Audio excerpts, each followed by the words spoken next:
Hello. I've got an off-site backup going on at the moment, and that was choking the life out of my upload, so I had to figure out how to throttle that. So apologies there for that false start. And here we are again. I've got more projects starting up, but I'm just going to stream this one for now. But another thing, inspired by this project, I started looking again at doing some kind of translation of the source code from Kickoff 2 into C, and that's actually going quite well. It's something I should be able to tinker at and progress gradually over time. And then another project is I've ordered a kit for building an ACORN System 1. That's like a from eBay. Some person has created this kit, but I couldn't resist. I have an ACORN System 1, but I mean I'm going to have the joy of rebuilding one, or at least a replica type thing. So I just need to get the office workbench thing clear, and I can start setting that up. And then I'm also intending to do some live music broadcasts as well. So plenty happening, which is why I'm not broadcasting this every night. I'm also on holiday this week, but anyway, here we go. So this is exactly where I was last time.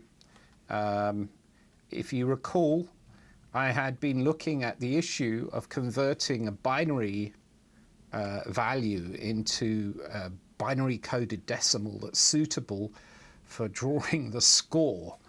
And that actually took quite a lot of work, but in the end, using some code that was, I found from someone who had solved this problem using a very nice compact solution, I've actually got that conversion working. And we can see here these little dots here are a conversion of a number from decimal to binary coded decimal, and confirm that that worked. And so now what I'm going to do is to actually build the score up. It sounds like it's a simple thing, it shouldn't be very difficult, but when you're working on, the ACORN Atom, 8-bit 6502 based machine that had 6K of RAM, and the processor doesn't have a divide or multiply, it's not easy at all. Drawing these digits is down to literally putting the pixels in by hand, as is everything. This is the routine here to do, that's a divide routine, which I've also borrowed from somewhere. This is the hexadecimal routine, and it's a piece of magic. This shows you, hey Scott.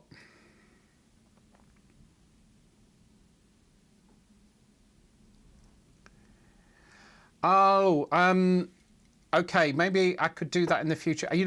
There is a reason why I tend not to do that, and that's because I like it to be an interactive live thing. And if the VCR controls are enabled, then people cannot, you could be rewound and not realize it. And then things get very weird when people are sending messages from something that you said a while ago. So that's the reason I disable it, but you haven't missed anything. I've literally just started, and I'm doing a recap right now. Hi John, good to see you both. So this routine was the one that I sort of entered in to do that conversion, and I don't even know how it works, to be honest, but what I would have to sit there and figure it out. It looks very clever. It's extremely compact, it seems to work, and it's not an easy thing to do. So someone devoted quite a lot of effort to figuring that out. But to make a point, even though it can be very challenging and seem very restrictive to sort of be developing on such a platform, the extent to which you can be creative and find solutions is amazing.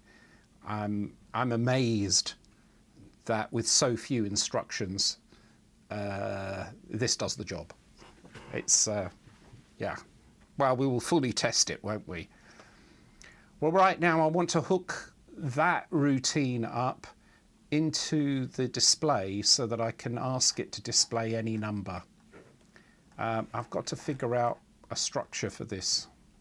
I think right now, if I have to go to the start of the routine, at the beginning of these, it's always a case I have to recap myself, you know, because I literally haven't looked at it since the end of the last stream. And what we have here, what do we have here? This is drawing a digit. This 0 that we have up here, that is being drawn by this code.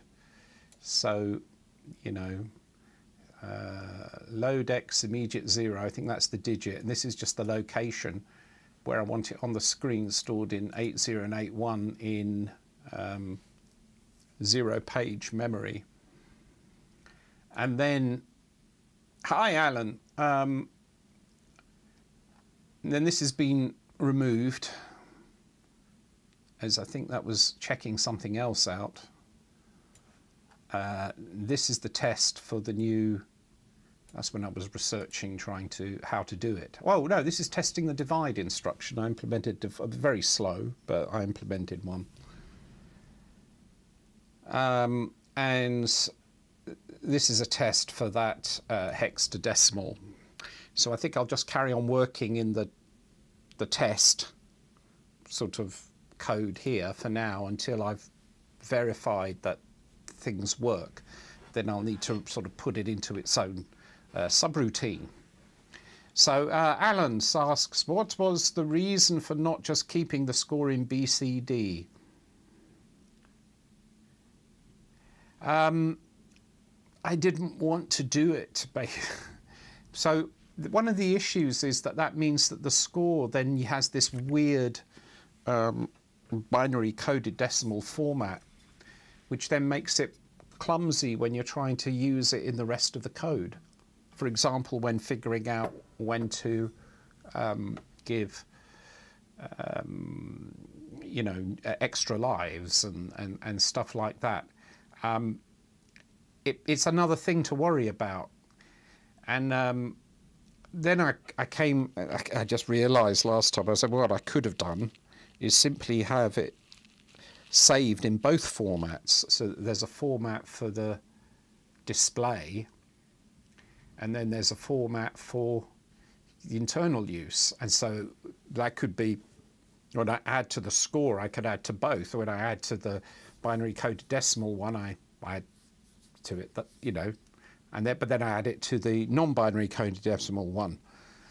But you can see as I'm talking about it, it already starts getting confusing, right? I mean, it's just like, it's another huge thing to worry about. And then I worry about accidentally forgetting to turn the flag off.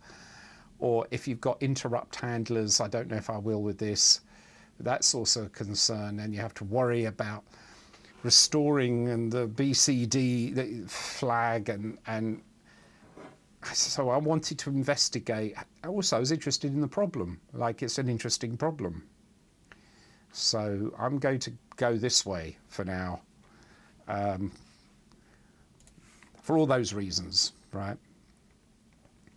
So I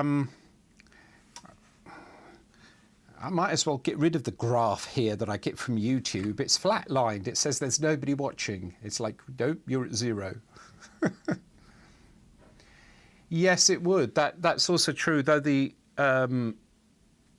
cost of that is fairly limited. But there again, I would need to do it for the score, for the high score, for the number of lives, for the, you know, and yes, Alan, there's another point too. which is that this way I have a routine that can print the value of a 2-byte number in decimal. I wouldn't be able to, I mean, I could use that for debugging.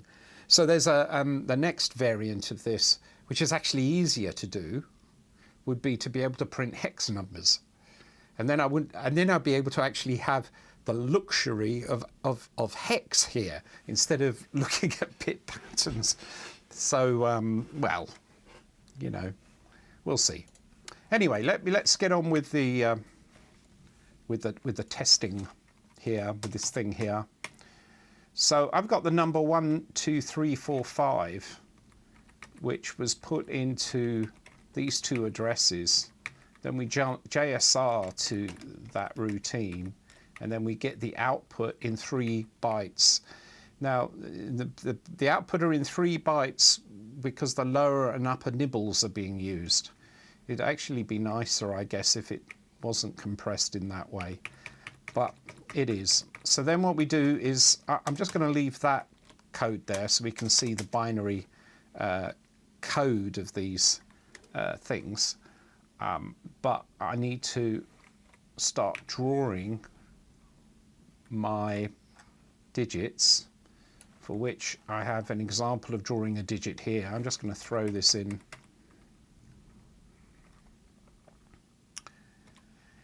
Well, every byte counted, yeah, absolutely. Every byte is sacred. Yeah.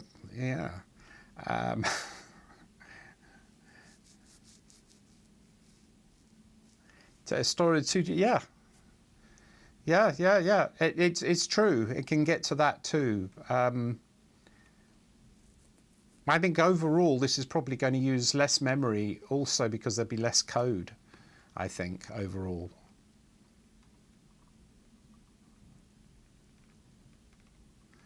Things it's cheap.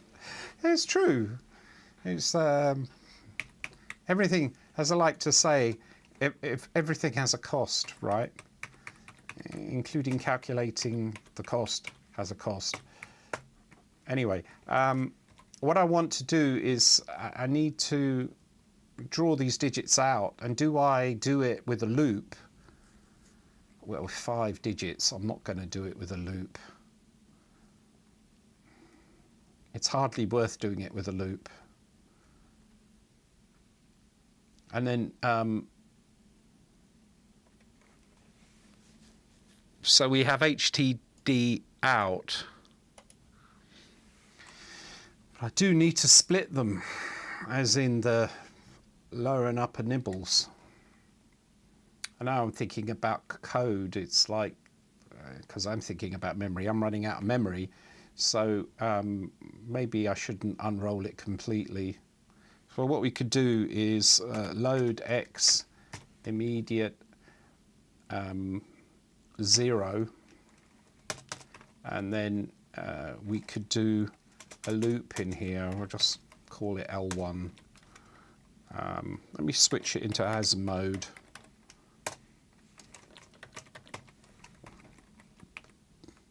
All right.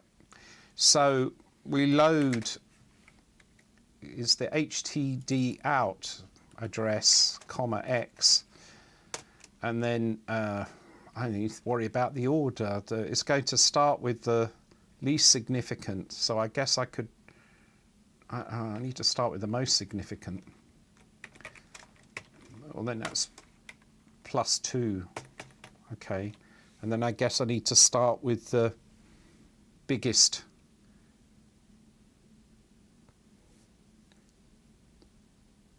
I was thinking of another way of doing this. Ooh, that's kind of interesting. Because what I want to do is shift them all down 4 bits at a time. Am I worried about speed? I'm starting playing a trade-off in my mind. If I do 4 for each one, and then it's shorter code, but it's a bit slower, but this is not going to be significant. I think I'm going to try just doing a big shift. So I have 3 bytes. I'm just going to do a 3 byte shift.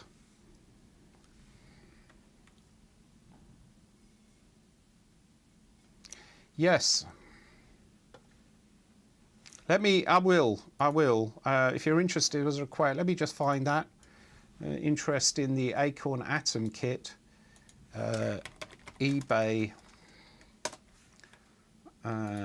which I ordered. I think there are limited numbers, so it might be purchase history. It just arrived today. It looks very nice. I'm looking forward to building that.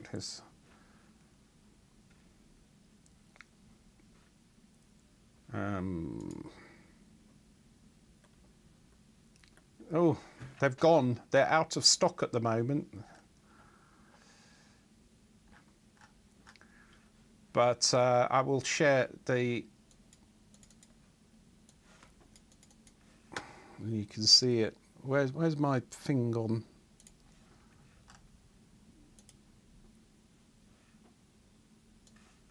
So there you have, yeah, the item is out of stock, I'm afraid. So I was just in time.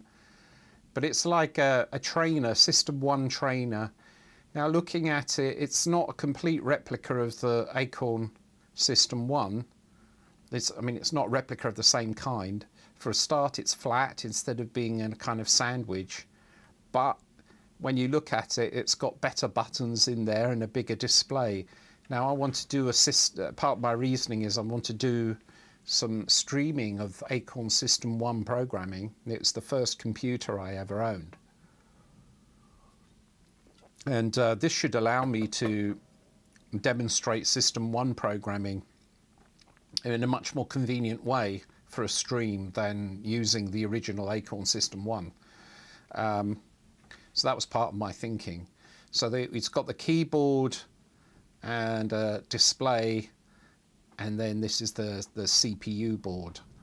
And it does seem to have a cassette interface, although if the cassette interface, I'm not sure where that is. It looks, I mean, maybe, yeah, I think in order to fit all that on there, there's probably a few bits that are missing that are available on the System 1, but it should be fine. And then it comes complete with all the ICs, all the thing. It's quite an exciting kit. So hopefully they're going to he's going to bring that back into stock. I'll post the link up to that, and no doubt if they're getting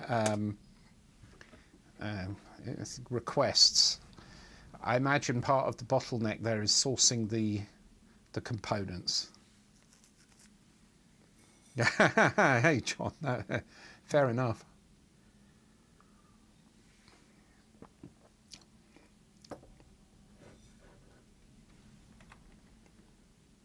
Oh, the first, what, get an ACORN Atom? The first computer repaired, the first one modded. Yeah, ACORN Atom, they're difficult to get hold of. Oh, sorry, you need to remind me just in case I forget, because I forget. I got to switch back. Sorry, where were we? Here we are, sorry about that. Hi. We need to, yeah, if you want to get an ACORN Atom, it's hard. There are no ACORN Atoms for sale at the moment on eBay, and when I saw the second one, I've only got two. When I saw the second one, I just snapped it up, and I was lucky with that one. It required only a little bit of work, and it's up and running. But yeah, no ACORN Atoms at the moment. And as for ACORN System 1s, I have seen one ACORN System 1 for sale on eBay in the last 8 years. One. And I got it. Very, very, very difficult to get. And that wasn't cheap. That cost, I had to pay £800 for the ACORN System 1. That's like flipping heck. What was I doing? But you know, it's the first computer I ever programmed and I didn't have one, and that really ate me up. Unfortunately, it had a blown LED, and it needed work. I managed to restore it, but that was a story in itself. I managed to find a replacement display because they have those 8-segment sort of bubble displays where there's a little magnifying glass in front of each of the LED displays, like there were on calculators, like in the 70s. I found a replacement for that, and I also had to replace some of the ICs on the top board. I suspect somebody had a power cable on a like crocodile clip, and it fell on top of the board and blew an LED and blew some other chips in there as well. But I'm not going to complain. I could have complained and say, well, what's this stuff that you sold me? But to be honest, it was such a rare find. I just sort of said, whatever, I'll just fix it. Yeah. Anyway, right, back to this. Now, what I want to do is start from the most significant byte, which is the HDD out plus 2. What? The main board on your Atom was broken in half? Oh man. That's incredible. That would be an incredible amount of work. Jeez. You're a hero. Right, we start with the most significant byte. I was saying I could probably just do the most compact version of this, is literally to do a loop where I do a 3-byte shift. But I want to start with the most significant. So I guess what I could do is shift it upwards into another byte, and I know exactly what I'm going to do. It's destructive, but it will be fine. There's this lovely operation that you can do, which is a logical, arithmetic shift. No, logical shift left, which you can do a logical shift left directly on memory. So we do, it's a read, modify, write operation, indexed by X. So if we do that, I can start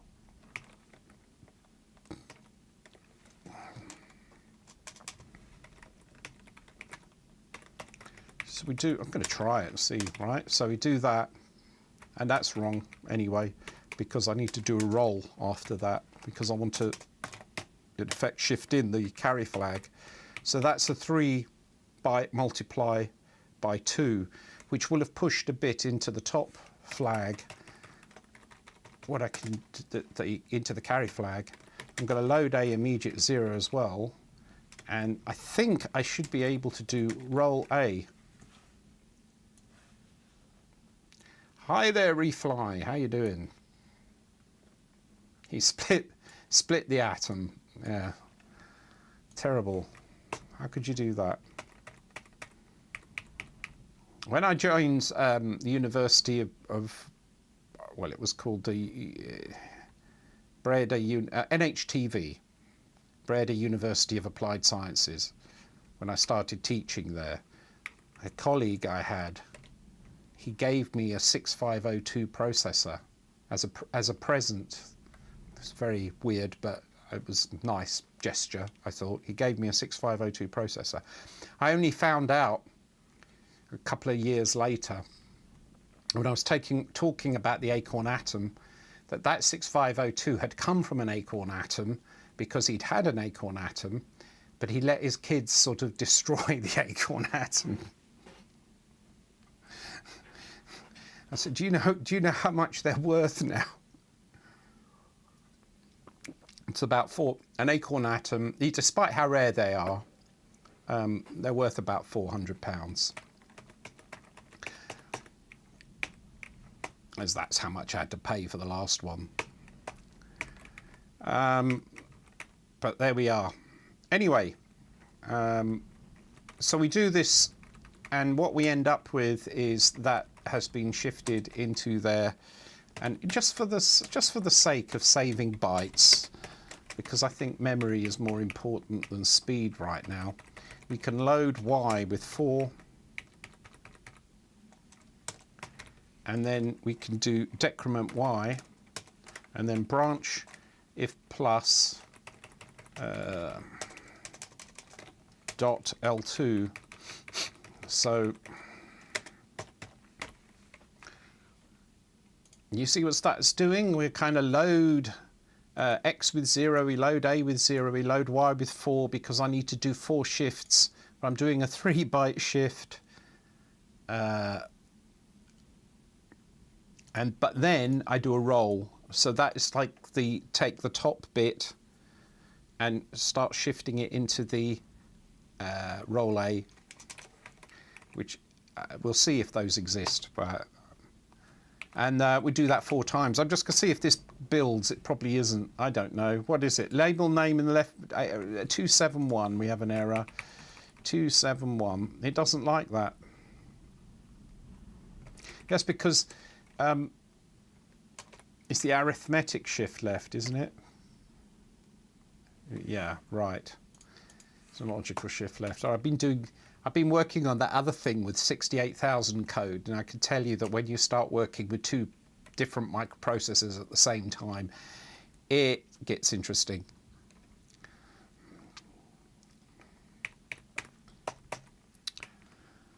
Right. What did it display anything? That's too soon anyway to really know. But what should happen at this point is I should have shifted 4 bits into the accumulator, and I then need to mask off the bottom 4 bits of the accumulator, and then I can transfer that accumulator into X, so that will be the digit, and it's going to draw just 1 digit and then halt for now. Let's see what we get from that. It didn't draw anything, which is disappointing. So let's see if we still get, do we get the 0? No, things have stopped completely. It doesn't execute the halt. Maybe it executes another halt before this halt. Which halt? There's this, but this code is disabled. So, check assumptions. Load A, immediate $F55. And we're going to store that in some other memory location on the screen so that I can see, like 8C00. Oh, you should see an extra, right, those 4 dots here, that's from this. So it does get to here, but for some reason my digit drawing no longer works, which is annoying. Why does the digit drawing no longer work? Let's check the draw digit routine. The digit is in X, the address is in 8081. The address is in 8081.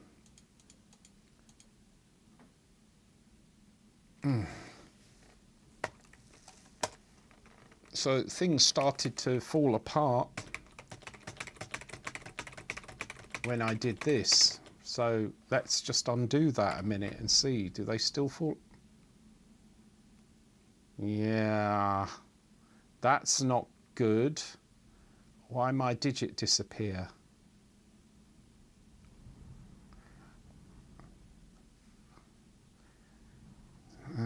Okay.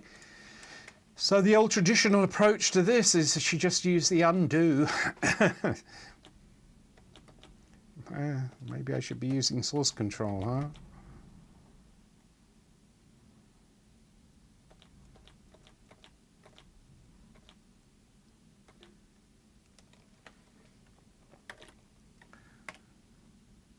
Right, the digit has appeared now.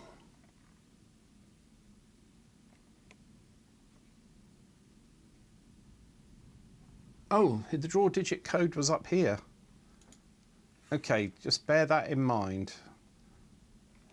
And then we bring the latest code back.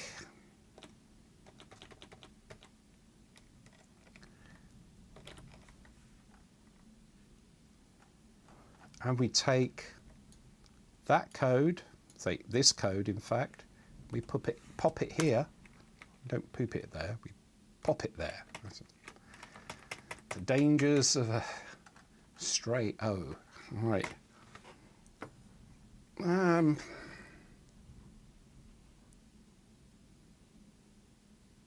I don't get it. I don't get it.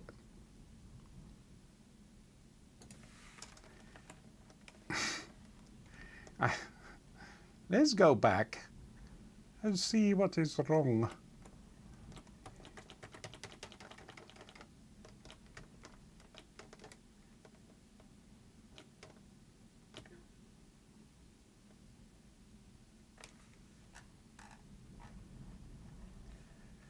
This draw digit here. Let's copy that precise code. I just test it again. We got the digit. There's the 0 up here was the thing that was the problem. And let's just go back.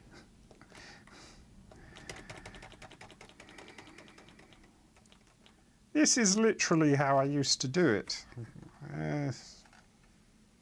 Have to bear in mind that there were no luxury of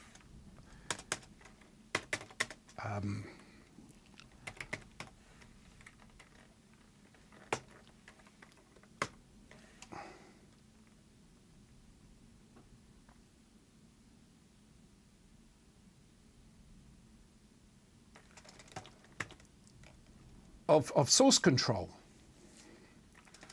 Source control, I didn't have source control. There was no such thing as source control.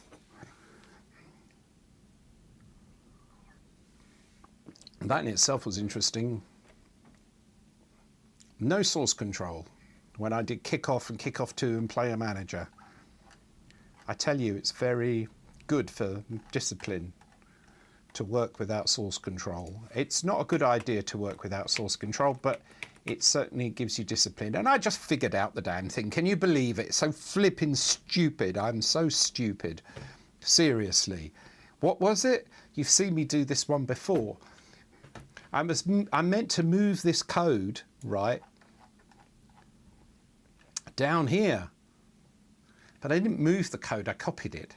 And it's exclusive OR plotting. So it actually did draw the 0, and then it drew it again, thus undrawing it, thus making it not appear and making it seem like it wasn't drawing it.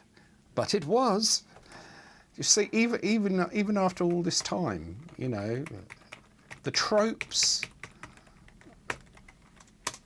of debugging, I ought to make a book. Actually, it would be a good idea. I could write a book of the common tropes of debugging programs. You know, it's like, there, you see, number 2.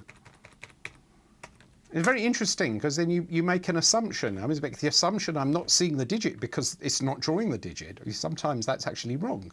That was the wrong assumption. Hey, Scott, how you doing? Do you have machines linked to send code over to test it? Ah, very good question. So when I wrote the original kickoff, which took me about 15 months, I wrote it on an Atari ST. It is possible, though I do not recall, it is possible that I built for the Atari ST version a parallel cable to link it to another Atari ST, and that would have been a very wise thing, because then you're using one computer as the development platform and the other computer to run the code on, so that when, you know, the whole thing, well, in fact, when you think about it, I probably had to do that. I definitely did it for the Amiga. There's, you know, so I did do it eventually, but I don't recall if I did it on the ST, but that would have been a smart thing to do. Because especially if I was taking over the operating system, then I would need to reload the whole development environment every time. Certainly when it came to the Amiga, for sure, At that point, I had a parallel cable and a little monitor program. The monitor program was written on the natively on the Amiga, and it would just boot up into that, and it would be listening on the parallel port. And I had a parallel transmission protocol from my Atari ST to the Amiga.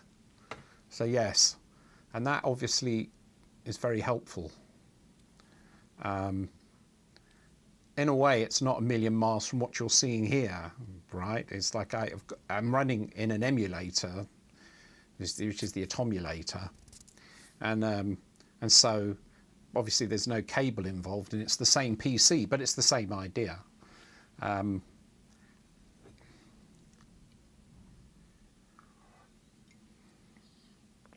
Yeah, I actually constructed the cable myself. And built the protocol myself. I first did that with this is interesting, maybe, between the BBC Micro and an Atari 400. So there's a very lost game that probably will never resurface, that was a kind of a Galaxians clone that I wrote that was never published. And it was, I wrote it on the BBC Micro, transmitting to the Atari 400 over the joystick port. I couldn't use the parallel port, but I used a joystick port. That was fun. Fun. Good old days. That would be great. You see, I'd want to redo all this stuff. It's like, I have to rebuild that game, which is lost forever, but I can rebuild it. And that would be fun. Too much to do. The Atari 400, 800 hardware is a thing. It's just wonderful hardware. It was come out in 1978.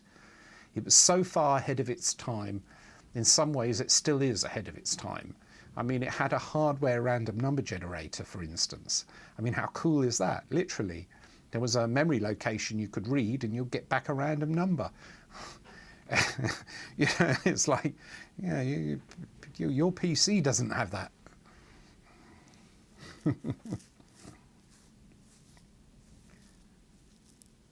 Kick off for the BBC. Well, whatever. I tell you, the nice thing about it is doing this. It helps get you back in touch with why the hell you did this in the first place. So anyway, meanwhile, back at the ranch, we can now see that, in fact, yes, I did draw it twice, therefore it didn't appear. Okay, so now let's try bringing back this routine that I was writing, which was to extract the nibbles, and for those of you who aren't programmers, yes, there really is such a thing as a nibble. I'm not joking. A nibble is half a byte. We need more of that kind of humour in life.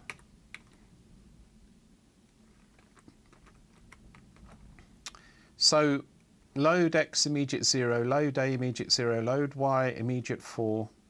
Can't remember why I loaded it. Oh yeah, X for this to get through the bytes. I end up taking the most significant byte. It happens to be a 0. It will always be a 0 because the number that I put in doesn't have that as a 1, and in fact 65536 is the large, 35 is the largest number you can have in 16 bits, so that's you're only going to have 5 digits. I suppose that means I could just not, but no, I'm going to do the whole thing first, then I can move on to something else. So let's put in, I'm just going to go for it. Right, oh wait a minute, if I transfer A to X, I've lost my X thingy here. This is always a pain. It's like I need another register. load X immediate 0. No. Why am I doing that? It's not like I've got a whole... I don't need... that's the whole point. I don't need to use that index register. Ah, happy days again. Look, so that means that I can use this X to handle the count, which will be 6 digits for now. We don't need... we need that for the shift. So this does the shift. No. I still need this for drawing the digit because I decided to put it in. I've decided I don't like that aspect of the draw digit function, so let's change it.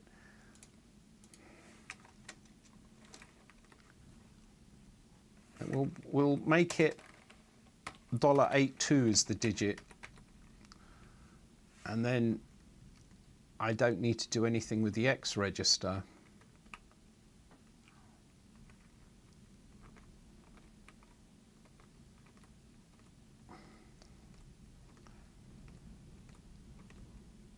Load A digits, comma, X. Oh, this was using self-modifying code. I remember now. I was getting fancy.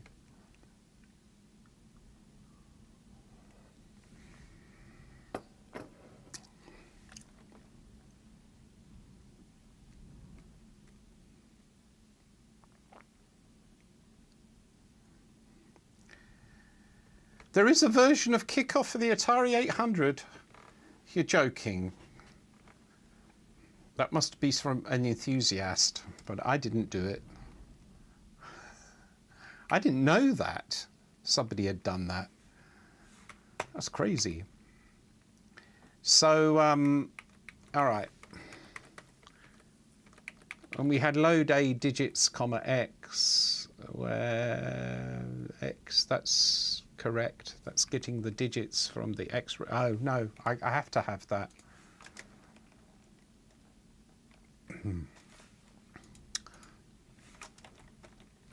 Okay, so nothing to be gained by that.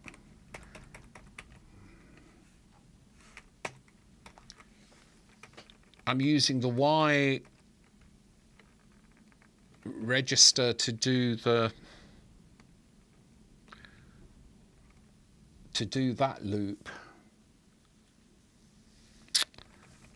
I just need this to go around 6 times.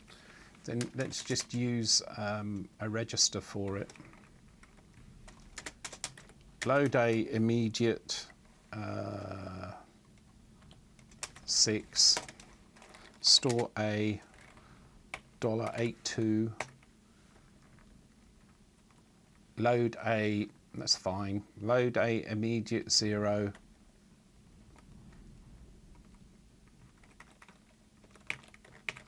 That needs to go there. And we do shift 4 bits over. I'm going to put comments in. Nibble count.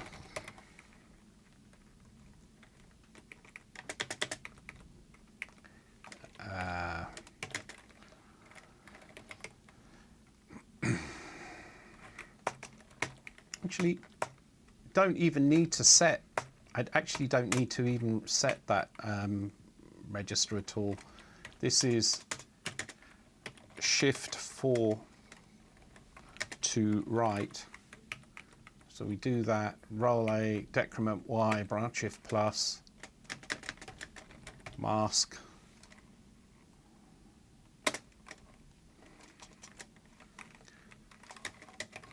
To leave bottom 4 bits.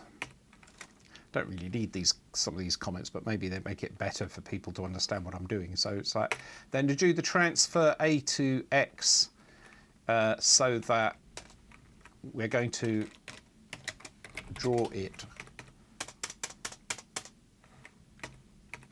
and then that's the address that we're drawing it to. We draw the digit, and then I need to load the queue. Can I increment? I can. I can increment $80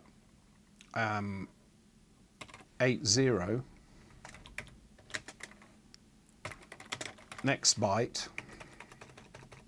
This is the next byte that it's writing to the screen, so we increment that, and that will be fine.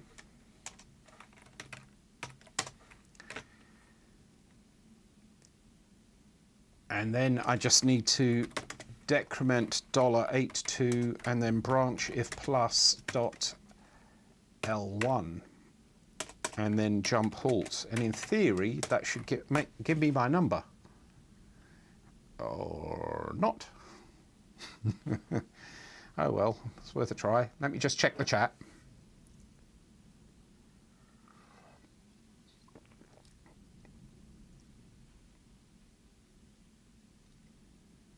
Anko released it in 1989 on the Atari 400. Well, I didn't even know. And they're going to have trouble releasing it in 1989 as it hadn't actually even been made yet. But this was part of the problem that I had, which was it was the cowboy days of the industry. And Anil Gupta just went ahead and redid my game on all platforms without, you know, giving me anything, asking me permission, without my involvement, sometimes illegally giving out my source code, because he conned me into that. Such a fool.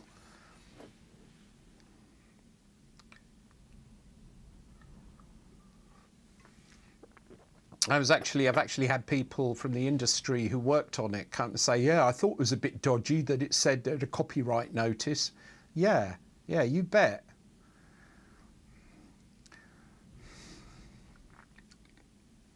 Never give away, if you're in indie game development, never give away your source code. Never. Nobody has the source code to kick off to. Except me. Anyway. Was this when they tried to release it for basically, yeah, every platform? Aside from the Dragon 32.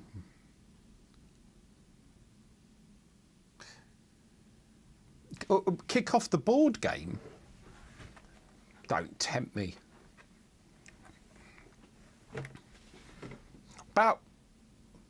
Oh, I just had one of those ideas. What do you think of you? You know what I'm thinking, aren't you? Do you know what I'm thinking? No, I'm not thinking hello. Come on, Lenny. Come on. You know what I'm thinking, Lenny. Go on. Let's go. Exactly. I just had an idea. I will see. I think that would be hilarious.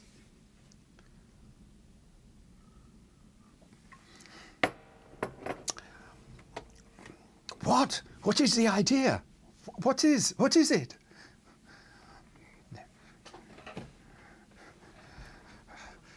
Right. Let me get back to reality or the past. Yes. The Kickoff 2 source code on very many t-shirts. I love that idea.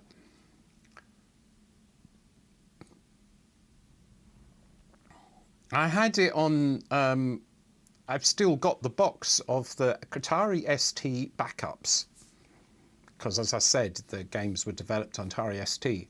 So I have the little floppy disks from that in a box together with the listing of the entire game from the first version of Kickoff. Printed out. So, and then a while ago I managed to recover the data off of those floppies. So there is, in fact, the source code to a number of different versions of kickoff. So I have it all the way up to the final whistle. See? So how do you know? How do you know that it was really me who wrote the games? It's because it's really me who has the source code to, and only me who has the source code to, for example, final whistle.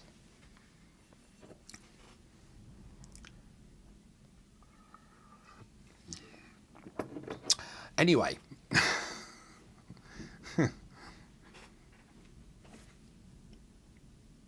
you also know it's me because it's got my name on the game, but you know, that often gets forgotten about, like on the splash screen, by Dino Dini. I was assuming it was printed out on a, it was printed out on a GP80. I'd like to get one of those if I can find it. It was a crazy printer that had a single hammer head. That behind the paper there was a drum with sort of ridges on it that span behind, and it was a single print head that went very fast. Printing, the printer was very slow. But the head had to go really fast to print anything. Only Mies has keys to the vault, yes. Anyway, let's continue with this. So when I tried to do that, it didn't work. I incremented $80, which is the lower address, and then we do a decrement 82. It's possible that 82 is being modified by draw digit, so let's just check that. I don't see it. No.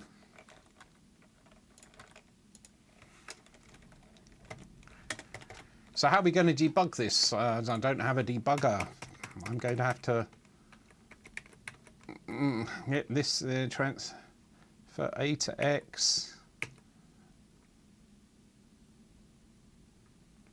Oh, I've got the store. Look at this. Yep, I'm overwriting that every time in the loop. That's silly. We just pop that there. This is going to be address to write to on the screen. Ha! Very close. I was very close to getting that to work first. Well, it doesn't work first time. It's just a bunch of zeros. And it's one too many zeros too. So that's because this here needs to be branch if not equal. So let's see if that is better. We have 6, but they're all coming out as branch if plus. Actually, this would be branch if not equal as well. That was a mistake, but it's not changing. Oh, because I have a hard wiring there. I'm hardwiring the digit. That was a debug line that I put in. This time, oh, all right. Well, look, 6. It's an improvement. It's wrong, but an improvement.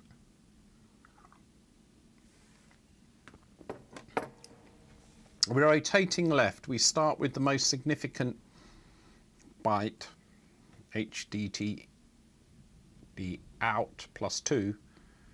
I can see the bits here, so I can see that there is data here, but that isn't coming out for some reason. Arithmetic shift left, then 2 rolls. The most significant... No. I got them in the wrong order. We're shifting left. I have to start from the bottom up. I've got these in the wrong order, 0, 1, 2. We start from the least significant. Right, now it will work. No. In fact, it did exactly the same thing. I mean, that definitely was wrong, so that's one iteration of a groundhog bug. We're not quite groundhog bug yet. It was a definite mistake. arithmetic shift left of the least significant byte, and then a roll left. So it'll carry through the carry flag, the second roll left, and then roll A. And this means that it's going into the bottom 4 bits. Right, the problem is that no, that's fine. This should remember what I've rolled.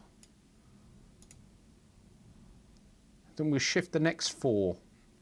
We do it 4 bits at a time. That should work. All right.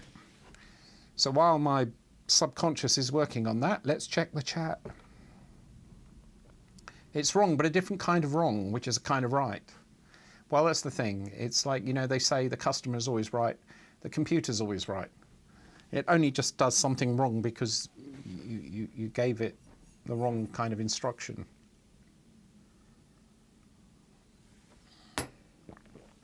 So what is wrong here? We're going to do 4 rolls. I can see, right, rule, you don't know what's going on. We just cut out the loop. We'll only do 1 iteration. What do we get? So it actually started with 6. Now, the number that I'm actually working with is 1, 2, 3, 4, 5. So where it got the 6 from, little bit of a mystery.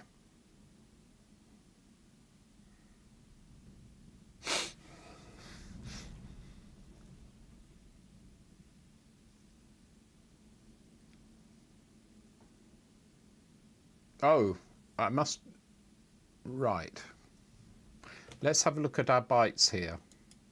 When I write the output to memory, I start off with the, yeah, these are in fact the wrong way round, just for the way they're displayed. So if I swap it around like that, we should have it the right way around. So that's 1, 2, 3, 4, 5. I can see the nibbles there. 1, 2, 3, 4, and 5. When I do the shift of this over, I should see the first 4 bits should be 0, not anything else, because there are 4 0 bits up there. 4 0 bits. Arithmetic shift left HD 0, 1, 2, roll A. I can't see how it could be anything other than a 0, but clearly it comes out 6. That's very odd. Now, just to check, if I do load X immediate 0, I'm just going to get a 0.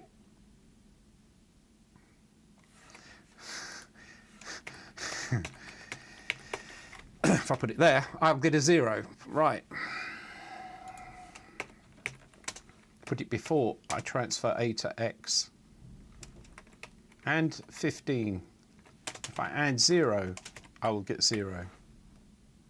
That's right. I don't understand.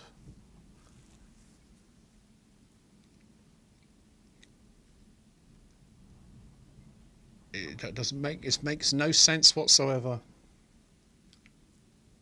What is the assumption I am getting wrong?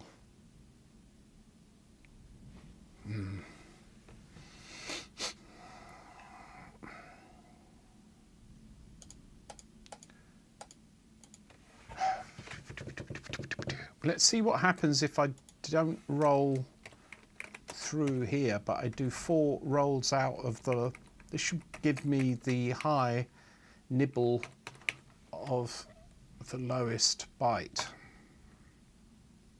It's still 6. Come on, that's crazy. It doesn't seem to matter what I do. I always get 6. Right, I think we're right on the verge of a groundhog bug here. Yes, it doesn't matter what I do, I get 6. Whatever I do, I always get 6. It's impossible. How can I always get 6? What's special about 6? If I get rid of all the rolls,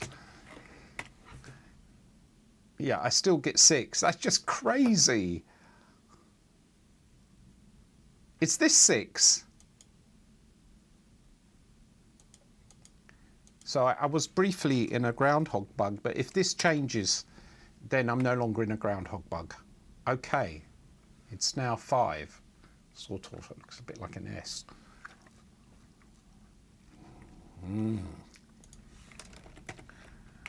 So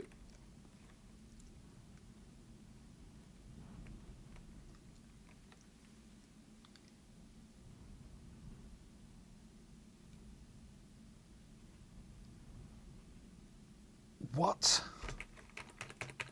I've got a funny feeling about this. Roll A is not an instruction, is it? This is the problem of not looking at warnings. Oh. Label name, not in leftmost column. What happens here is, because roll A is not a valid instruction, it thinks it's a label, and so it was never rolling A, and so I was always getting this number. It's because it's roll space A, I think. No, isn't there? Maybe there isn't an instruction for doing a. I just thought there was. I've got to check the opcodes for the 6502. What am I doing wrong? I thought there was a rotation available. Arithmetic shift left. 0 page. A. Arithmetic shift left. A. Oh, wait a minute. No, this is roll. Maybe there's no roll instruction. Roll. No, there's a roll A. Roll A. What are you complaining about? Roll A.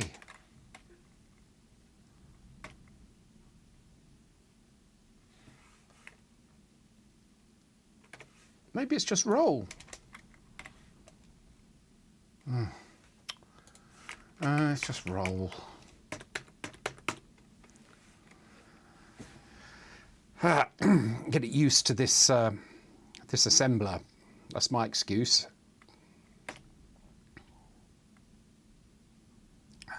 That's still 0, but I think that should be a 0. Look, I'm going to just sort of bring back all the digits. It's going to work now. It's going to work now. Here we go. Ready? It's going to work. It worked now. We got there. Big moment. And then I look at, that's the first time I've seen that 5 displayed. And I'm looking at it and going, that's a bit of an ugly 5. I think I can improve that 5. Let's go find the bit pattern for the 5. That's 0, no, 0, 1, 2, 3, 4, 5, 7E. What we need is 80.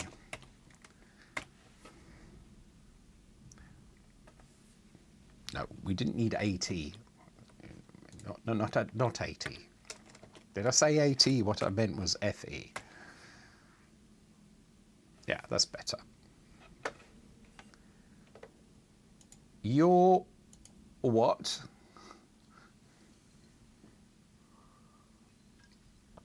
It hasn't displayed very well. The top left being a right angle. Yes, indeed. Thanks, John. And right, so we have the ability, sort of, to display numbers. It was a sign. So right, where was I? we can get into here. We can, right, so this is, the code here is drawing out my digits. I need to make it into a function now.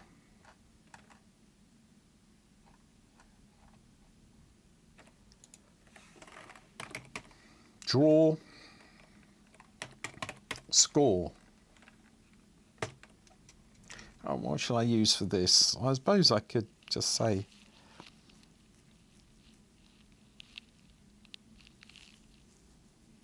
or whatever, it's draw score. Who cares? Well, I need this to draw other stuff. Yeah, I can do that. Draw int.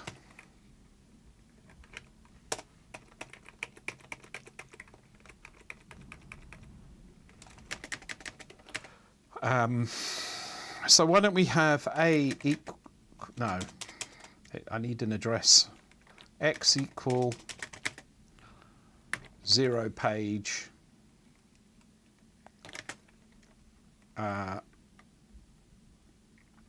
Then how many do we draw? Let's look at that code again. Yeah.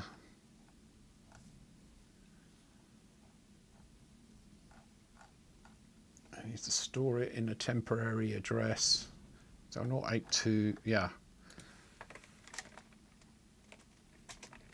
A equal number of digits. So that's, so it will draw anything, but it needs to be in 0 page memory at a certain point. That's better.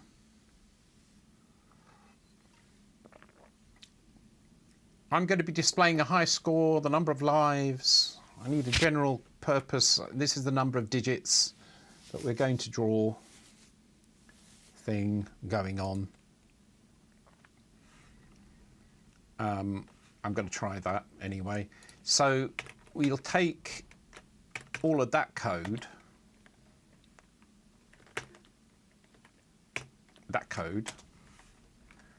and we put it in here. Oh, I also need to know where we're going to write it in memory.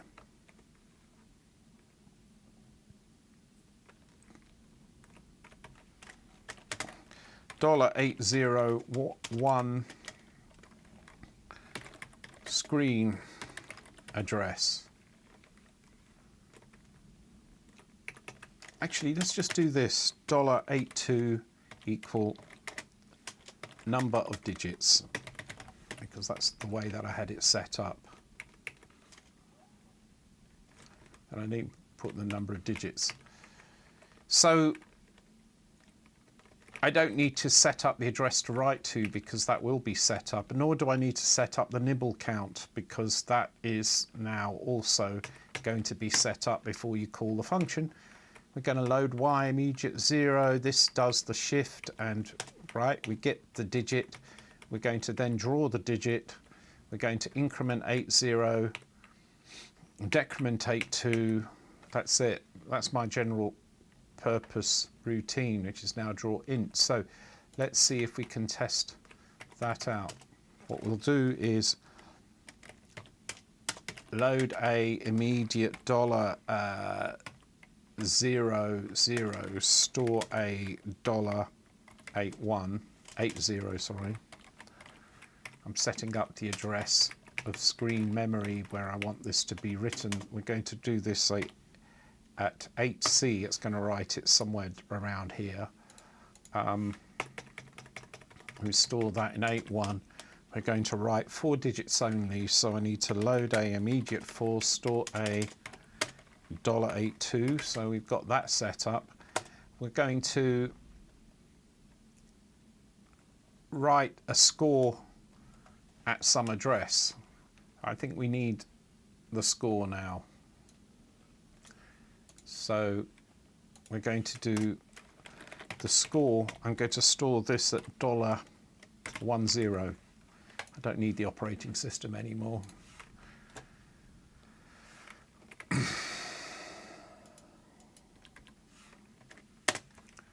Go back to that routine where I was drawing this out, wherever it was. Here I draw int. So, right, I'm going to write 4 digits, and it was load a immediate, and the number we're going to put in is, say, 5432, except I can't, well, I'll tell you what, 5432 divided by, or mod 256, or same as, and $FF. It's the low 8 bits of that number. We're going to store that in score.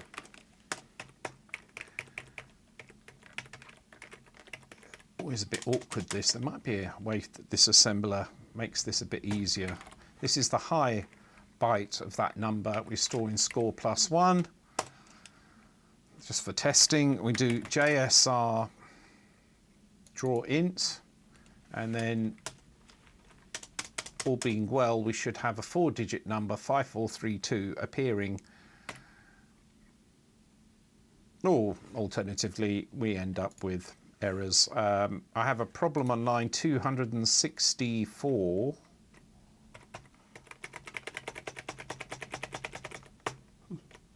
LSA, that's load A, right? And look at that.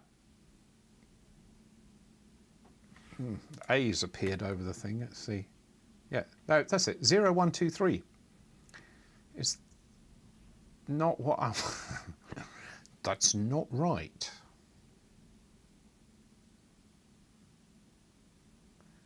Oh, that's interesting. Where does 0123 come from?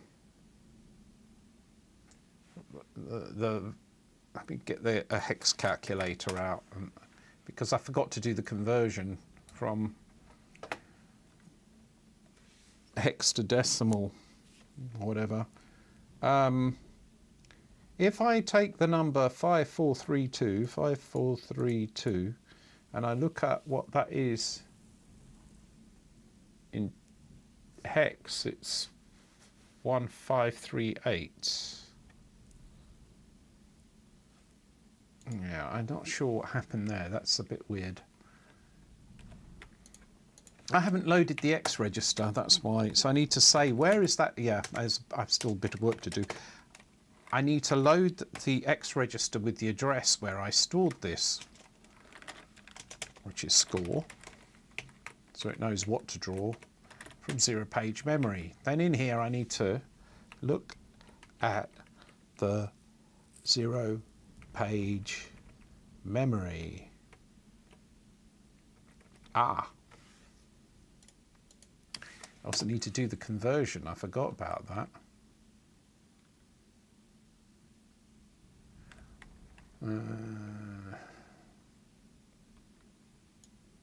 This thing.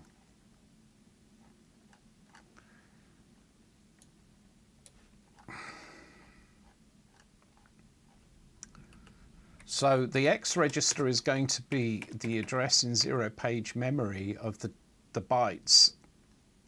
It's going to just look at 2 bytes. So this one is the load a 0, x.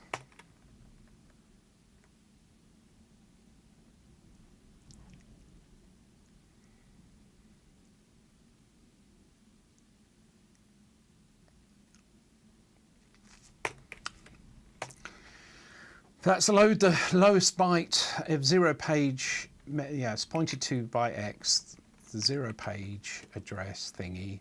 That gives me the lowest byte, and I need to store that in there. And then I need to do the load a 1, x, which is the next one. X is pointing to. I do the JSR, and so this is then done the conversion and then I don't need any of that anymore, and it comes through and prints out stuff here. Let's see how this works.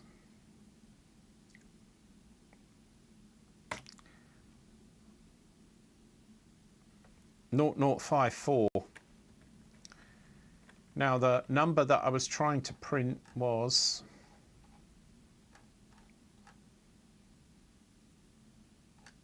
where did I put it? I don't know. I'm going up and down, up and down. Let's just look for draw int. I can't remember. There it is. Right. The number I'm trying to deal with is 5432. So we have a 54.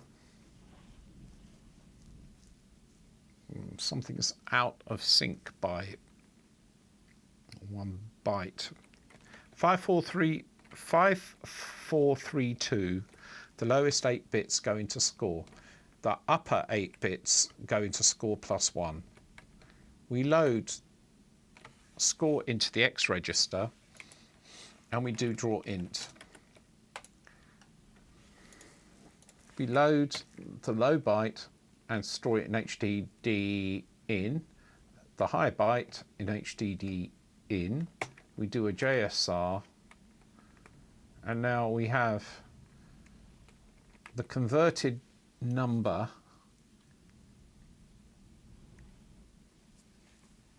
and it starts with the high. Oh, right. Yeah, that's fine. It's because I said I only wanted to print, how many digits did I say? 4? 4 digits out of 6. But I start at the end, you see. This is not the most efficient solution, but that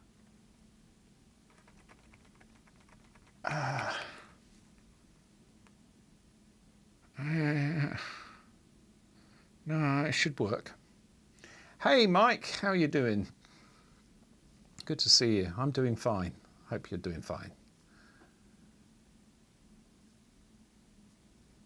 HTD out is the same as HTD out +0, but it's a programming style thing. I started doing that is because it's basically, if I'm accessing an array of stuff like a 2-byte value, I like to say that the first value is get rid of that hot. The first value is at index 0 and the second value is at index 1. So by writing that down, it just emphasizes that that's what's going on. But yes, you don't need to put that in, but I put it in just for consistency. See, yeah, it's a style choice. Exactly. So what I do then is, we're looking at 2 bytes.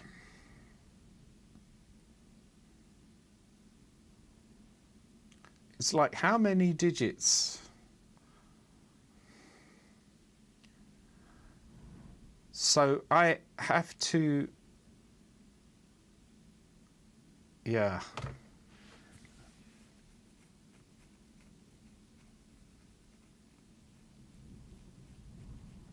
It's like when I print the digit and I have that number of digits in 82. Oh.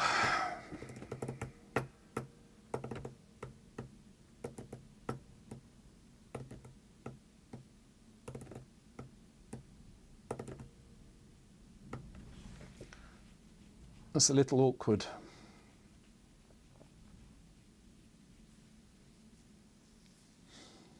Because what it is that it's 6 digits, because I start doing it from the top,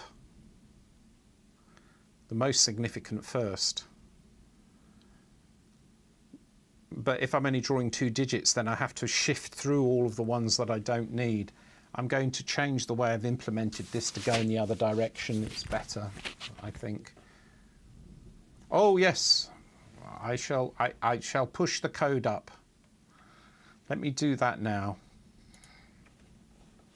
you get whatever is there right now. So let me CD onto D, let me go to Git, let me go to Atom. I know you can't see what I'm doing right now, but I'm working in the command line with Git to push the latest version.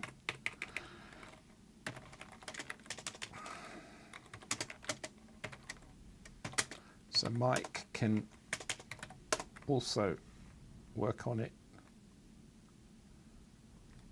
All right, let me see if I can, I haven't got any history to work with. So Git status.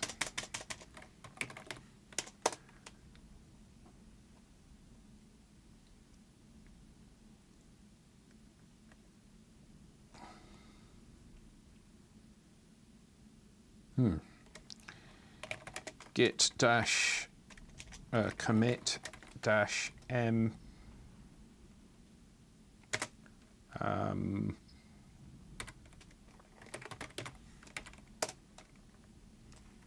no changes. Oh, right, git add.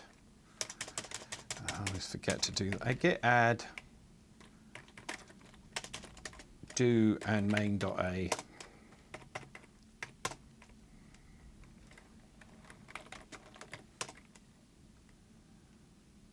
All right, it's there, Mike, if you want it. Okay, meanwhile,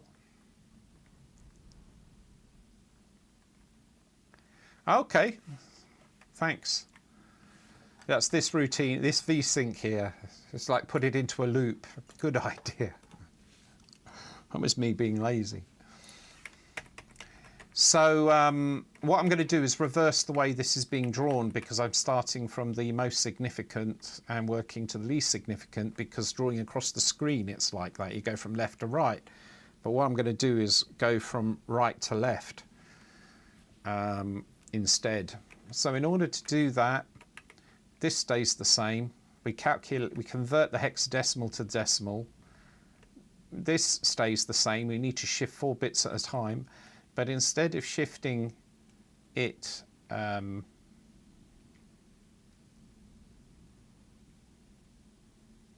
it's annoying. Oh, I can do it differently. All right. So what I'll start by doing is I need to, because I'm rotating the other direction, I need to go the other way here. I can start off with a logical shift right, and then I have to rotate right, rotate right, rotate right. Then instead of doing what I did before, I can simply load A with this. So it's load with the lowest byte. I'm shifting down into those now. And then and that with 15. But we do need to actually, we do that here. Right. So we do 4 shifts, and then I just load the lowest 4 bits, mask them, I draw the digit, and here I had a decrement, but what I need to do is instead do an increment, because I'm going to, oh, that's all a decrement. Sorry, this needs to be a decrement. But I need to start from 80 plus however many digits. So I say how many digits I've got.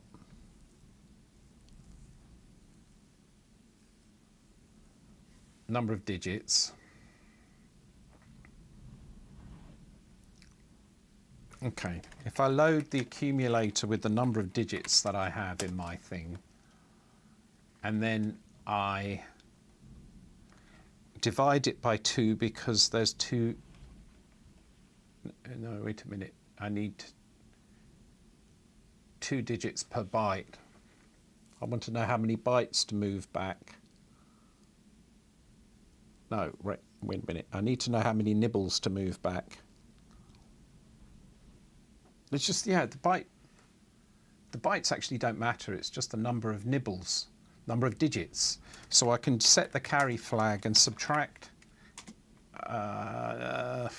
the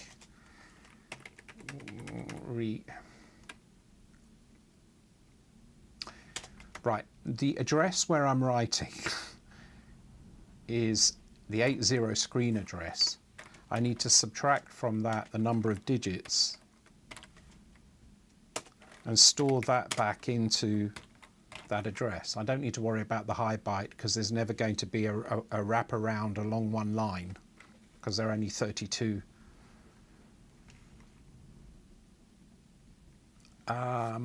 So what I'm doing is I'm moving back. That was wrong. I need to add. What I'm doing is I'm moving forward and then working back. I think that routine should work better. We'll see. I don't know. It worked a bit better. Instead of 5432, I've got 0543. It almost worked.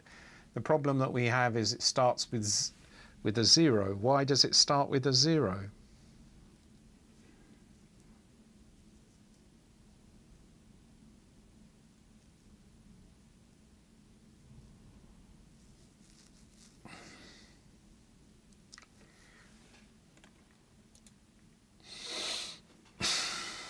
Now, when I draw the int, all right, there's the JSR to the, that's converting the binary to decimal.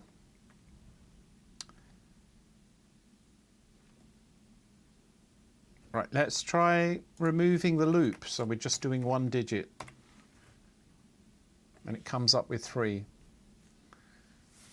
All right, I need to take a break, short break. I'll be right back.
back. Okay, so yeah, I just realised what I did wrong. I'm shifting before I use it, so I shift and then take the lowest nibble. Well, I need to use the lowest nibble first and then shift.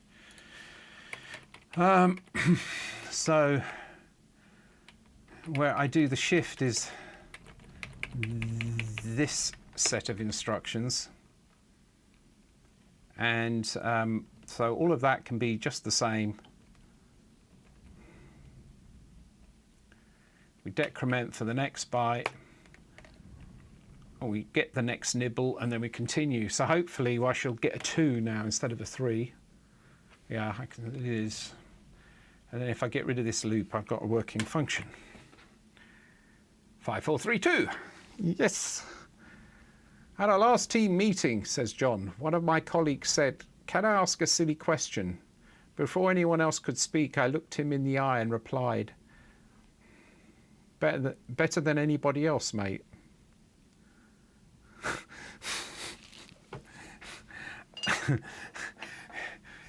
And did they love you for that?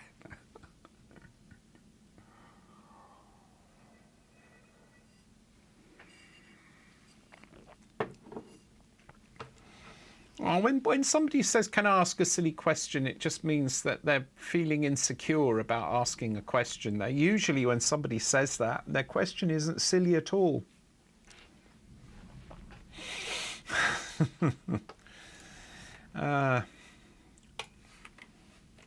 So that draw int function works, I think. Let's see, we should test with, let's go for 6 digits. 0, 0, 5, it is working, it's just it's over the thing. Oh, come on.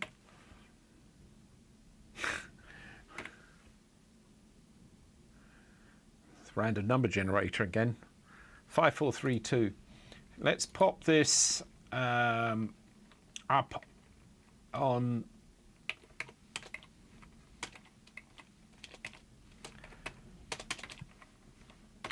halfway across the top of the, there it is, 0, 0, 5, 4, 3, 2. So we've got a scoring system now.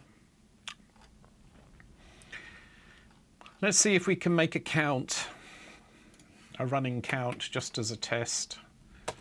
So what we'll do then is test loop.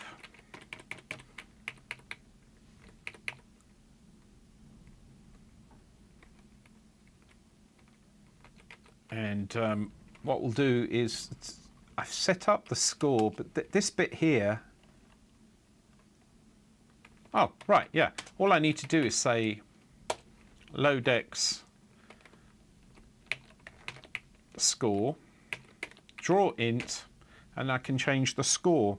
So what we'll do is increment the score.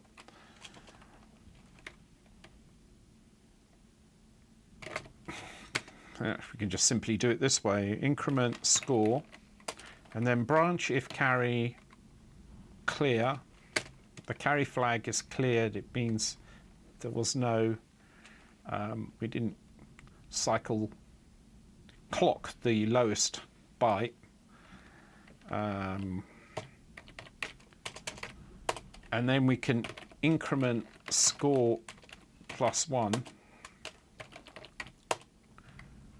And then jump to test loop. But that's not quite right, because what I need to do then is a vsync.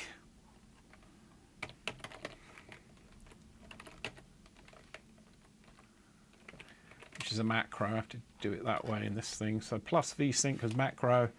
And then we draw the int again. Should probably put that there.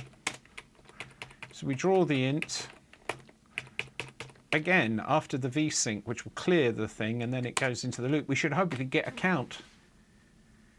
Ooh, that's nasty.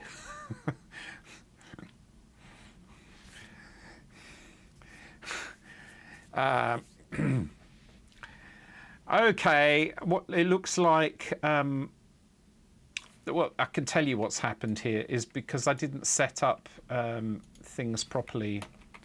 You see that count of the number of digits to display is destroyed by the draw function. And so it's actually trying to draw 256 digits. And it can't do that in a VSync. So it starts drawing while the video circuitry is trying to display the screen, and then you get that noise. Let's try again. All right. Now it is counting, which is good. The problem is it can't draw the 6 digits in the VSync.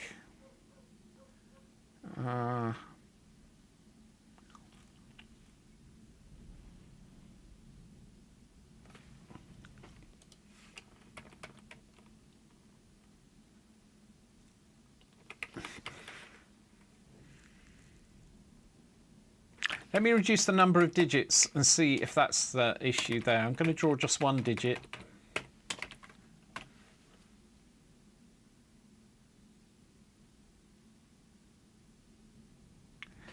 Interesting.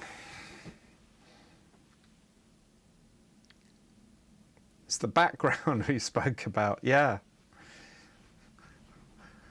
We're talking about having a star field. And we've got some kind of alien count going on now, rather than, you know. This is a bit disappointing.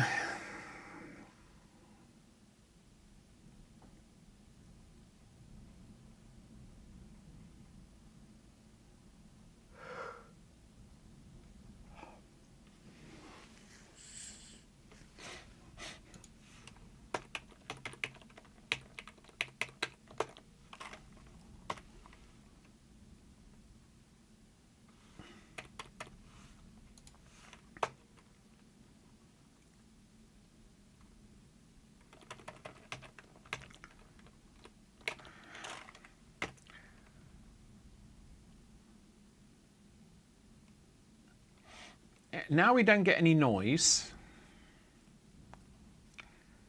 but we also don't see anything. The reason we don't see anything is because it's probably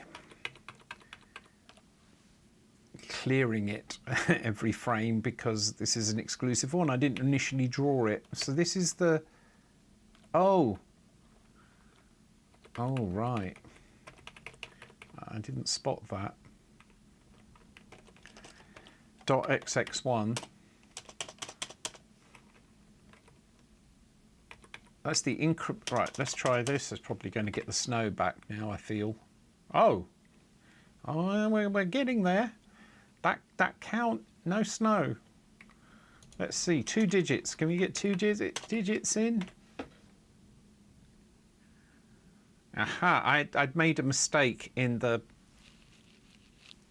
way it was doing.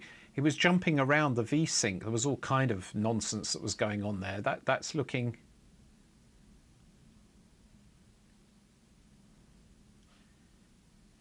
Though it's weird how that count is going. Let's try 3 digits.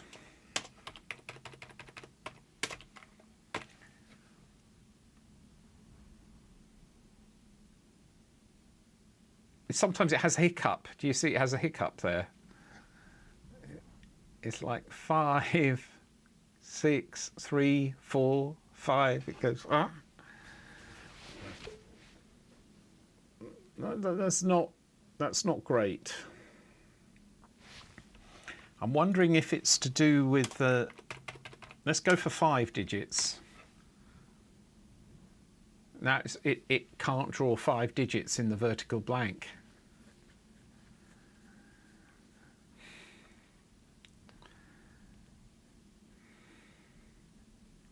Which surprises me, is why can't it draw 5 digits in the vertical blank?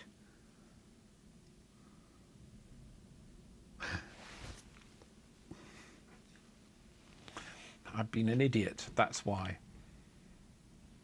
Now, The reason for the, in fact, regardless of the fact that we're getting screen noise, it's not actually managing to draw this properly anyway. I need to put the VSync here. Let's put this back to 2 digits a moment, because I was doing the clear before the VSync. It's like it doesn't, that's not the way that it works. Now that I've done that, I'm getting nothing at all. Why? Because I have to draw it initially, otherwise because of the exclusive OR, you actually won't see it. It's drawing it, but we just never see it. It basically draws it and clears it. It's drawing it and then immediately clearing it in the VSync, and so we never see it. I'm going to, after the first draw, I need to do the increment. Let's get this order right. How about that?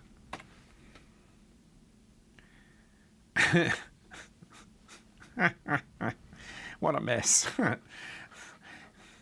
Load score, load A2, store at A2, draw int. We increment the score. Okay, let me get rid of the increment score code.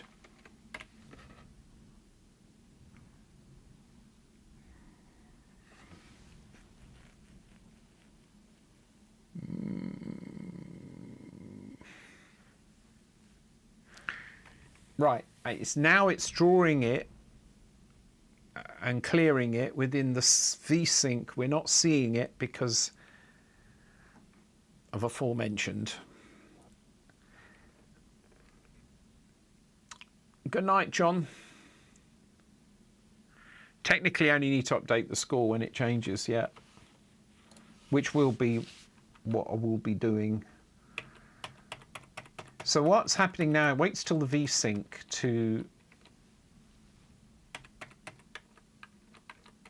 draw and then clear.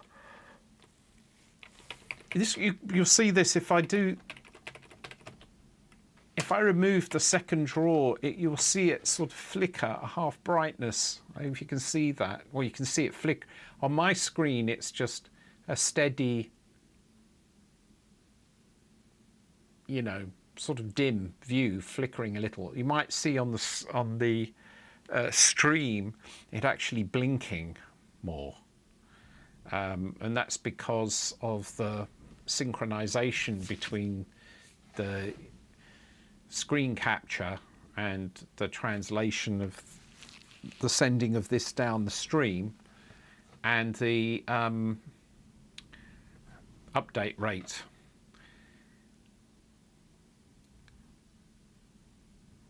So that's showing 3.2. Let's put a number in there that makes more kind of sense. Let's use 99.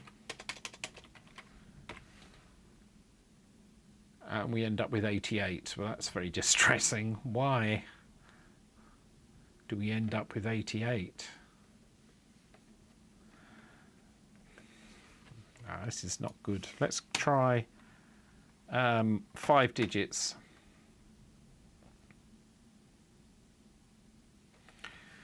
Oh wow, that's amazing. It's an off by 1 error.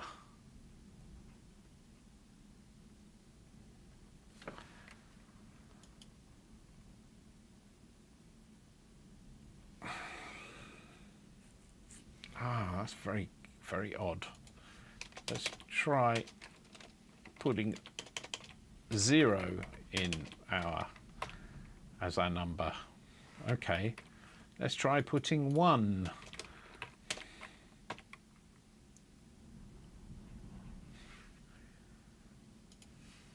Two. It could be that routine has a flaw in it.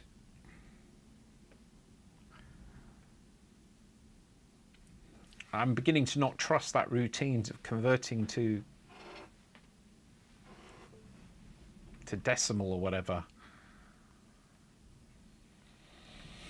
Well, let's just keep it like that just for the minute and start off by doing a draw before we do anything else, before we go into the loop. And now if I clear and draw in the same frame because I drew it initially, you should see it steady on. Oh no, that doesn't work. Why? Oh, because there's a disagreement here on the number of digits being drawn.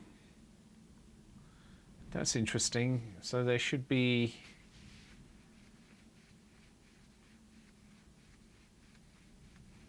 5 digits being drawn, but we only see 2. But I have a suspicion that's because the beam has gone past the point. It draws it from right to left here, and it's possible that by the time it's drawn 3 digits, the scan on the display has already gone past the digits, so you don't see the other 2 digits even though they're drawn. Exactly. Is where things can get very confusing. It is actually drawing all the digits, but it draws them too late. You can see that there's the only difference I did here was in that one. There is another way I guess we can show that, is if I do 2 V-syncs at a time. There. And you can actually see that the first 2 digits are flickering. So things can get very confusing. It looks like I was only drawing 2 digits. No, it was drawing 5 digits, but too late. And I'm surprised that I can't clear and then draw those digits when I'm not shifting them. But one of the things I am doing is doing that conversion. Things get complicated. I'm doing that conversion, right? And it could be that conversion is what's slow. In which case I need to clear the previous score. I need to keep a copy of what I drew, that then I can undraw it without needing to recalculate it. Which is a similar thing that I do in the sprite engine.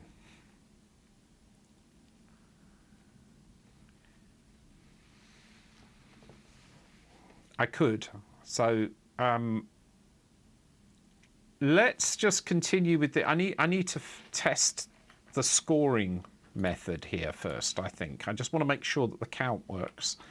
Let's debug that first. I'll worry about optimizing the draw routine for the score in a bit. But I can optimize that a lot. I mean, I could do it that it updates the score 1 digit at a time over many frames. But you see, there's no end to the what you do. It will, yeah. I mean, I don't need to draw these every frame. I'm doing it now as a test, but yeah, I don't, there's no need. I could just modify the digits that change, I'll figure something out, but right now I want to make sure I'm testing this conversion from binary to decimal routine. So if I have that in a test loop, I should be able to turn this on. We're not going to worry about the fact that we see the snow.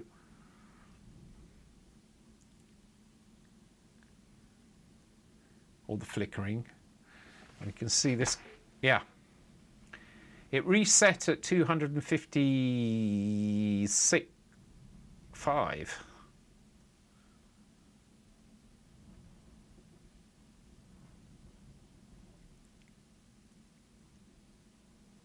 Yeah, so it's only working with the lower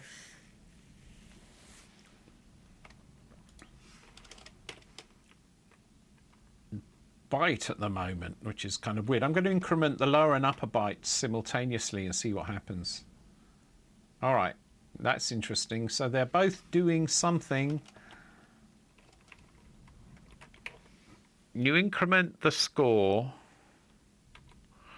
I don't know. Depends on how the on the flags here. So let's just search for the increment instruction.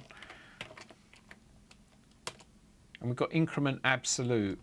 Well, let's see what the flags, how the flags are modified by the increment instruction. I need to look at the increment.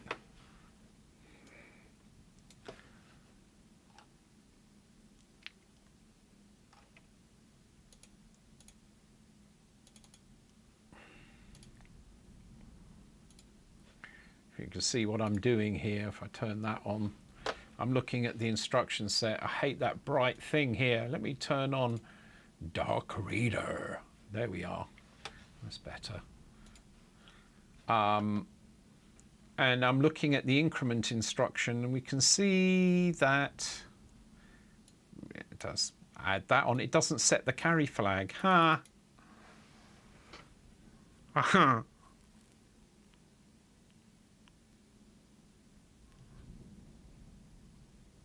That is weird that it doesn't set the carry flag. I would expect it to set the carry flag so you can chain increments.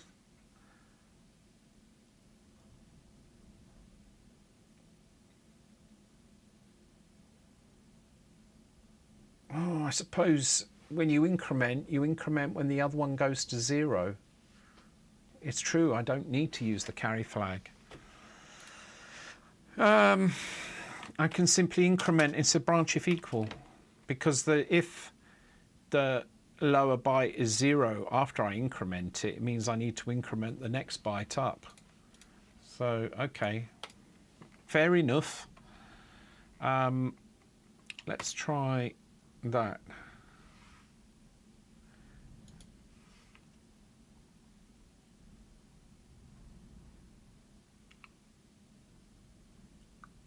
It's going up too fast now. It's because I got it round the wrong way. It's branch if not equal. Branch if not equal is the only increment if it is equal. There we go. 2, 3, 4, 5, 6, 7, 8, 9, 10, 11, 12. So we'll see if this works. 1, 2, 3, 4, 5, 6, 7, 8, 9, 10, 30. Right, that's working so far. 50. 60. Okay.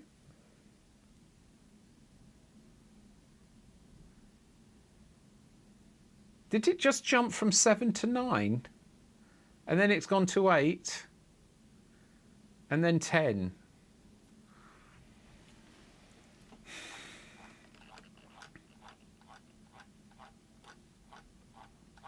That wonderful routine is not so wonderful. I didn't put a link in here.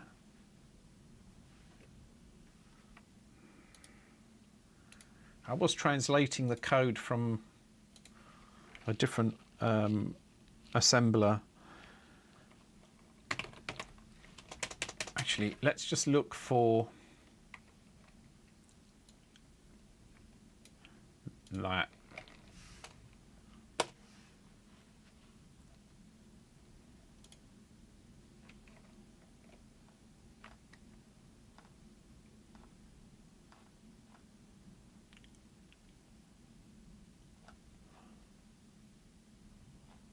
Yeah, this is the one, and I used this code here.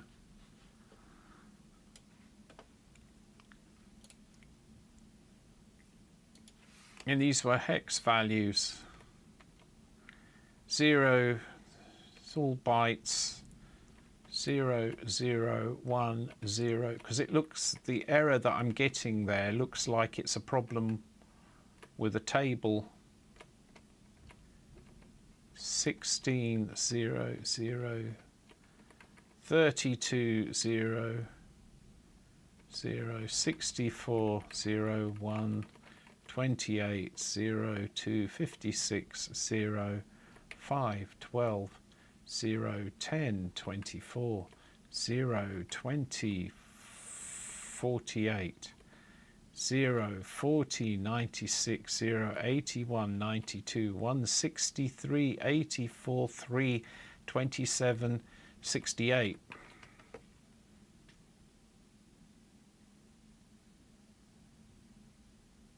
Yes, I know, exactly. I didn't test the 6, 7, 8, 9, unfortunately.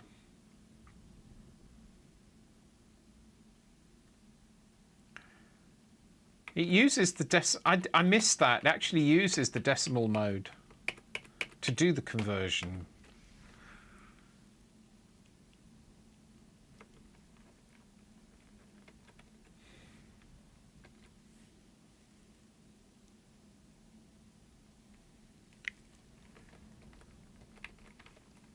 Load X 2D arithmetic shift left HD in +1 HTD 1 load A HD out table +2 table +1 HD out 1 +1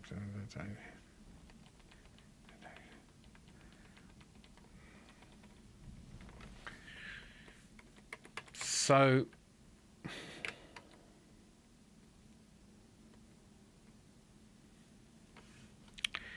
I think there's a mistake in that page.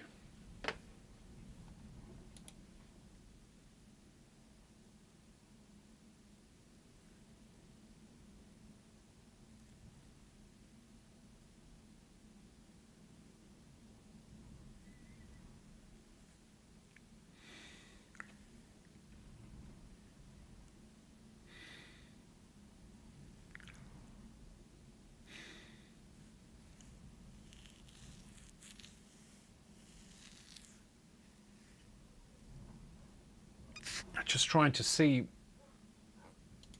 you know, it could be that I've got a mistake in my digits, I guess. 1, 2, 3, 4, 5, 6, 7, 8. Wait a minute. Did you see? Look at that seg digit 2. 1, 0, 1, 2, 3, 4, 5, 0, 2, 3, 4, 5, 6, 7, 9, 8, 0. It's me. It's my fault. I've got the 8 and 9 digits swapped. Oh, hilarious. Always blame someone else when you can blame yourself. It's not a good strategy. Right.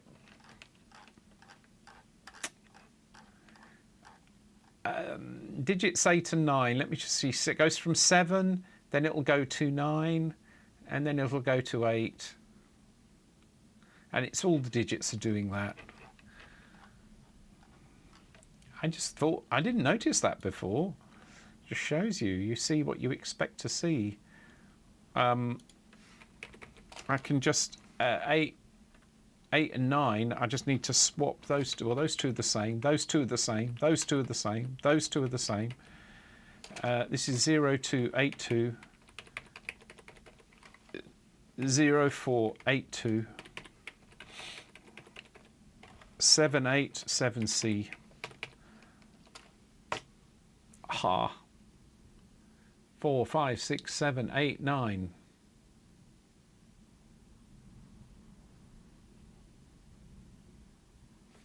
I've got a little mistake with 8 in here. 7C, 7C. Right. 8.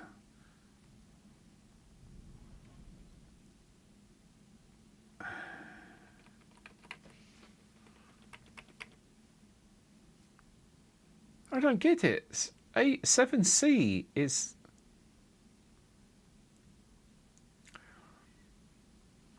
Oh.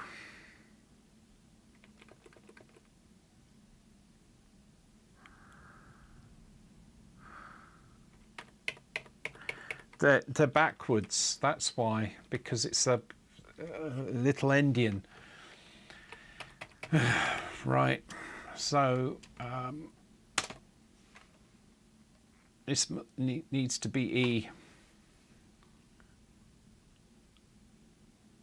No, the other way round. This needs to be C. Let's try again. I think we should probably have a good... Right.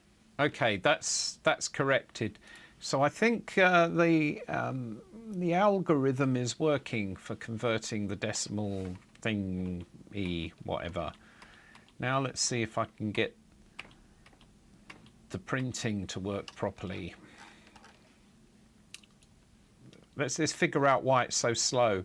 If I'm looking at that conversion routine,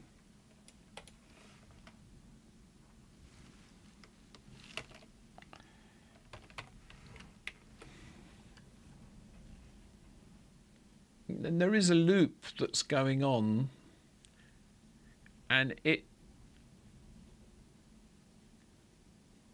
it's 45 decimal. It has to do. It's slow. It doesn't matter which way you go about it. It's slow. This is doing. Maybe I should just do it in decimal mode.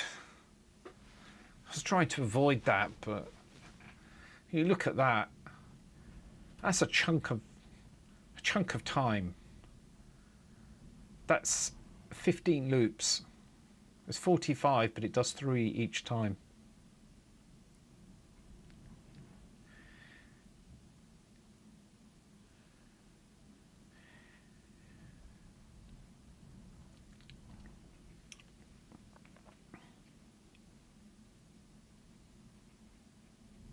About a fiver? What about a fiver?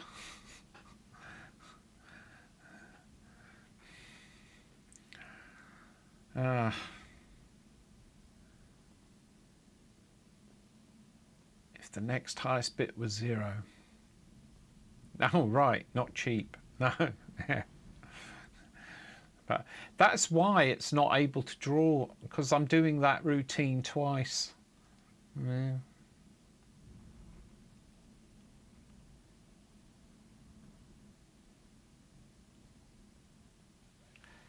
Okay.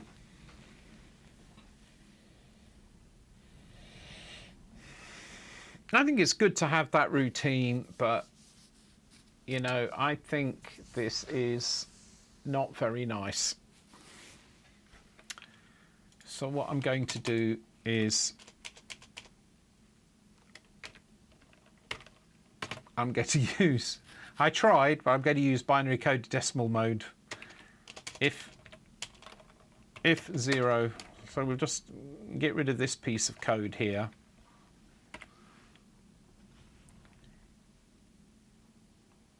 And then HTD is no longer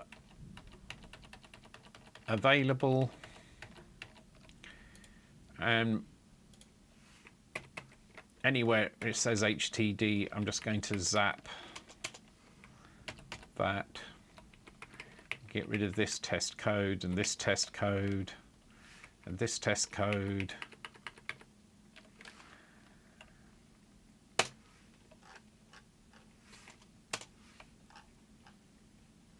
And the draw int, we're going to change the name of that to draw int BCD.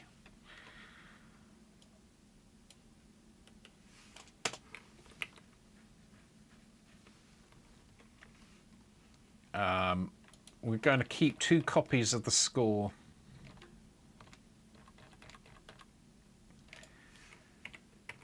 So we've got score BCD and score, so score and score BCD,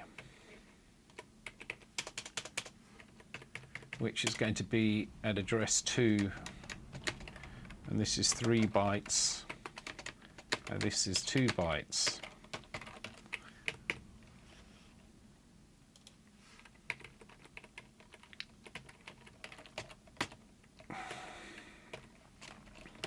Score BCD. How many digits do we want to draw? We keep everything else the same.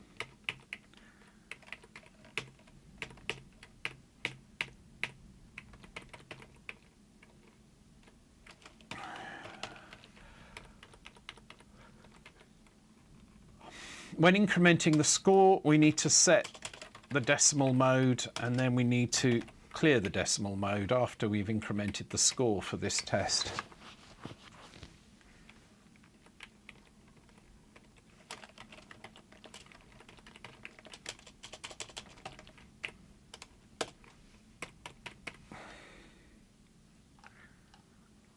So we're going to set up the same routine, but just using BCD directly instead of converting.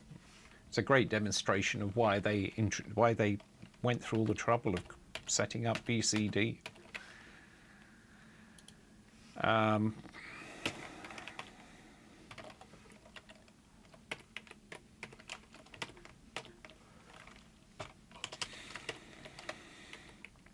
Now, I don't need to, the screen address, it's pretty much the same thing going on here, except I no longer need to convert it. So we do load A immediate 0x, store it in H. No, we don't need to do any of that, or any of that, or this, or this.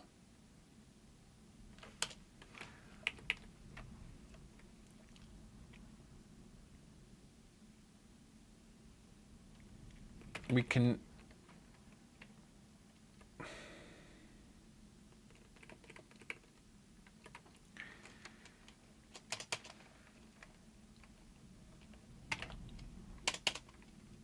zero comma x, because that's the 0 page stuff that we need, and 15 to get that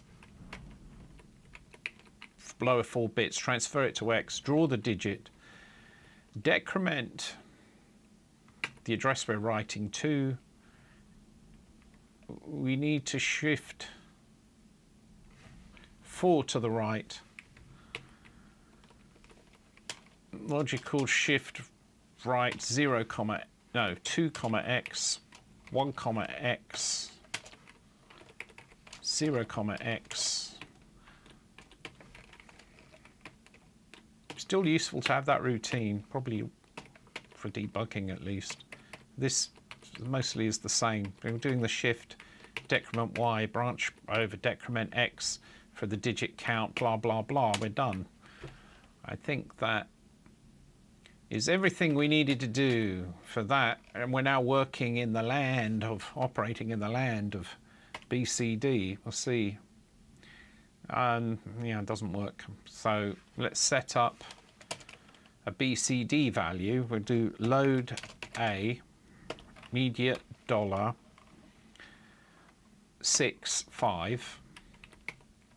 So that's hex 65, but in binary coded decimal mode, that's actually the number 65 in decimal. I think it's confusing. Store that in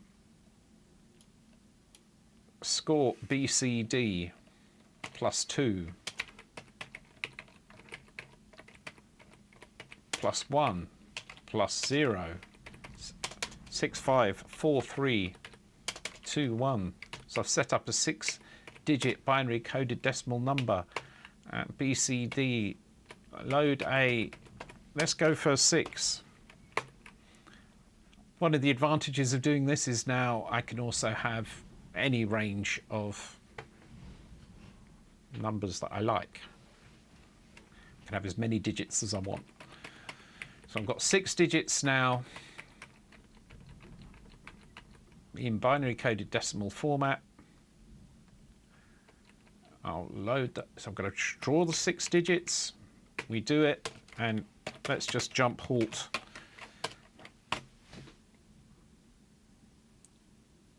Oh, it drew it, but down in here for some reason. Maybe I didn't set the screen location. I don't think I did. Load A, immediate $10 should be halfway across the screen. Store A, $80. Load A, immediate $80 screen memory. Store it in $81, the high byte of the address we want to write to.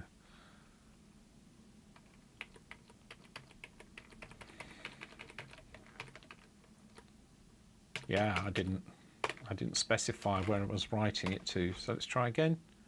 Okay, so now but it's still not right because we just got the number 1. But then on the other hand, the number that I put in there, I did stop the draw function after the first loop.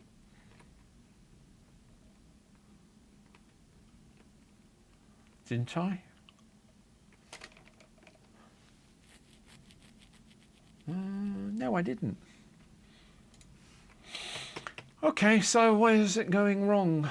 It draws the first digit.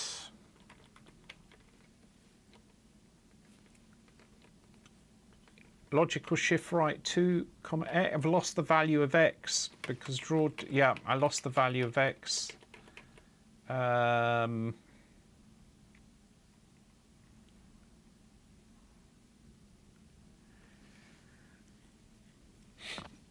Oh.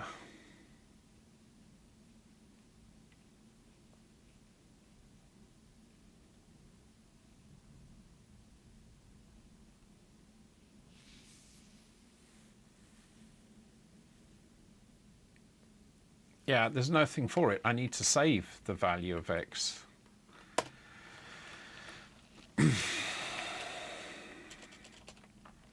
How expensive is the push A instruction? I want to remind myself. The push A instruction. 6502. Instruction set. Push A. Using the stack, how expensive is it? It only takes 3 cycles. So if I'm doing a push, if I'm saving and restoring, you know, that's an interesting point. If I want to save the X register in 0 page, I can do, I have to first of all do transfer, no, store X. I'm just looking for that. Store X.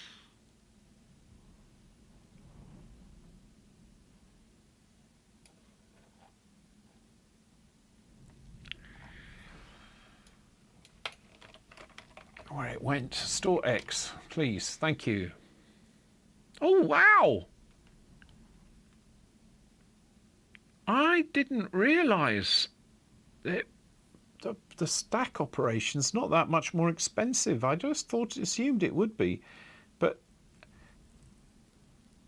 storing the X register in 0 page takes 3 bytes. 3 cycles. Sorry, 3 cycles.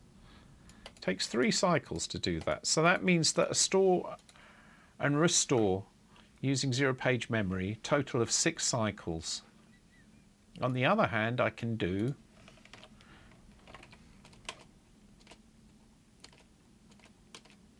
push A, which is 3 cycles as well. But the bit that I need to then do is the transfer. That won't cost anything more, but I need to do the transfer from X to A. So that's TXA, which is probably 2 cycles. So instead of 6 cycles, it would be 10 cycles. But, you know, that's not the end of the world. Transfer X to A. Push. And it's certainly fine for now.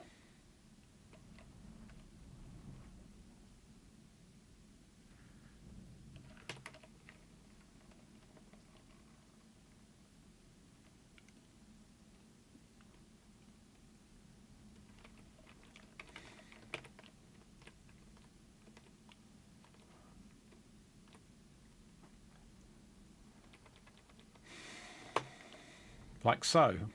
I can preserve the X register and then I can do pull A and transfer A to X.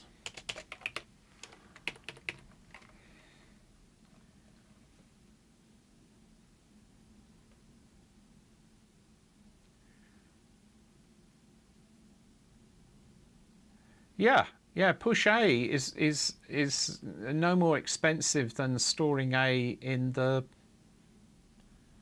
you know, that has uses. He says getting mischievous. Oh, there are things you can do. I never really thought about that in 6502. There are things you can do. Now there are some restrictions though, because stack memory is, the stack pointer is only here. The stack pointer is only an 8-bit register. If it was a 16-bit register, people would be using the stack pointer for all kinds of stuff.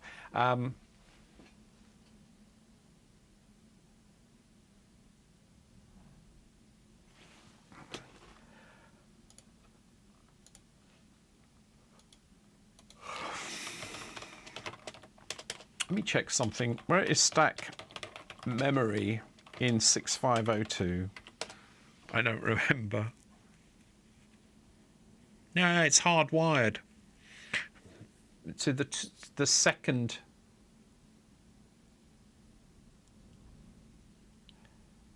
The second 256 bytes. But you can access that stack memory absolutely fine with anything. You don't have to only access it through, obviously. The point there being that if you wanted to rapidly build a list of something, you could do it by putting it onto the stack, in that the push operation, which does quite a bit, it pushes into an address and then modifies the stack pointer. So if you don't use that, then you have to do some kind of complex or you have to do some kind of indexing and increments and many instructions. I could see how if you needed to construct something dynamically really fast, you could do it, as long as you were happy that it was in stack memory. And very often the stack memory is not, you don't need much stack memory. It's often a bit wasted, the stack memory.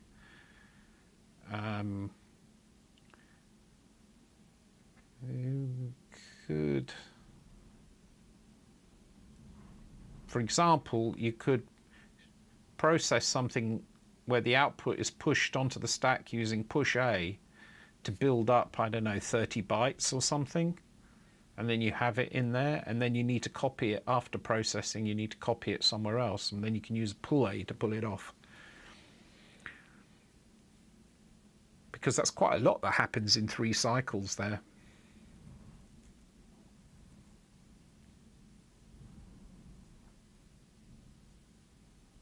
You can set it with a TXS, yes, exactly.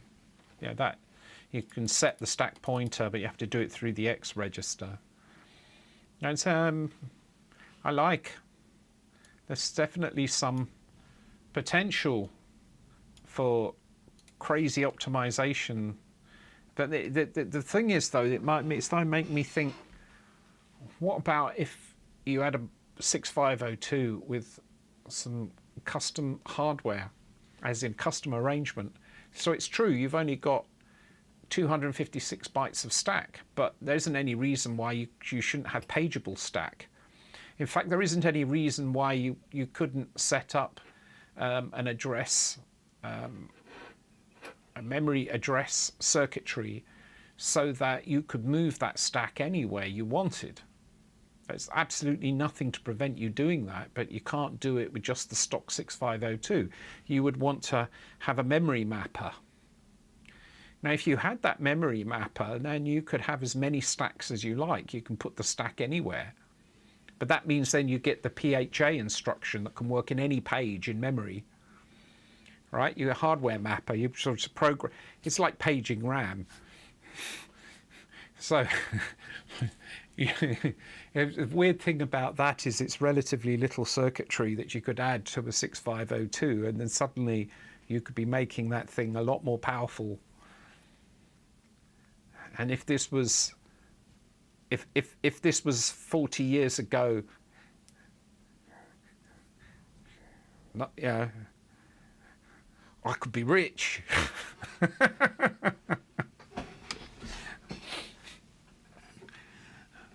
Oh, well, that might be fun, to make the world's most powerful 6502 based computer using just circuits, integrated circuits and technology that was available at the time of the 6502. There's definitely, we didn't, a bunch of stuff that was never explored. I like that idea. But you can take this further. You can start making direct memory access circuitry and Lord knows what.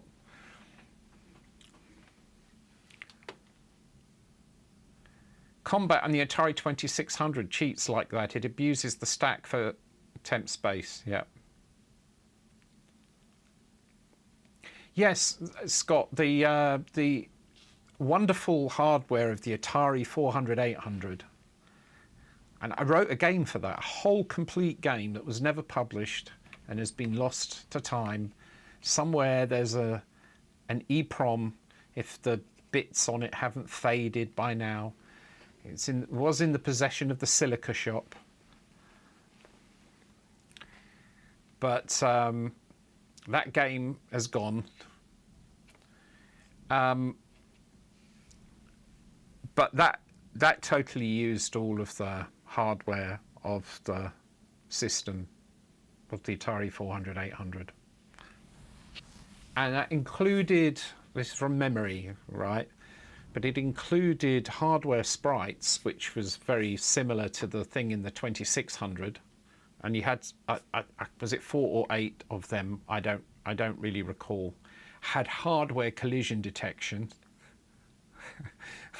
So that you could detect collision with the sprites in hardware. Similar to the technique I use on the ACORN Atom for doing collision detection, where when the routine that draws checks to see if there's a disturbance in, if there is, then it knows that some collision has taken place. It had a proper map display, if I recall. So it's like you could display, what's the word for it? Sorry. It's the same thing that the Sega Mega Drive used. That tiled was the word I was looking for. So it had a tiled display, and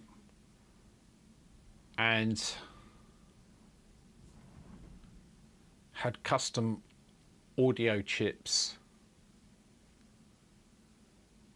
I don't know if it had any kind of DMA, I don't recall, or if it had any kind of hardware blitting. But in the game that I made, I used sprites, but I also used the playfield or whatever it was called. So there were some effects that I had. I remember I had a chain reaction thing. It was this stick that spanned. And when you hit it, it split. And then when that fired out, it would hit if it hit other enemies, it would cause basically a chain reaction. It was really quite cool. But that was relying on the fact that those things were fast. So they were moving 8 bits at a time. So I could do them entirely in the playfield.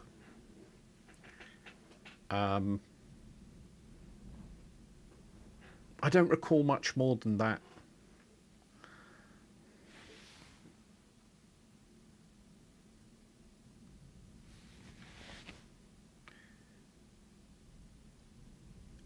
You could move the stack anywhere with a latch to an address that traps I/O, although it means that the whole 0 page gets back switched.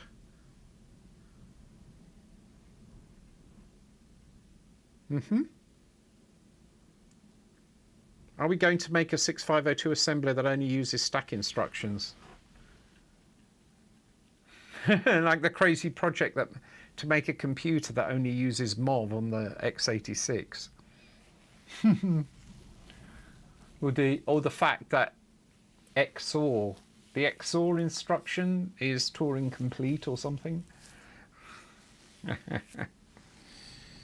That would be fun. That would be really a lot of fun to do. That particular game that I wrote on the Atari 400/800, I was 16, I think, when I did that. So by the time I did that, I'd already gone through the ACORN System 1, the ACORN Atom, and the BBC Micro. So that's my fourth platform.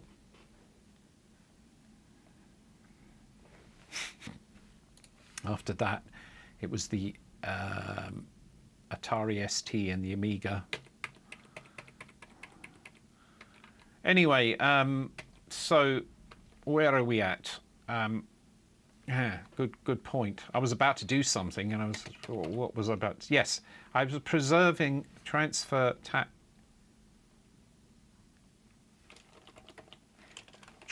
transfer A to X, and that should be pull A, push, transfer. Right, that should fix it, I hope.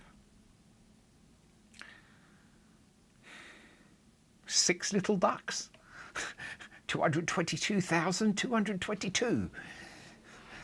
Yeah. What went wrong there?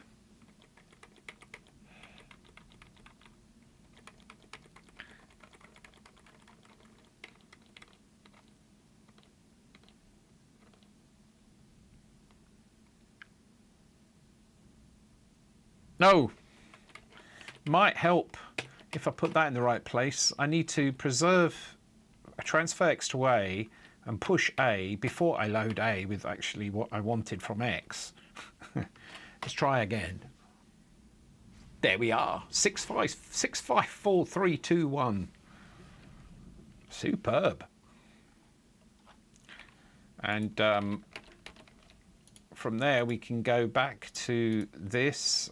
Instead of jump halt, we'll just comment that out, and we'll have our 2 V-syncs, and then it clears the previous score, then changes the score, and then redraws. Except now we're going to do 6 digits in BCD mode.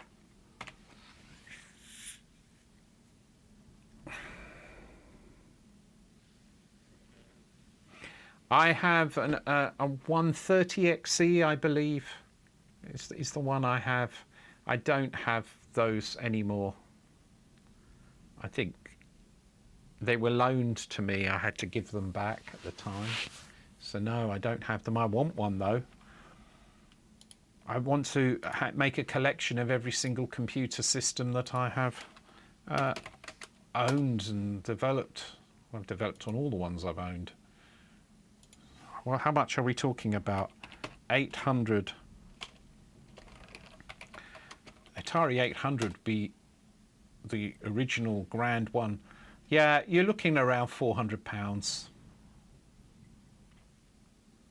Yeah, 400. Parts only. It was an amazing machine. It was honestly, you just,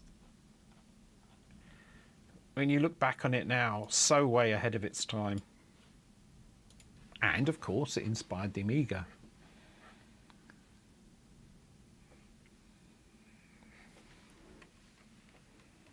You can, I have a video of me playing Star Raiders. That was playing that on the XE. So what's going on here? See, this doesn't really bode too well. It's going too fast to see what's happening.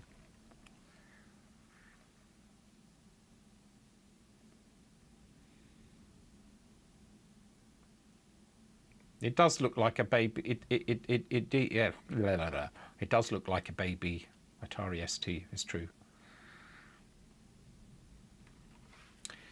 Well,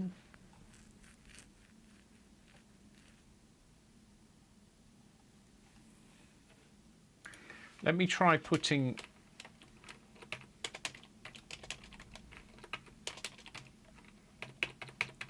the zeros in there and see what happens when I attempt to it's not incrementing. Why is it not incrementing?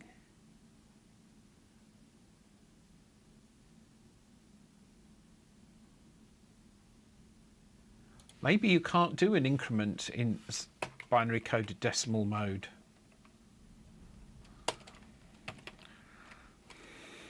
Load A. score, clear carry, add with carry, immediate one, store a score. And we'll just increment the first digit. No. Oh, because I'm incrementing score B, I need to increment score BCD.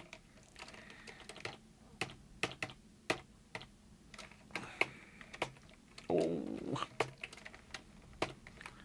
Score BCD.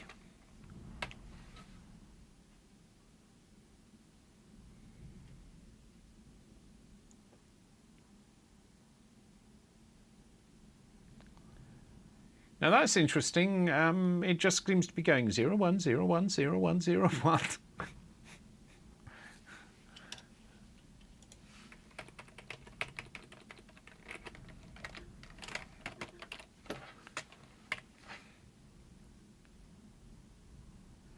Now that's very interesting. There are a few things that are interesting about this. One of them is it's still flickering.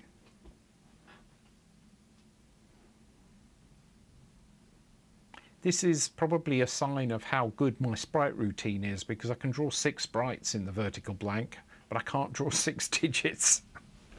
Something's wrong.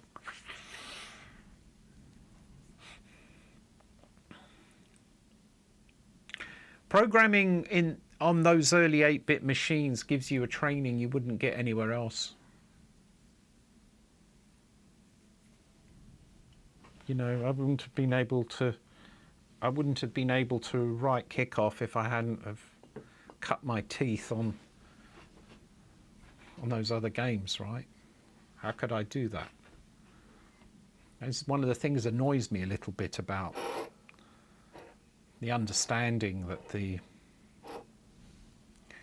audience, but not just the audience, even the industry have on engineering. It's a weird thing.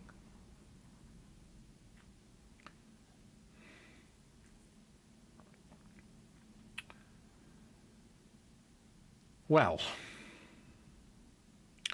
I don't understand why this is going 0, 1, 0, 1, 0, 1. There needs to be something that was resetting the score, but I don't have anything in the loop here that's resetting the score, do I? Do I? I don't see anything. But they see, I'm using binary coded decimal. Who the hell knows what's allowed in the mysterious world of binary coded decimal? Well, that wasn't it.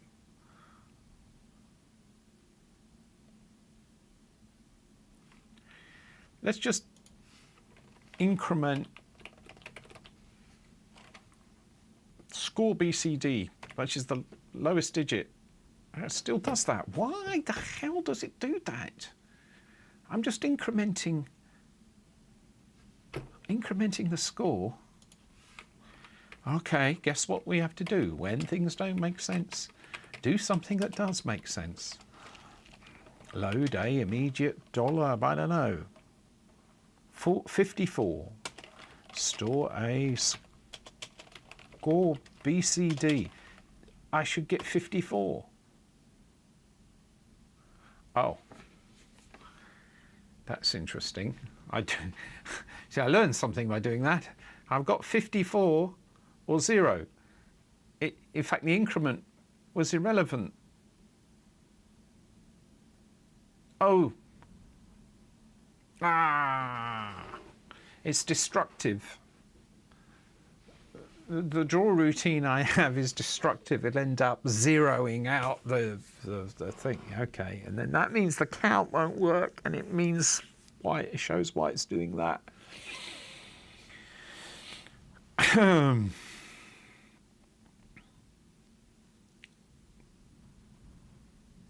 Score BCD is getting clobbered by the draw routine, because the current draw routine is a destructive thing, because that's the way I wrote it, which then makes the interesting question, how can I make that non-destructive? And should I?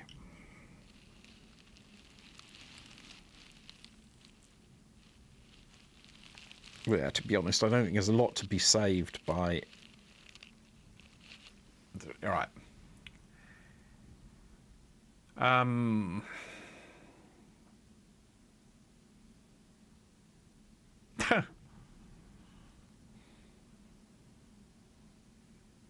The thing is a maximum of... Well, no, I've got number of digits. I can have any number of digits.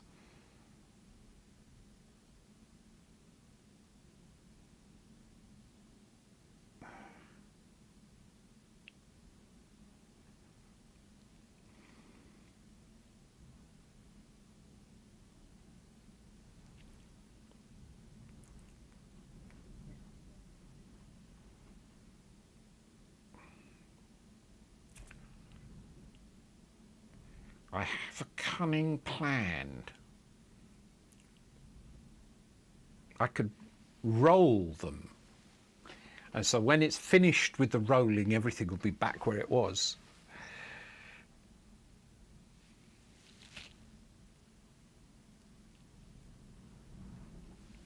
Yeah, I am currently doing that. Okay. All right, I'm going to rewrite. You know what I'm going to do? I'm going to just rewrite this to a different way which means it's non-destructive, which I think is a lot better. So all we do is we load the accumulator with 80, clear carry, right, because I am drawing it from right to left, starting with the lowest bits. And then I get edge cases. Do I really want to handle the edge cases? Oh, yes. Then you've got 2 bytes for each byte.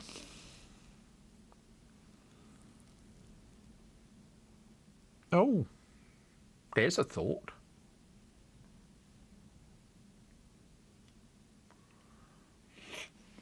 Why not?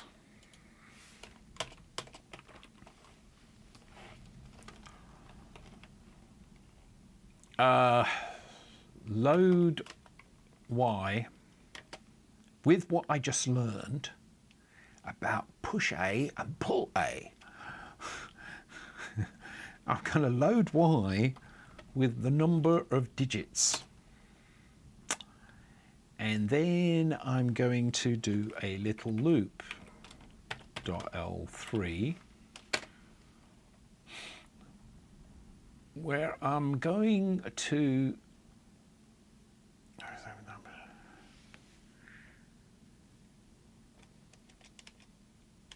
Oh.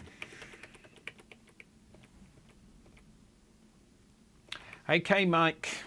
Thanks for tuning in.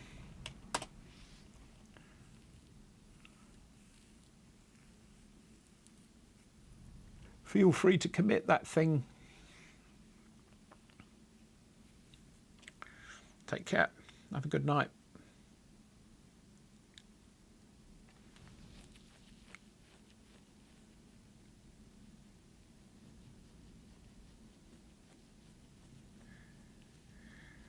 So if I load A with 82 and then I do a set carry and then subtract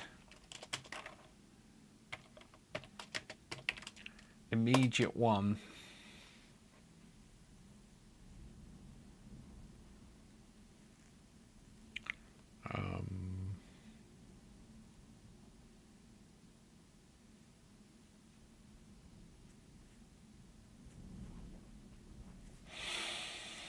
subtract immediate 1, and then from 0 page memory, or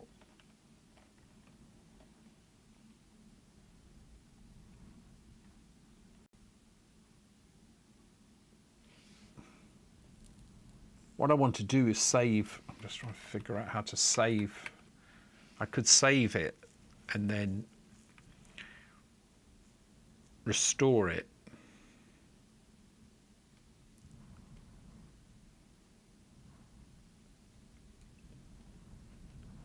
Or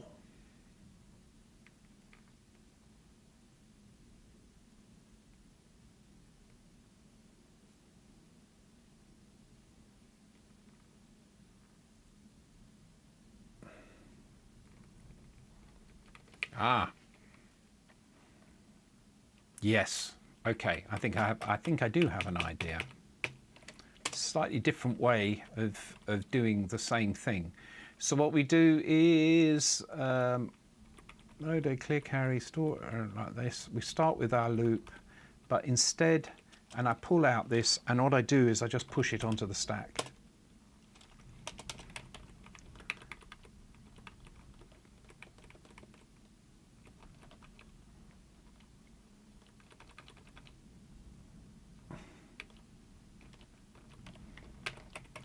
Like that. So instead, oh, but that still destroys it.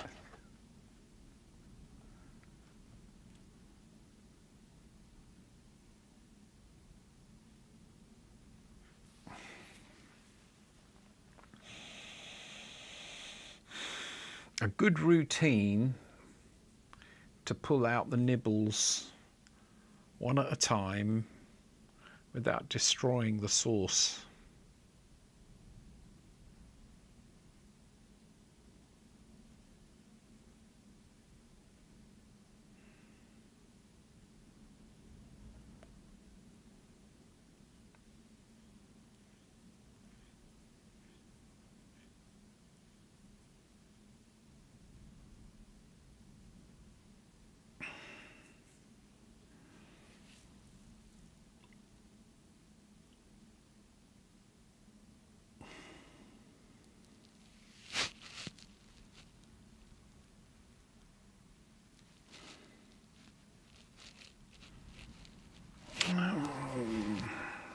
That's kind of interesting.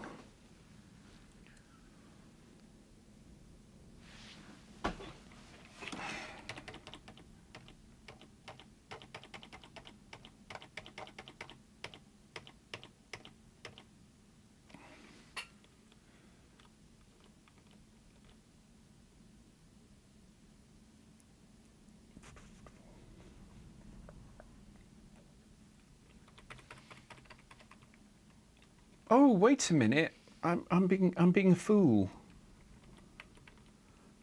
Because I have it hardwired. I thought this would work with any number of digits, and currently the way it is at the moment, it doesn't. It's hardwired to 3 digits anyway. So I'm going to just write a new version of this routine that works with any number of digits. Right, if we do that, then we need an outer loop, which is the number of digits divided by 2. Load a $82, which is the number of digits. Then we're going to do a divide by 2, which is a logical shift right on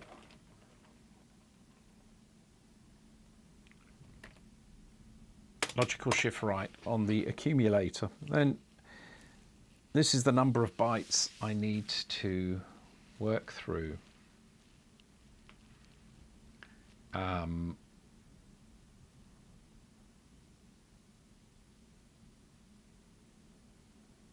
Oh, well, I could do it that way too.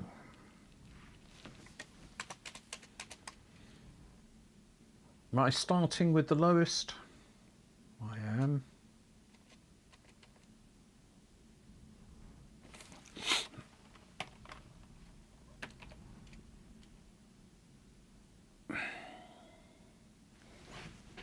With the number of digits.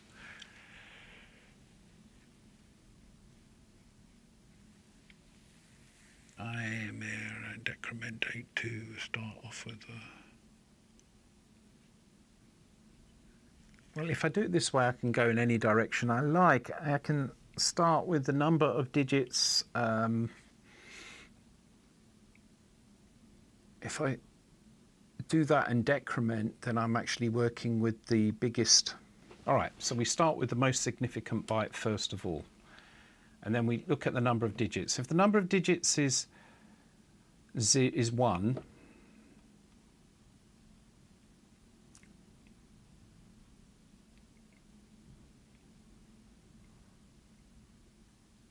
I need to divide it by 2. 1. If the number of digits is 2, I still need it to be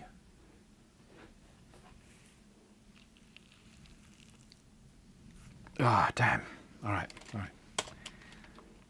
Build this algorithm up. I load A, the number of digits, and then I subtract 1 from it. So set with carry, subtract carry, immediate 1. So that, and then I do an arithmetic, a logical shift right. So what this is doing is a calculation which is the value in 8.2 minus 1 divided by 2. So for example, if the input value is 0, then I will get error. 0 doesn't make sense. If I do an input value of 1, then that becomes 0. If I do an input value of 2, then this also becomes 0, as in the only digit I'm processing, or byte I'm processing, is byte 0. If I have 3, then this will become 1. That is, 0 is the last digit, but now 1 is the last digit. So this is index of last digit.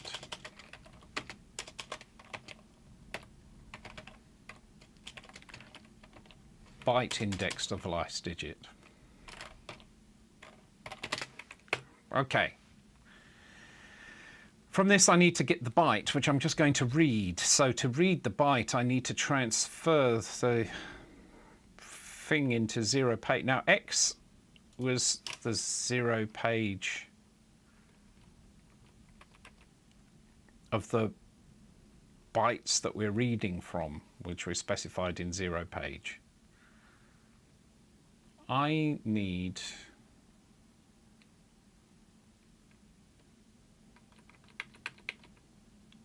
to add this to X. So adding X to A is a little bit annoying because I need to have a 0 page memory thing in order to do that.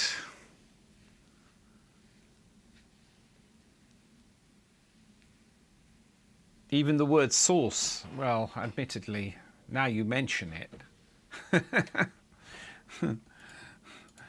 How do you add the X register to the accumulator?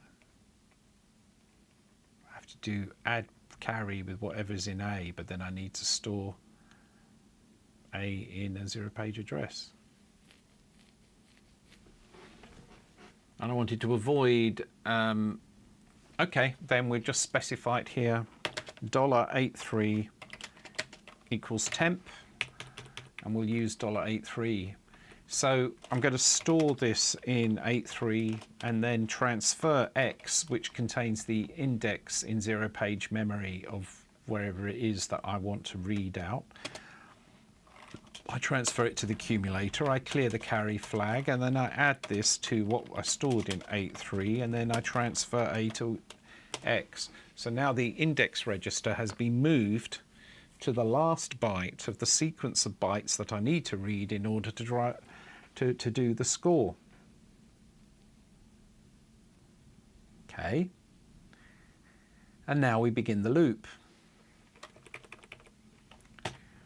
Draw int bcd1, dib1. Right. What do I curry when or carrying favor? Dib1. All right. Label here. I start by loading A with 0, X. So what I'm doing is loading the accumulator with the byte in 0 page memory, which will be starting with the last byte that I need to get. Now I need to know whether I am reading an even or odd address. No, that's nonsense. I need to know which nibble I'm getting. And that depends on the number of digits.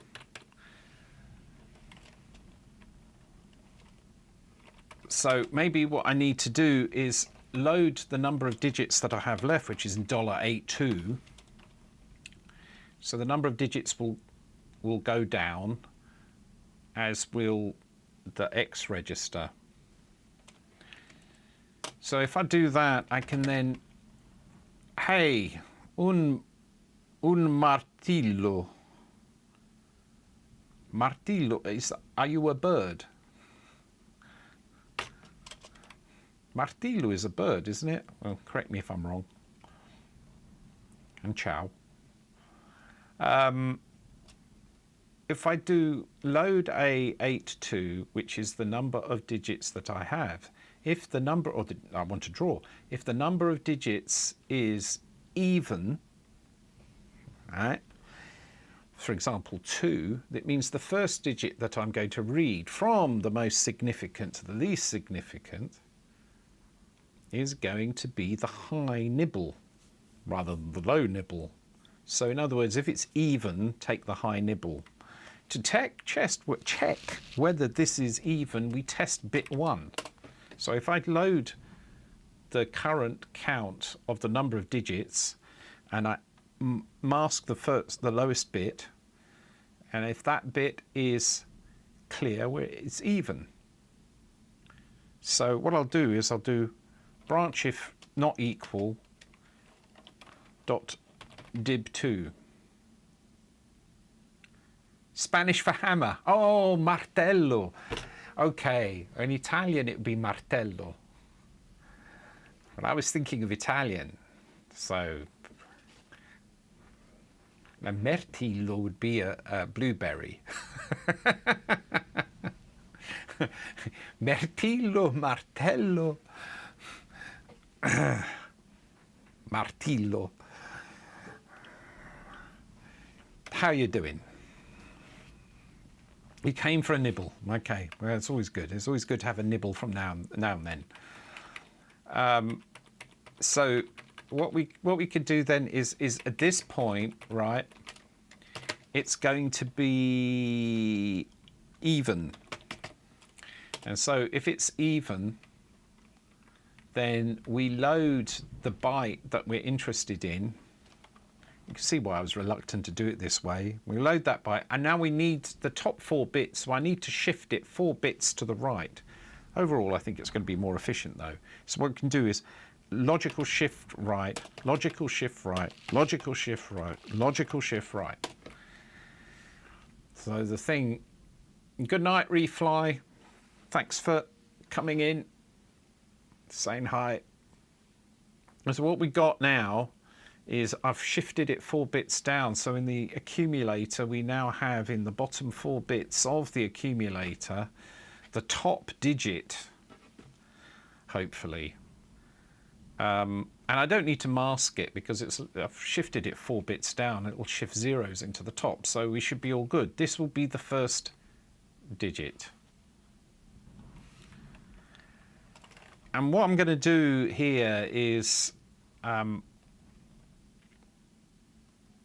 I know I need to store the X register and yeah, could I do that in a loop?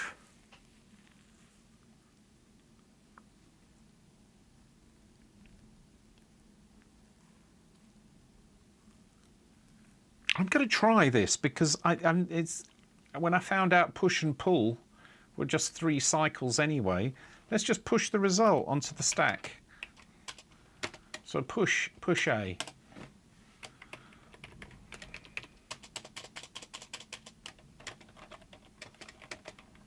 All right, so we push that to the stack, and then what do? We need to jump to another label, and then here we can have dib2. All right, this is one where it's odd, and if it's odd, it means all I need to do is and 15, because I already have the bits in the right place, because I'm looking for the low nibble. And then we push that,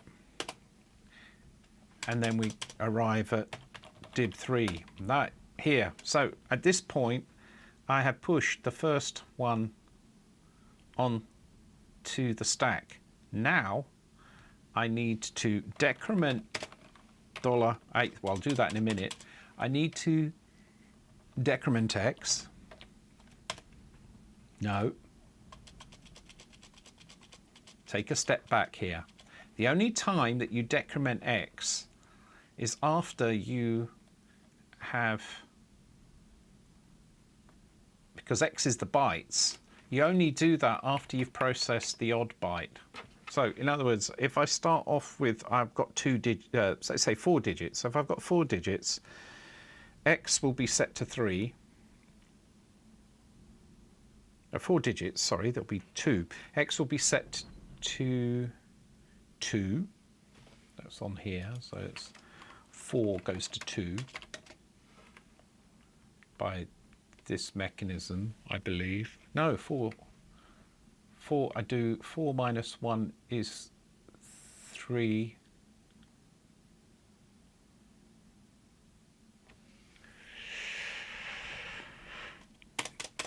Oh, damn. If I have 4 bytes, X starts at 2, because you have 4 minus 1 is 3.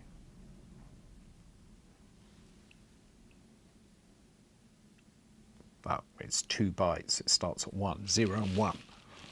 2 bytes starts at 1. 3, 4. 4 digits. You subtract 1 and you divide by 2. And so the end result is 1, because you start on byte 1 and then you get to byte 0. So, fine. But we start off with 4 digits, which is an even number, so I need to take the top nibble, which I do. Then after taking the top nibble, we don't decrement X. But after we've taken the lower nibble, we do. So I need to decrement X here, which is decrementing X when you've done the lower nibble, as opposed to the higher nibble. You following me? I'm not sure I'm following me, but okay. But every time round the loop, we decrement the digit. So $83, we decrement the digit, and we branch if not equal, because if it gets equal, then we're done. We branch back to DIB1. So this loop will probably do it. The result of this will be that I should have all of the nibbles in a line in memory, which is what I want, so that I can then do the second part of this. The problem is I've now lost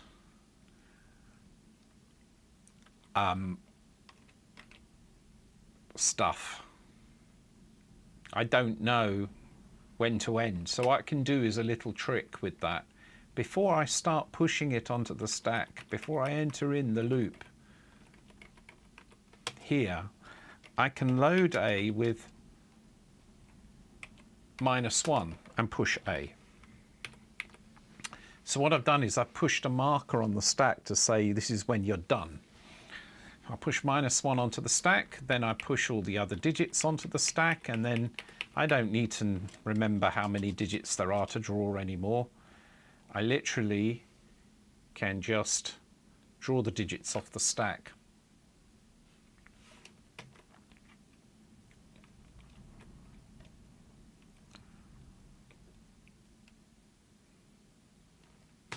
Which I shall try.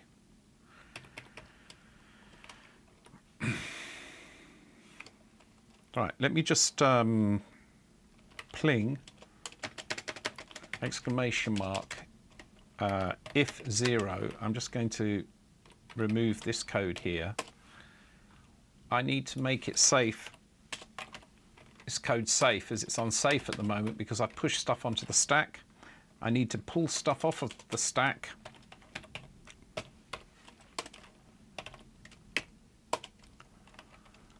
Until I get -1. It's not enough just to check that it's negative. So I compare what I have in the accumulator with -1, and if it is equal -1, then I jump to dib5, dib5, which is going to be the end here.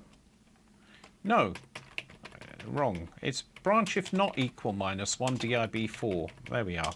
So this is just a very simple tight loop that's pulling the stuff that I put on the stack off the stack, and then I carry on, and hopefully things don't crash. Well, label in it, so I have a possible error on line 331. Yeah, there's no sub instruction. Let's subtract with carry. Let's try again. Yeah, that looks like a crash.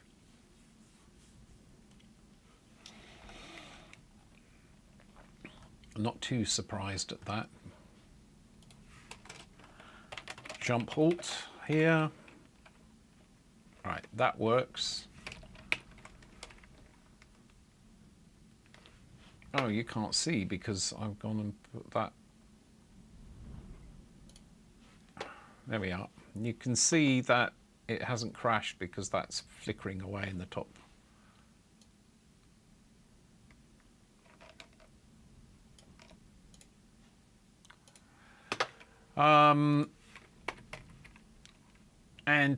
So fine. Let's see if we ever get to the bit where we pull it off the stack. Do we get here? Yes. Now what I did was push. I'm guaranteed to push at least one thing on the stack, and that thing will be -1. If I pull off the stack until I get whatever that -1 was, then I know I have fixed the stack.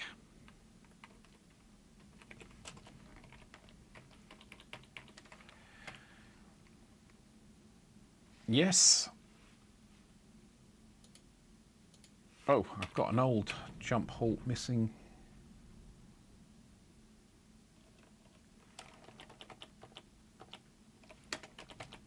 That was a bad test because there was another halt. So let's try that there. Do we get to here? Yes, we do. Well then, having finished that, I do a return. And it looks like it crashed. We go to draw BCD.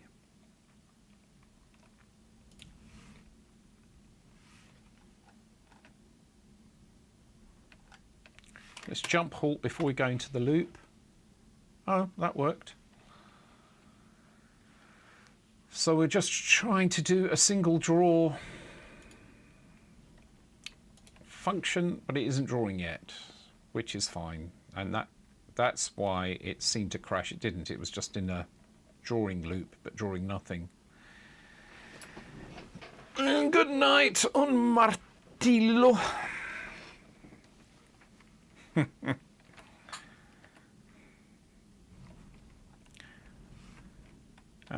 Draw PCD. So it didn't crash. It was never a crash. It's just not drawing, which is fine. Now what I can do is here, you see, because I've stored this now on the stack, I can do whatever I like. All manner of stuff with my registers that I don't need to back up anymore. I'm going to load X with 0 here, and after the pull A, we're going to store at, say, 8800, about halfway down the screen on the left-hand side, that, and then I can increment X, and that should just display what was on the stack there. That's not, that's the -1. All that's those dashes there are the -1. The rest was 0, but that's not a surprise because the test number I've been doing is 0. So let's try 1, 2, 3, 4, 5, 6. We'll put that number in there. We should see a different pattern. Yeah, not too convincing.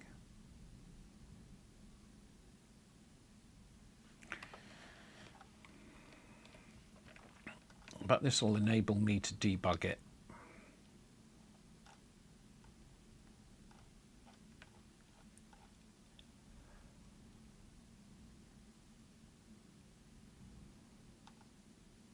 Right.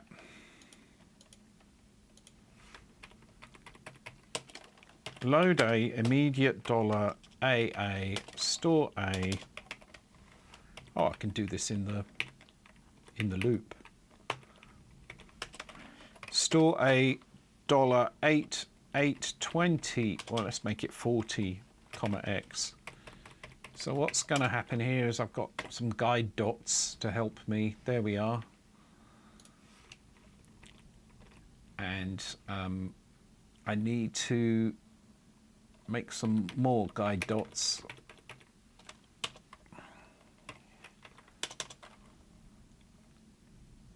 Showing the top byte of each nibble. There, that's pretty good.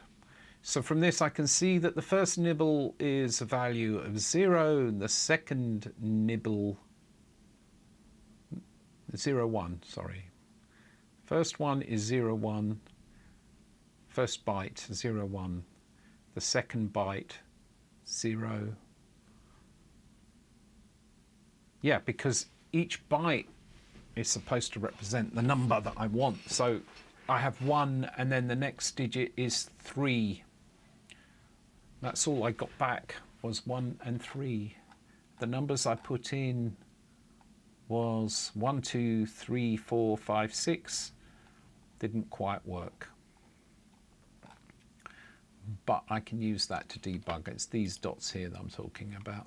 And I can see the bit pattern of what I'm debugging. So I like this. I'm using the stack to store intermediate result. But let's fix it.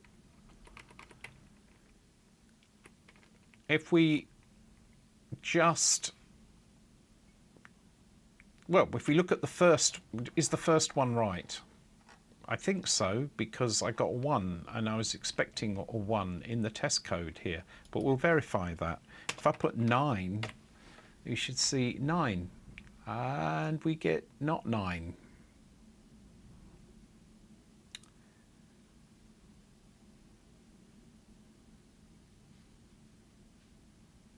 That is not 9. In hex, that is 10. 1, 0. No, it is 9. Sorry, I'm just reading. Maybe it'd be easier if I showed the top bit, but it'd be easier if I showed the bottom bit, I think. So let me just fix that. That's driving me nuts. It's confusing the hell out of me now. We'll go and do, instead of the first bit of each nibble, like that.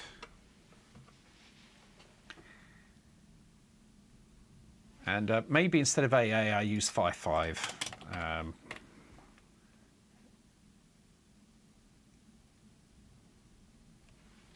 I think that's easy. Yes, that's easier to read. So 1, 0, 0, 1.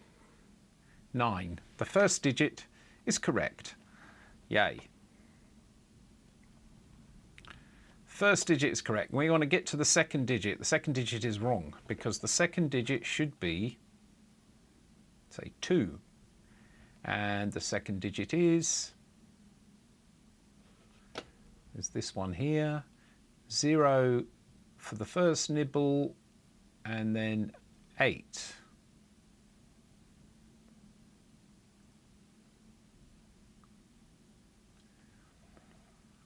So that just didn't work. Now the 9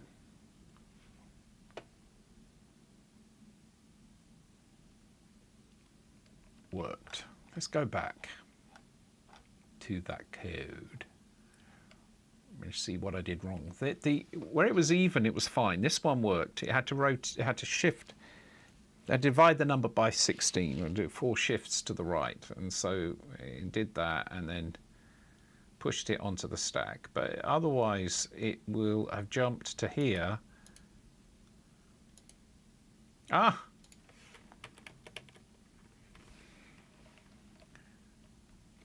I haven't loaded the value. I need to load the value. And it was confused because of this comment placement. Let's put it here instead. So I was just missing the load the value in and then mask it. So that should probably work better. Let's see. Oh, that looks a lot more interesting. The first value is 9, and then we have the second byte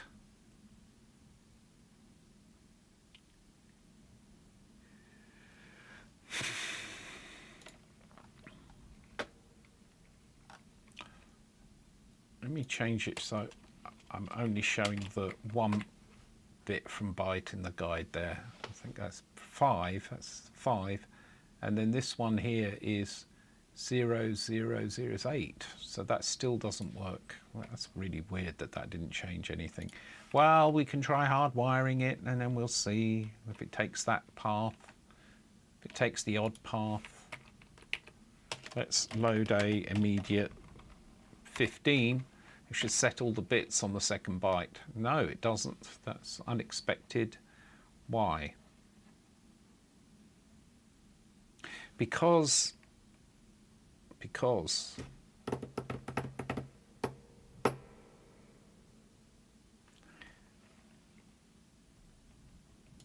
right, let's check where the maybe the X register got zapped.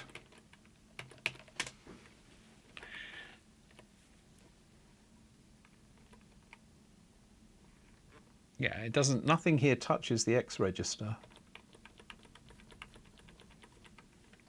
So I loaded that value in, and I divided it by 16, and I pushed it onto the stack, and then we go round the cycle again. It shouldn't have touched the X register in this pass,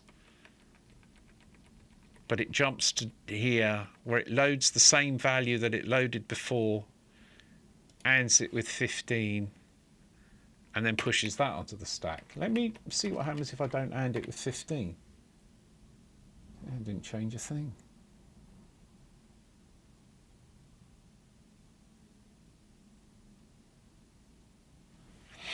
That's very odd.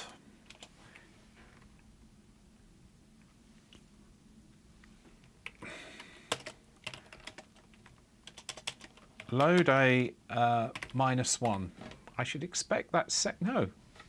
The second byte that gets pushed, I can only assume the problem is that 82, oh, I made a mistake. That's why. 82 is how I check the number of bits, but I decremented 83. 83, not 82. 83 was a temporary register. I was decrementing the wrong thing. No wonder. That looks a little more like it.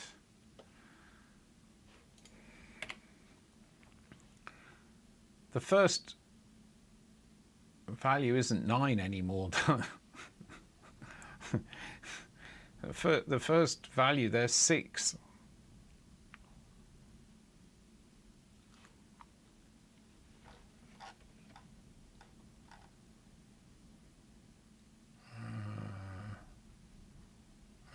No. That is very strange. Right, so to make sense of that, I'm going to start by not having it loop at all.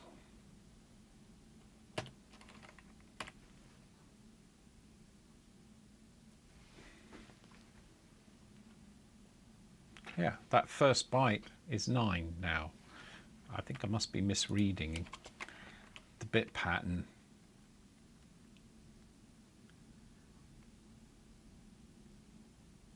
Oh, because they're backwards. Dear me. They get printed backwards. Well, that makes sense because you push and pull on the stack.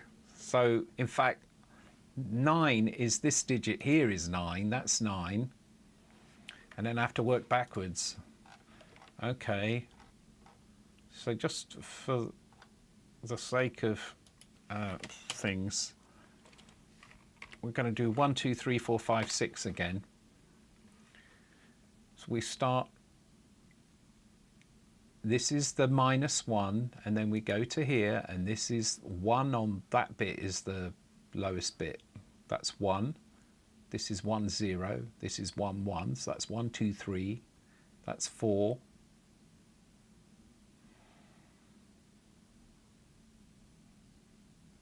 That's 5. And that's 6. 1, 2, 3, 4. That looks correct. So that routine, I think, is working now. Now what we need to do is get it to display. Let's see, we're going to go to the draw BCD loop thing in here. I think this was working, so it looked right. So I'm going to get rid of the debug display.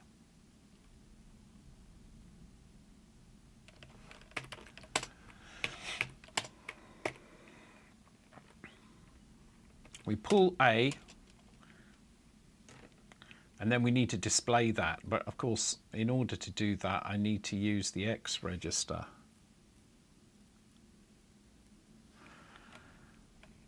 Transfer X to A. Hang on a minute. The draw digit routine, let's see what this uses. It uses X and Y. All right.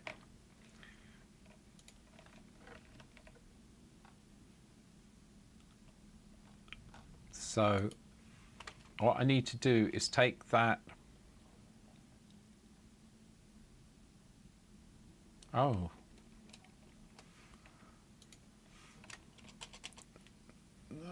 No, it's fine. I have it in the accumulator because I pulled it off the stack and I transfer it to the X register. It's as simple as that. And then we need to draw it. So we draw the digit.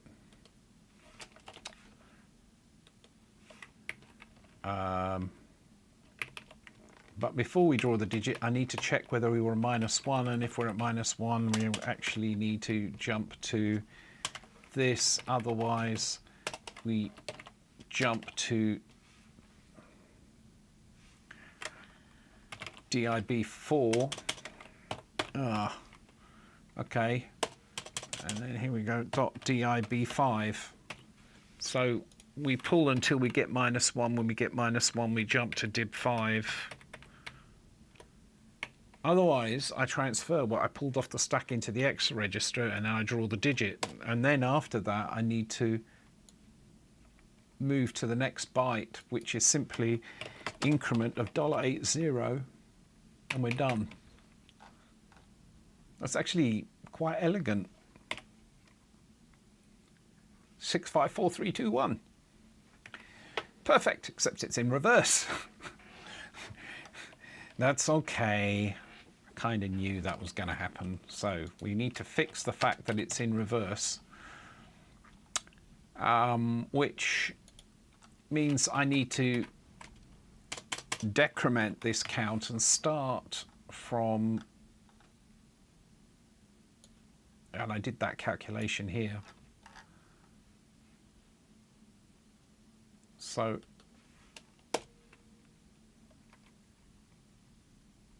right,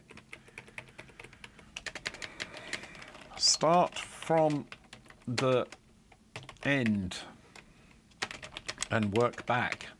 So that's what this is. It's like add the number of digits on to the start and then we decrement and we work back. This should hopefully make it go the right way round. And there we are. We now have a draw BCD function that works. And I really like that code. I can get rid of the old one. So the old one was shorter, but it was inefficient and it was destroying the memory of the thing. This, on the other hand, doesn't destroy anything. We move to the end for the drawing. We have to subtract 1 and divide by 2 to get a byte count, as we've got 2 digits per byte. We store that in a temporary 8.3, transfer X to A, because X is the address in memory that we're displaying this data from. So we need to add that offset onto X so that we can plot in reverse. Although, having said that, then surely I don't need to do that if I'm going to pull it off the stack in reverse anyway.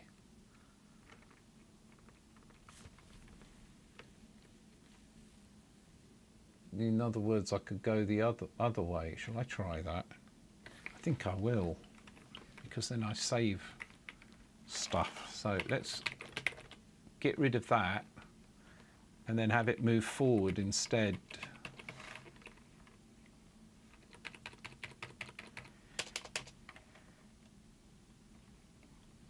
Increment $80. So this will have it going in reverse, but surely if I went through all the trouble of reversing this and decrementing X, this calculation to get the amount, I don't need to do that anymore. I don't think I need to do, this gets rid of a whole bunch of code. I don't need to that, or that, or that, or that, or that, or that, or that, or that, or that. And then instead of decrement X, I increment X. Well, it'd be nice if that works. I think this will do the same thing. Oh, so close. 2, 1, 4, 3, 6, 5. Oh, yeah, because I also need to change the sense of this. Instead of doing the odd or even, I need to flip it. Where was that? There was an and. Oh, here. I changed the sense, the order in which I'm drawing the nibbles even. And we go again. And now we have 0, 1, 2. Oh. That was so close. Let's put it back to here and think about this. Oh, it's annoying. Oh, no, I know what that is. It's true, this is all good, but it's just the point where I increment X needs to be in the right place, which is now no longer here, because it needs to be here instead. Yes? 1, 2, 3, 4, 5, 6. That's brilliant. That works just fine-a-rooney. And we can go and zap all the unneeded code. And this is really nice now. This is about the same size as the original code. We just start off by loading -1. It's a very cheap shot, but it's actually, you know, for the cost of 1 byte on the stack, it's effective. I know that I'm drawing BCD values. I know the value of -1 is never a valid digit, and so I use -1 as the end of a string. It's in effect like a string, but it's the end of the string is being marked by -1. I push that onto the stack, so later when I find that on the stack, I know to stop. That means I don't need to keep track of, you know, how many digits I had, because I'm decrementing that, so I've lost that information otherwise. So, okay, we do that, and then we load the number of digits that we have, and check, do we start with an odd or even digit? If we start with an odd digit, which is by checking the first bit, or masking everything but the first bit, if it's equal, we branch to dib2 that's equal 0 when it's an even number. If we get here, it's an odd number, in which case and we need to start with the most significant nibble. So we take the data from the byte, do 3 shift lefts, 4 shift rights, so that the big nibble becomes a little nibble, and we push that onto the stack. Then we increment x, because in this instance where we've done that, we need to move now onto the next byte, because you start off with the lowest nibble, then the biggest nibble, and then the next byte. So we just did the bigger nibble, and now we do the next byte. Otherwise, if it was even, we just load the same byte in and just mask off the bottom 4 bits using AND15. We push that onto the stack. Otherwise, we decrement. No. And then at the end of that loop, we decrement the count of the number of digits. Are we at 0? No. If we're not at 0, then we jump back, where we do it again. And it's either the same byte or it's the next byte, depending on whether or not it was, you know, which one of these two we did. If we did the largest byte, we've incremented x. If we did the largest nibble, if we did the smallest nibble, it just keeps x the same, because it needs to read that byte again to do the second part. Well, this is all fine. And then it keeps doing that until eventually we have finished all our digits. Now what it's done is pushed onto the stack a series of digits. We can then do a nice tight little routine here where we load x with 0, where x is just being the index register is being used. Why do I load this with 0? I don't need that. I don't need that at all, because I don't need to have an index register acting as an index register, because I'm actually using the stack for that purpose. So what I can do is like pull A off the stack, compare it with -1, and if it's equal, it means I've finished. Where it jumps to here. Otherwise, it transfers that A that it pulled off of the value pulled off of the stack, which is a digit, into X, so that it can execute draw digit, increment the address that it's drawing the digit to in video memory, jump back. And I can probably save a little byte to say, when you increment that address, will that ever be 0?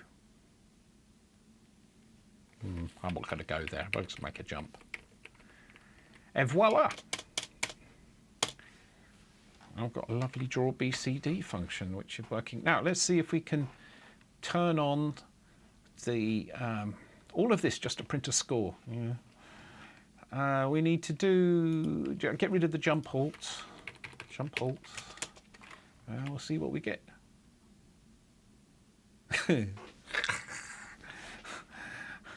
Oh no!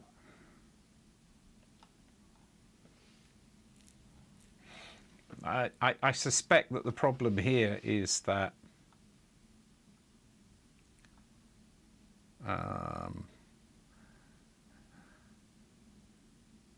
yes, I already have that in mind, because I can tell it through the X register which values in memory, but it is expecting them to be already decoded into BCD.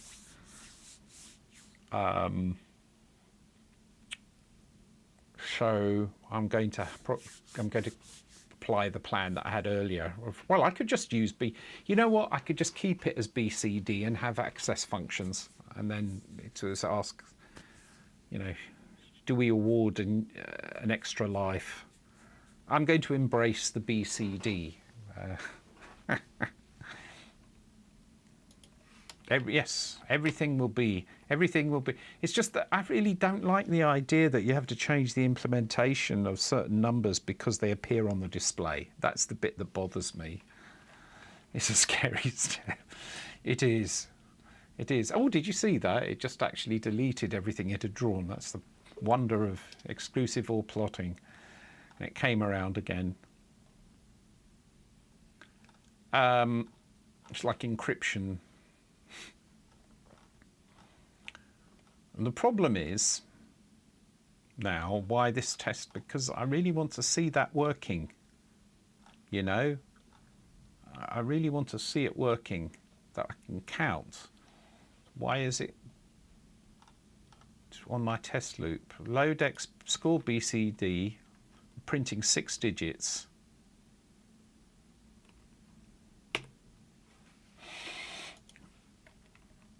I need to reset the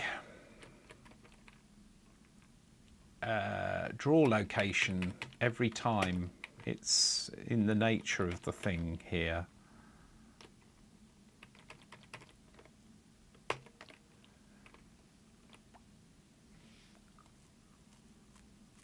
Because that routine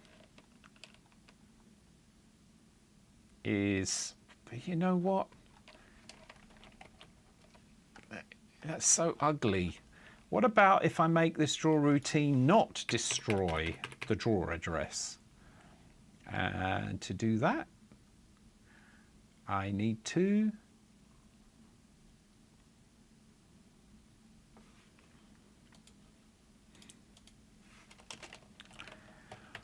I'm embracing the stack in a scary way.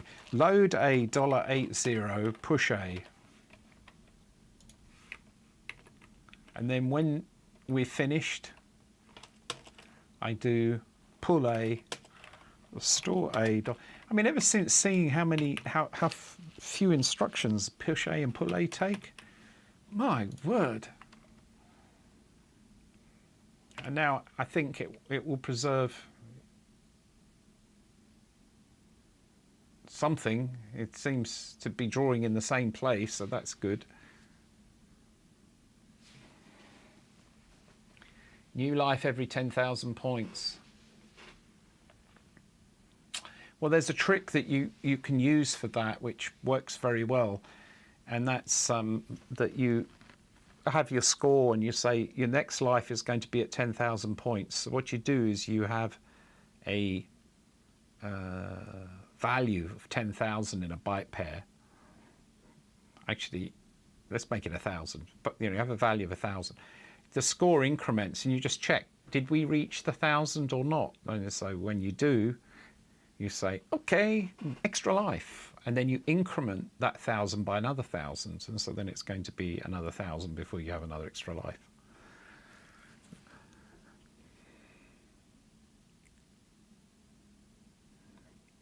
Yeah, you could try and do it that way as well, but I think it's nice just doing it the way that I just described, because you can then have it very flexible as to where those extra life points are. It's plotting against me.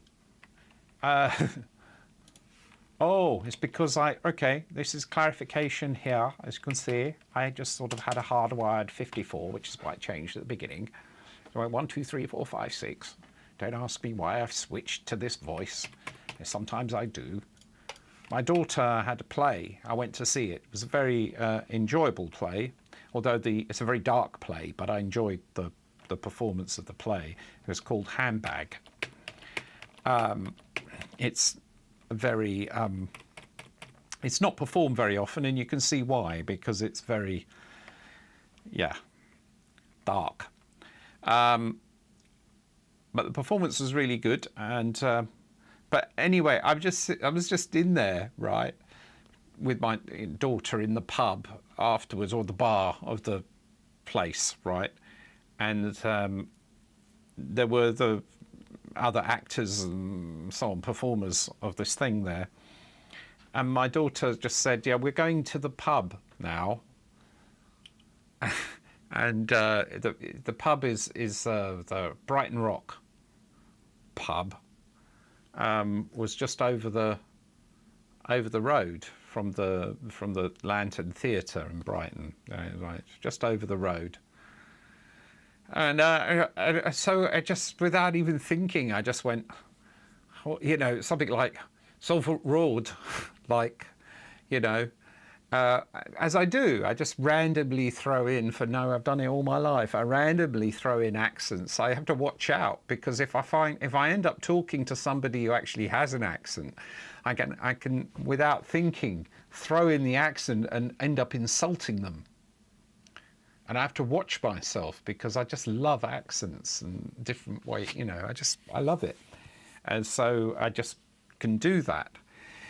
I have actually upset someone once. I didn't mean to, but yeah, it's just I can't help it. But the funny thing is that the guy who had sort of the director of the play was not far from me. I heard him snigger when I. It's like, yeah. And after that, there was trouble at mill. But anyway, is it? I just like it. But what can you do? In this, I hope we don't get to the stage where people just get offended anytime you put on an accent. It's a celebration. I do it out of a love for people's accents. It just make me smile.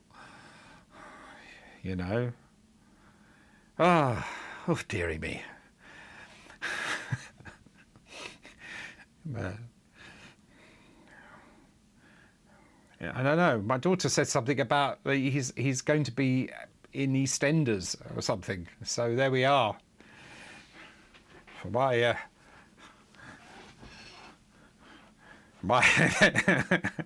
thespian future is guaranteed now. Yeah, that's it. Anyway. Yeah, she did very well, and they did very well, and I had a nice evening.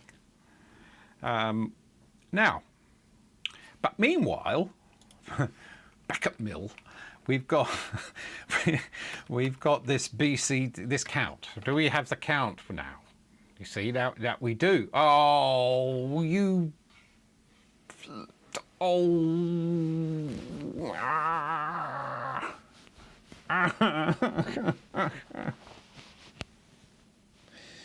No. Why am I going no? I'll tell you why I'm going no. I hate this. You see, it was working, but now look at those numbers. It goes to 9 and then it pops up a line. It's like, what the frack is that? I knew its binary coded decimal is coming to bite me in the backside. Everybody always has trouble with the binary coded decimal. What is going on? Look, I've got it in SED modes, decimal mode. My first reaction is that it's doing that because it's not in binary coded decimal mode. And now I've got to figure out why. It's like there are different kinds of bugs. There's the bug where you do something and then you just get black screen, and then you have to figure out what the reason you got a black screen. Those are really annoying, right? But the most annoying are probably when it almost completely works, but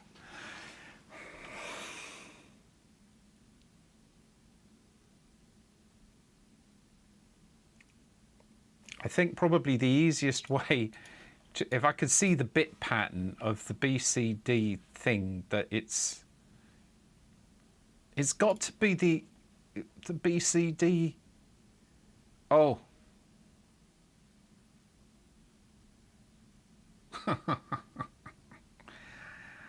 How much do you want to bet? Binary coded, there's always a problem. Binary coded decimal only works with some instructions. How much do you want to bet binary coded decimal will not work with the increment instruction? Oh, I've got a feeling about that. So maybe here we can find out about that information. BCD. The decimal flag sets binary coded decimal mode for additions and subtractions.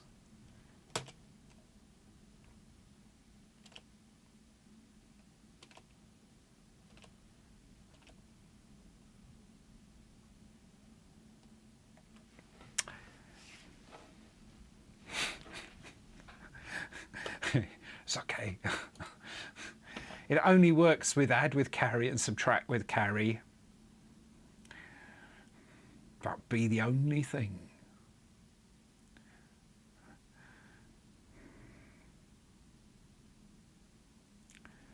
So, you know, binary coded decimal, where the code is more of a guideline. Yes, okay. Let's fix that. It does make sense. It does make sense. So we could like clear carry, and we can do add with carry immediate 1.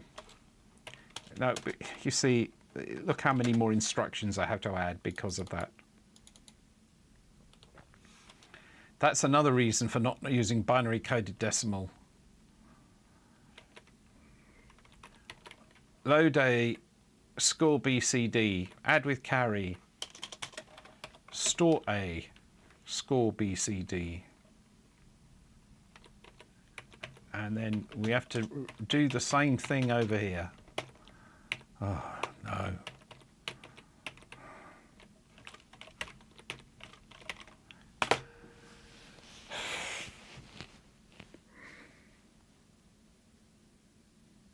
There, fixed. Damn you.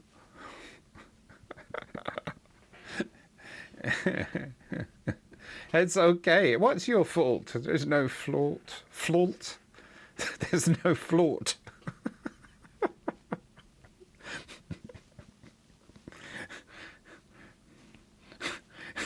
Everything checks out. There is no flaunt.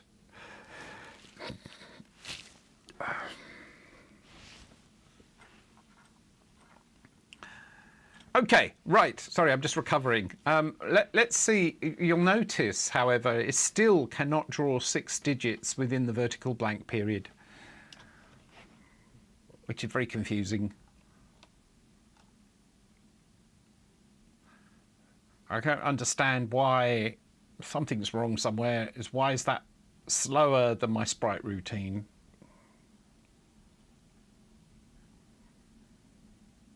I don't know. I don't know. Anyway, let's speed it up and see what we get. If I run it at like full frame rate. Aha. Aha. You look at that and you say, well, it's not incrementing, and you wouldn't be wrong.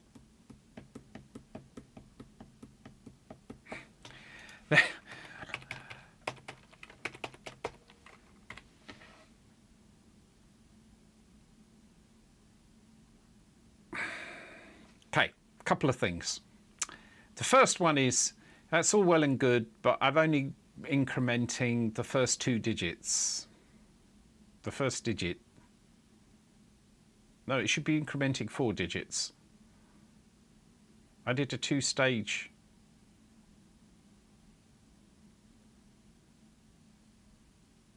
Oh, damn you.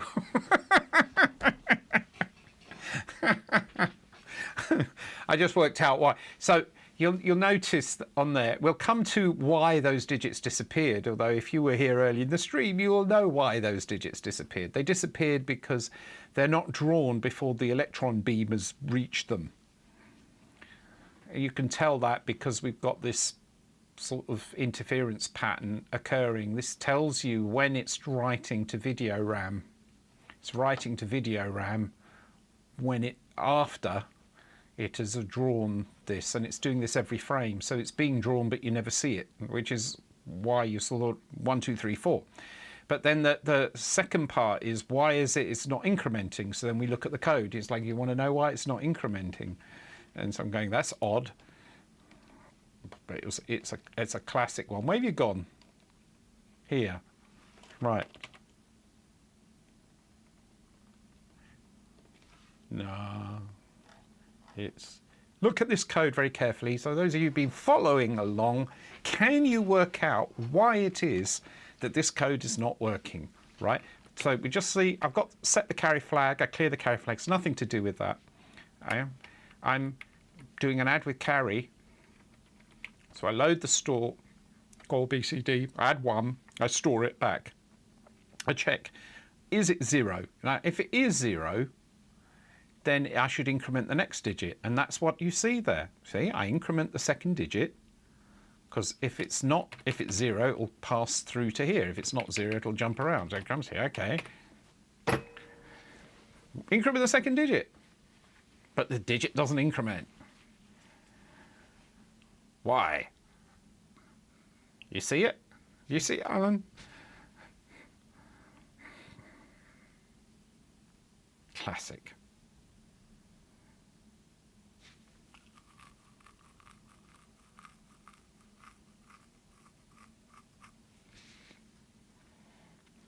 Nope.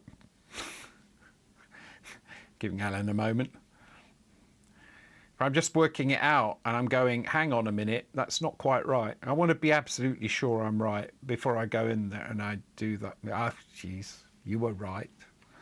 But what's bothering me is that that would cause it to add 2, surely.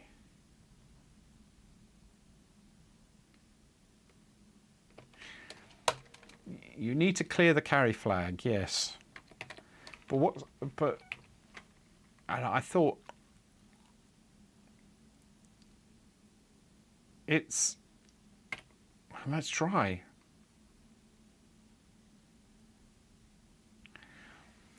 No, it would be 2. You see, when I was looking, we're pretty much at a groundhog bug now. That was definitely a bug.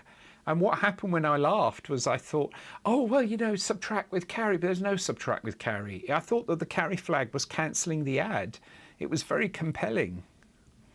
But that wasn't what happened at all. In fact, if we set the carry flag, it would increment by 2. So after all of that, it was a bug. But it's not the reason the digits don't advance. Why does that digit not advance?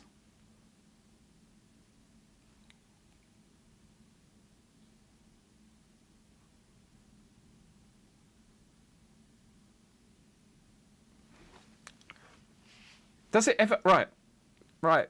So what I'm going to do is, this makes no sense whatsoever, but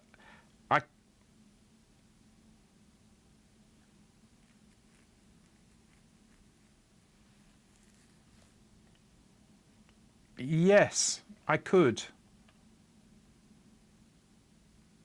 Instead of branching, yes, I could. I'm going to do a good idea, because then there's no need to do the branch. I'm just doing normal arithmetic. I agree. But you know what? I'm going to just do a jump halt here. Will it stop? Does this ever execute?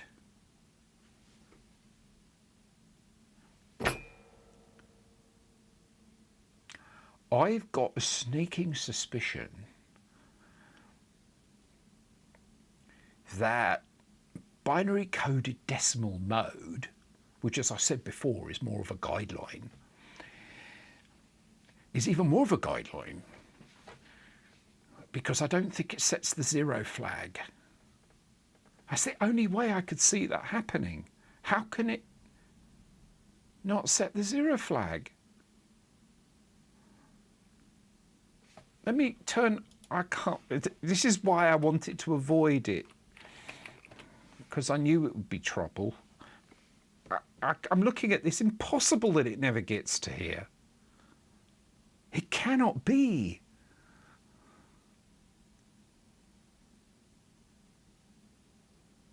Oh.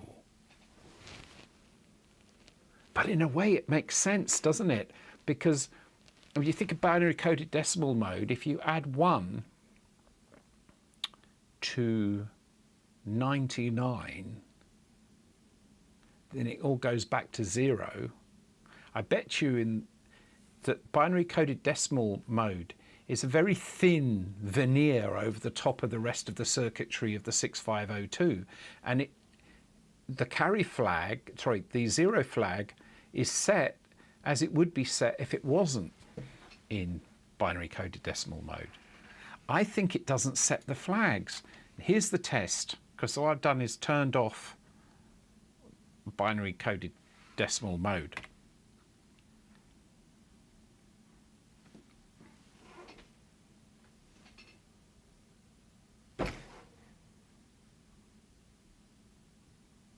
That was a lot of waffle.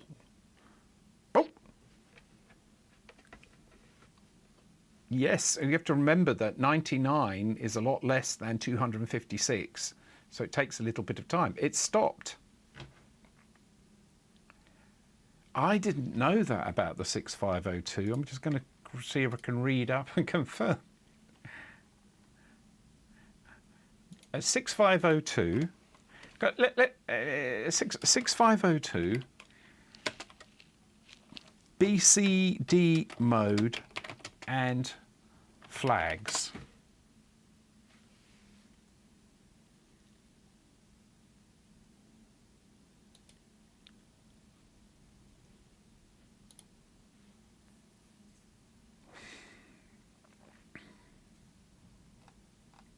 On most processors that directly support BCD additional subtraction, I'll just display.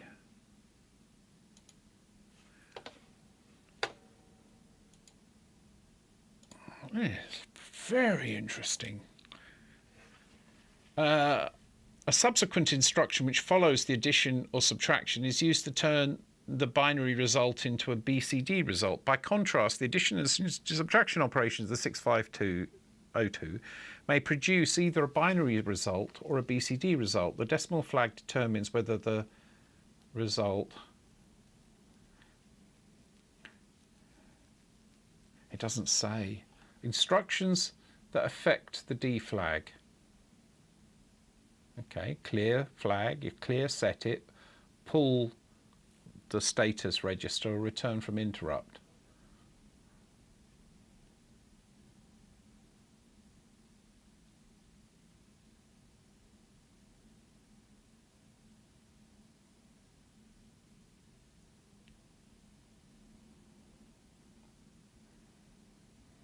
Only 2 instructions are affected by the decimal flag, ADC and SBC. These 2 instructions are not usually among the most frequently used instructions on the 6502.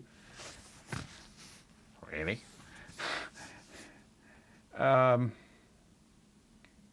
often found in critical sections of code. It is interesting to note that almost all moderate to large size 6502 programs will not behave correctly when the 6502 is in decimal mode inadvertently. Since no other instructions are affected by the decimal flag, these other instructions always return binary rather than BCD result. The accumulator and the carry flag. In decimal mode, like binary mode, the carry flag affects the ADC and SBC instructions. Okay, that's good, otherwise you wouldn't be able to do anything. The ADC and SBC instructions affect the accumulator and the CNVZ flags. In decimal mode, the accumulator contains the result of the addition or subtraction as expected. In binary mode, after an ADC, the carry flag is set if the result is greater than 255 or clear otherwise. And after SBC, the carry is clear if the result was less than 0 and set otherwise. By contrast, in decimal mode, after an ADC, the carry flag is set if the result is greater than 99 and clear otherwise. And after SBC, the carry flag is clear if the result was less than 0 or otherwise. A few examples are in order. In binary mode, subtraction has a wraparound effect. Okay. All right. ADC and SBC not only affect the carry, but also affect the NV and Z flags, even in decimal mode. In binary mode, the Z flag simply indicates the result of the instruction is non-zero or zero. In decimal mode, the Z flag has the same meaning. Oh!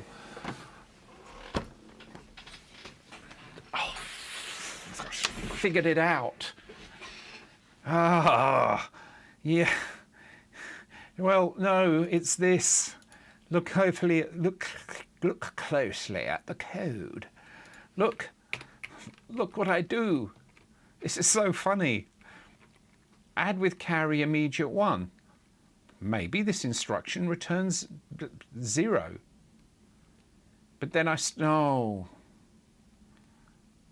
I thought I had it, but I didn't.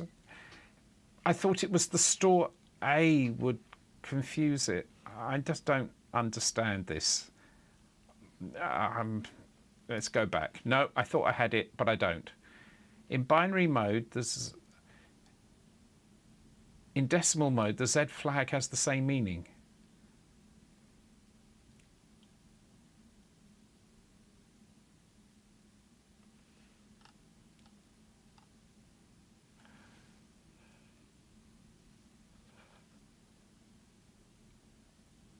I am...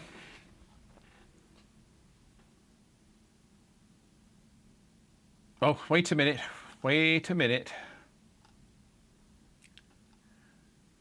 There might be different...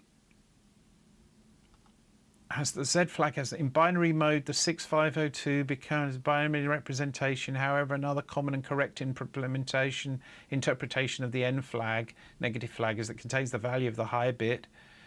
With the interpretation of you've got negative numbers in BCD. I shudder. And then the overflow flag. As it turns out, there isn't a simple interpretation that accurately describes what the value of the V flag will be in decimal mode.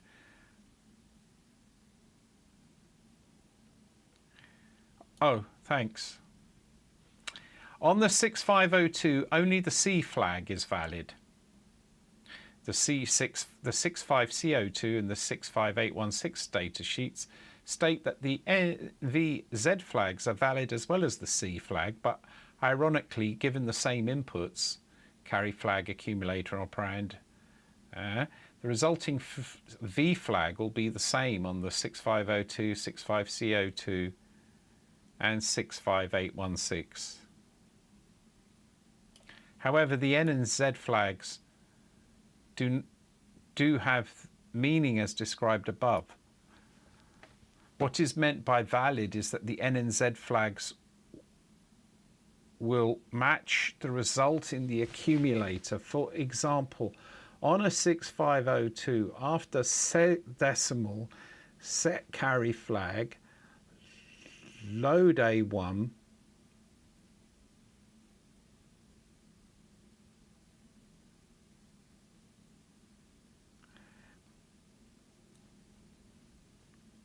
I don't understand.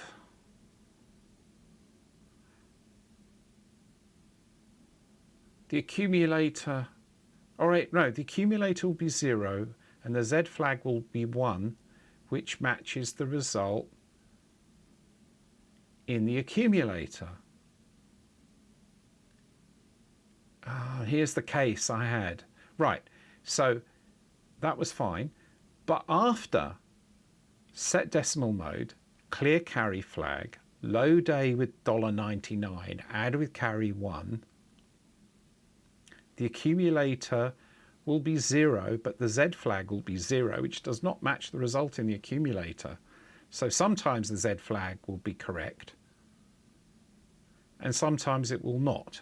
The same is true of the N flag on the 6502.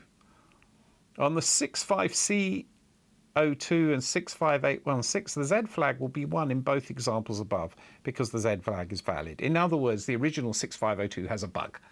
I'm not calling it that, but it does. It has a bug that the 0 flag is not properly set in binary coded decimal mode.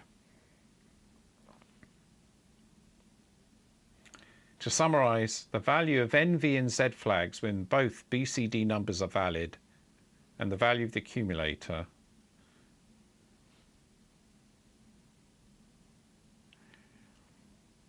is undocumented behavior. On the C, the value of V flag, despite the claim in the data sheet, is valid when both BCD numbers are valid in the...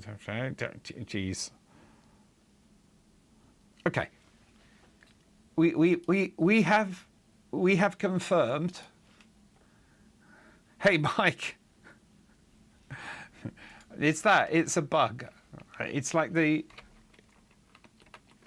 this does not work and the emulator is emulating it. So I'll do what Alan suggested. I think, yeah, I think that's the reading. I'm giving me a headache now. But I don't need this stupid branch here. All I need to do is clear, carry, load. But yeah, if you missed this, Mike, so the two things. First is binary coded decimal only works with the ADC and SBC instructions, doesn't work with an increment. So then I changed the same form of the code to use an increment, and then it didn't roll over because the 0 flag isn't properly set when you use binary coded decimal addition. But then, as Alan pointed out, there's no need to do a branch at all. I just can do this. Clear carry, load A, score BCD, add with carry immediate 1, store A, score BCD, load A, score BCD, plus 1, add with carry immediate 0. And so then it's allowing the carry flag to do its job.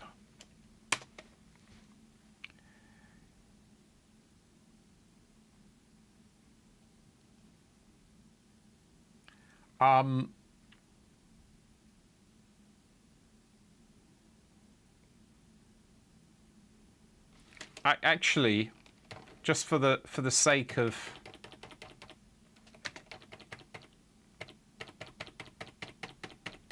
seeing what we could do, is because this is the errant code,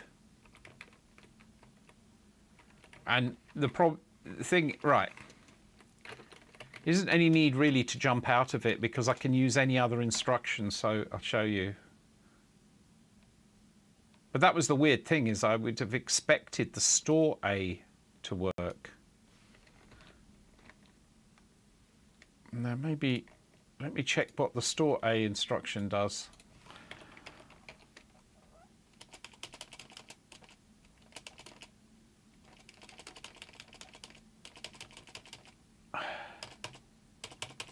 Where are you? Store A.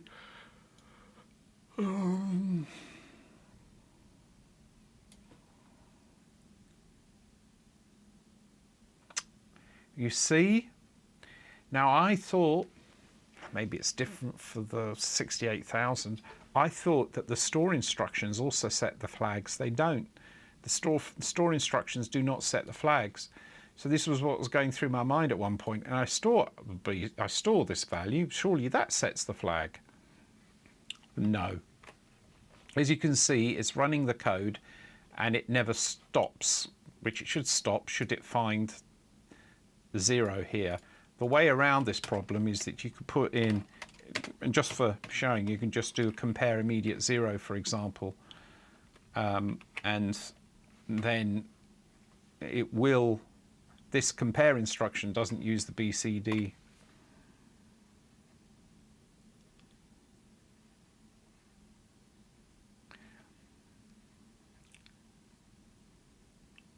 Yeah, you're absolutely right, Mike. You can use the carry flag works, and you can use the carry flag. You can see it's locked up. It did it. So there you are. That works. So you reach 99, it goes to 0. So this is the thing to bear in mind. It's not the end of the world. It just means that, you know, it doesn't get set automatically. But if you want to, you can just do, say, compare immediate 0, for example, and then it will do it.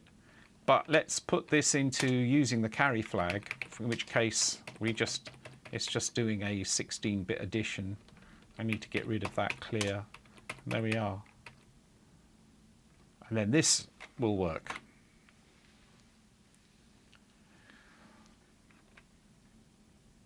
Amazing. I learned a lot there. I mean, that crazy. It's crazy stuff going on, huh? Wow. And now I have a working score routine. It still is unable to run in a frame.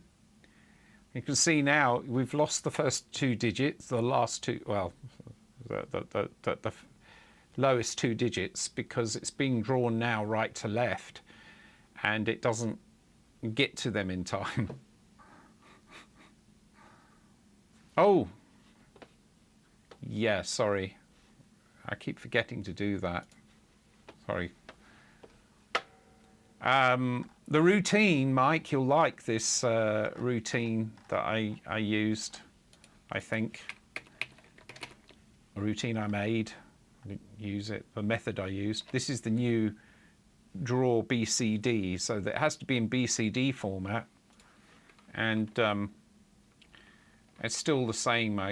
As X is pointing to the first byte of what I want to draw in BCD format in 0-page memory. And then 88.1 is the screen address, 82 is the number of digits, and I use 83 as a temp register. I don't even need that anymore. And so I load A with, actually I preserve the screen address on the stack. See, I'm using the stack instruction now all the time. And then I store -1 on the stack, which I use later.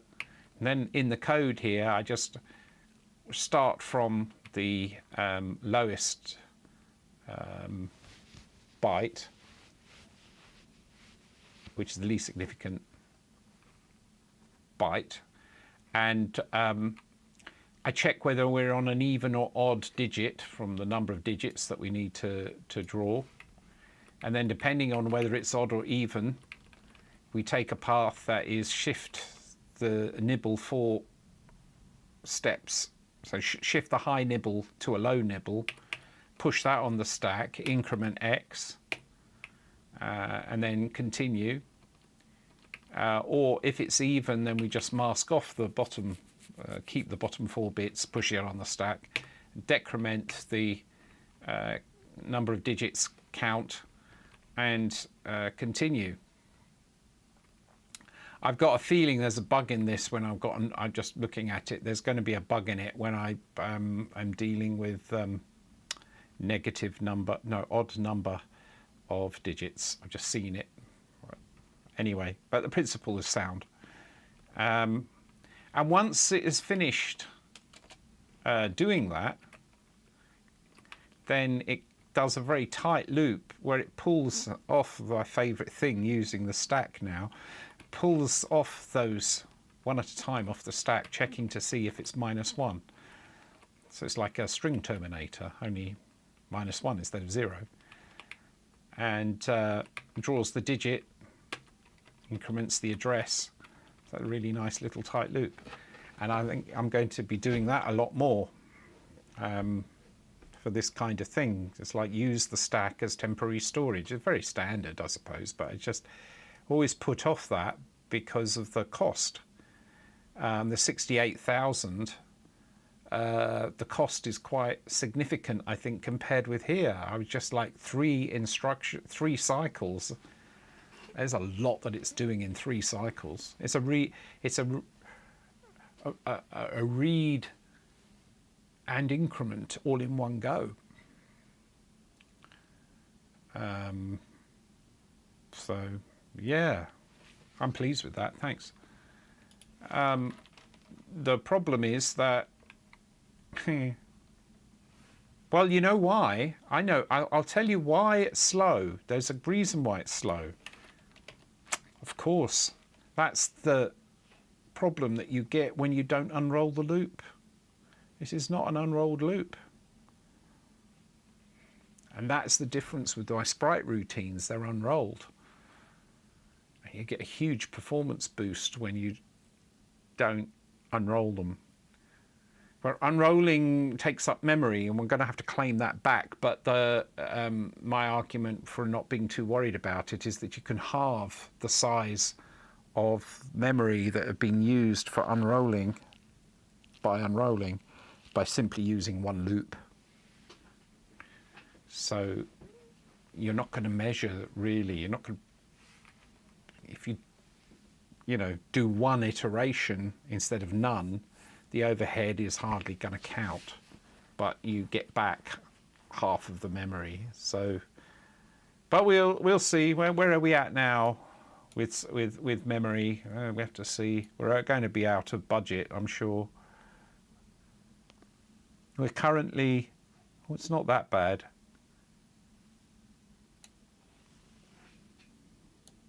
If that's an 8 instead of a B, yeah, it's 8. We're less than 256 bytes over budget at the moment, so it's not too bad. That's why I can't draw them. So I need to think about that now. It's like, oh, how do we do that?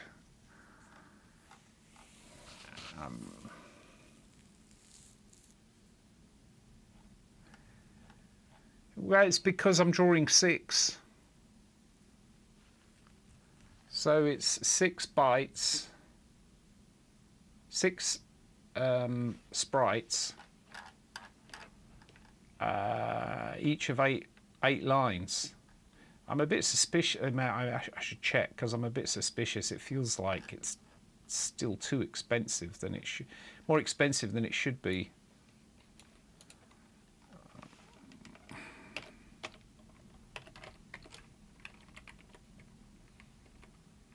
Why aren't we?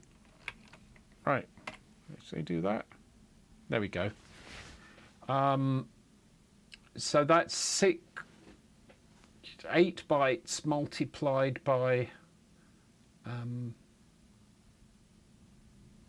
6.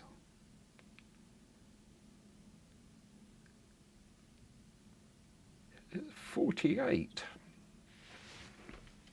You wouldn't think it. Yeah. Yeah, weird. You know what? We can show, I can use that interference on the screen as a profiling method. So what I'll do, it's kind of a rough guide. I'm given the fact we don't have anything like, performance frequency counter or something. We just don't have that kind of stuff. So, you only need a guide, it turns out. I've got this after the V-syncs, I'm going to put in a loop. Say load X immediate 0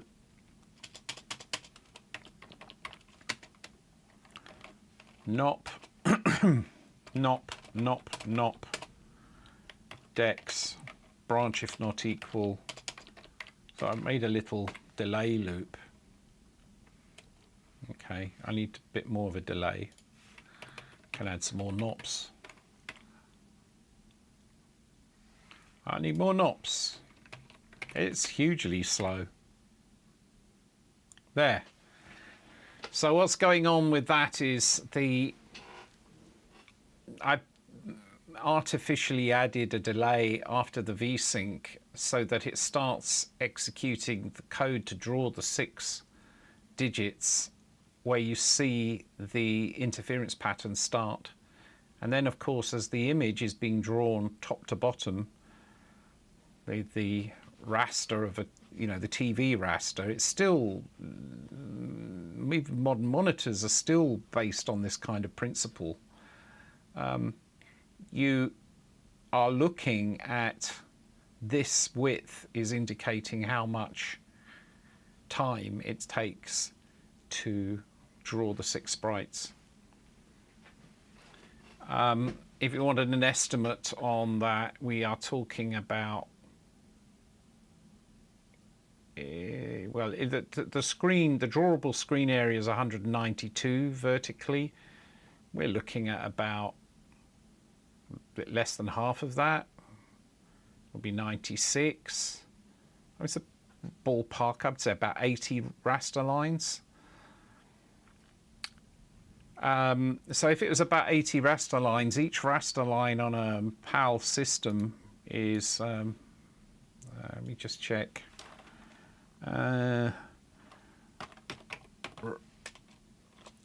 horizontal frequency TV PAL.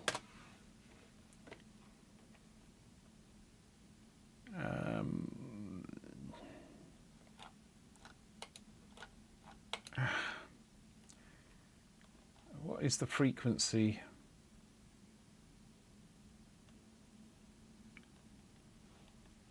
I'm trying to get that. 4 milliseconds is a vertical blank.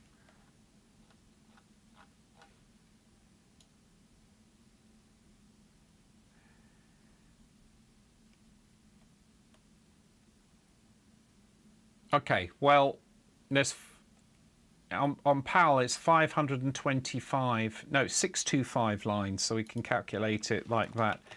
In a period of 20 milliseconds, because every frame takes 20 milliseconds, you divide it by 625.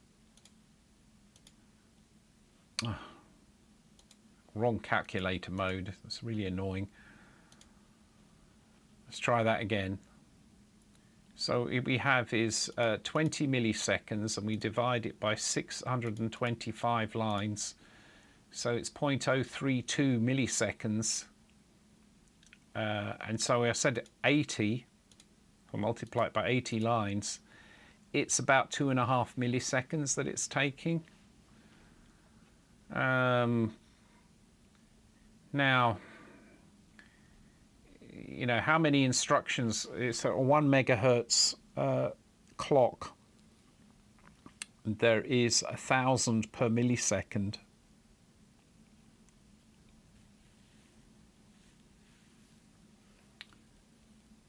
So if I do a memory store and I take 1,000 and then I divide it by that, it's taking around 390 cycles.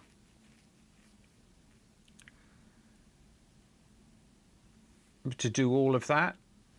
If we divide that by 6, it's taking 65 cycles to draw each sprite.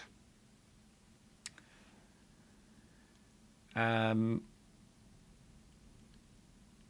each sprite has 8 lines, so that's approximately 8 cycles per line, and so that's it. Wow, it's 8 cycles per line. That's pretty tight, but that's about right, you know.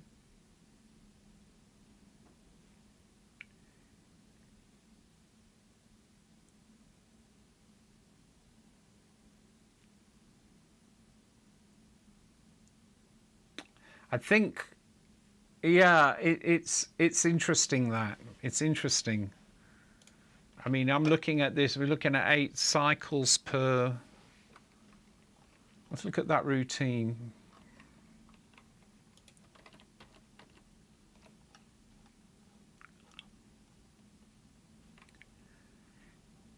Oh, I have this overhead too.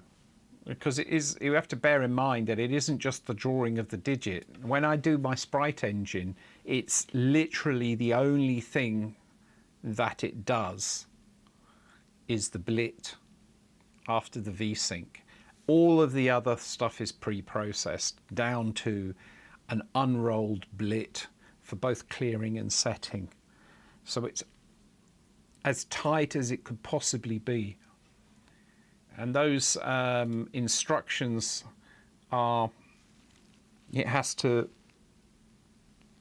on the blit, it has to do a load, XOR and store.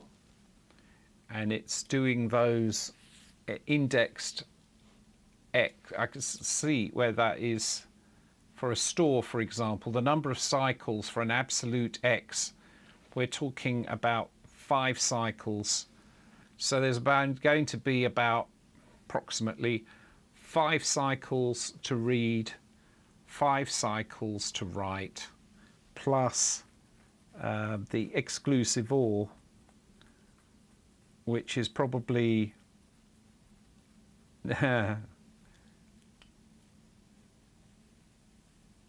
actually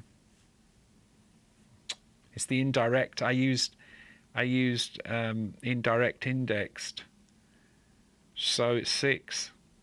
So it's 6, 6, and then 5. I think it's every byte that it writes has to be 12, 17 cycles. But I'm going to get that calculator out because something doesn't seem to match. So that would be about, my estimate is about 17 cycles per byte. But it has to do 16. Oh, and I forgot that it has to draw it twice because there's the clear. Something's wrong, because by that calculation it's 544 cycles per sprite.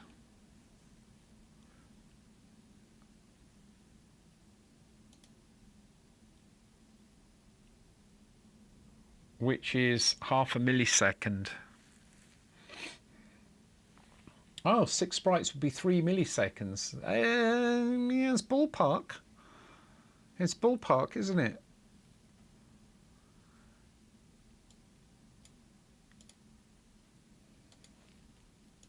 But it just feels like there's too many cycles here. It should be, I mean, if we're talking about drawing the entire sprite, 500, flipping heck, how many is it in here?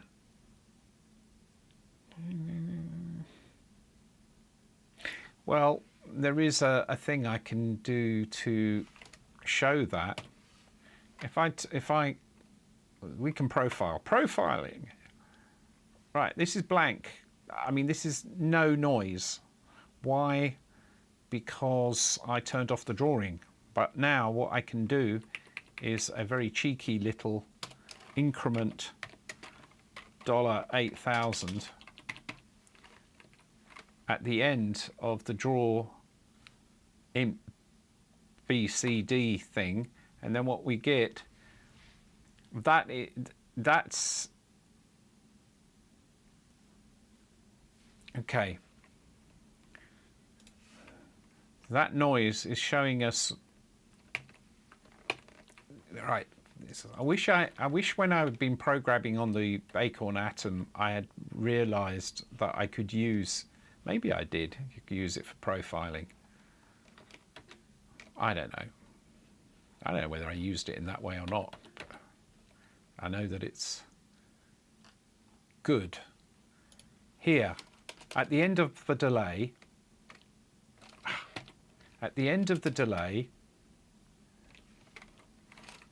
I increment 8,000. What we'll get is a little mark that's stable. That is showing the start of the profiling. And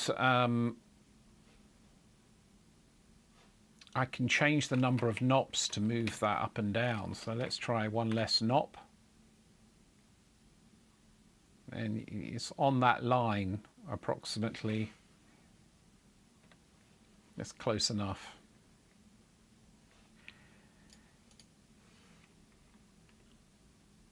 And maybe before the loop, I could put some marks down the screen. So just to mark yeah.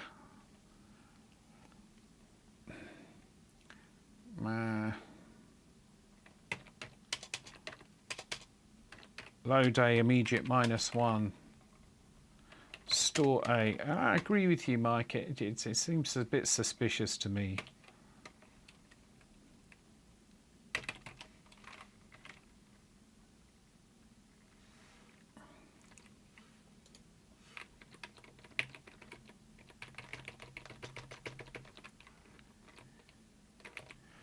Two, three, 4, 5, 6, 7, 8, 9. A, B, C, D, D, E, F. So we've got some marks down there. Each one of a separation between these is going to be 20 out of so 10, see 8. These are all 8 lines apart. Starting with that one up there. Right. So we've got it lined up with that bar across the top there, and then the whole routine, but without the actual drawing part. So this is profiling the whole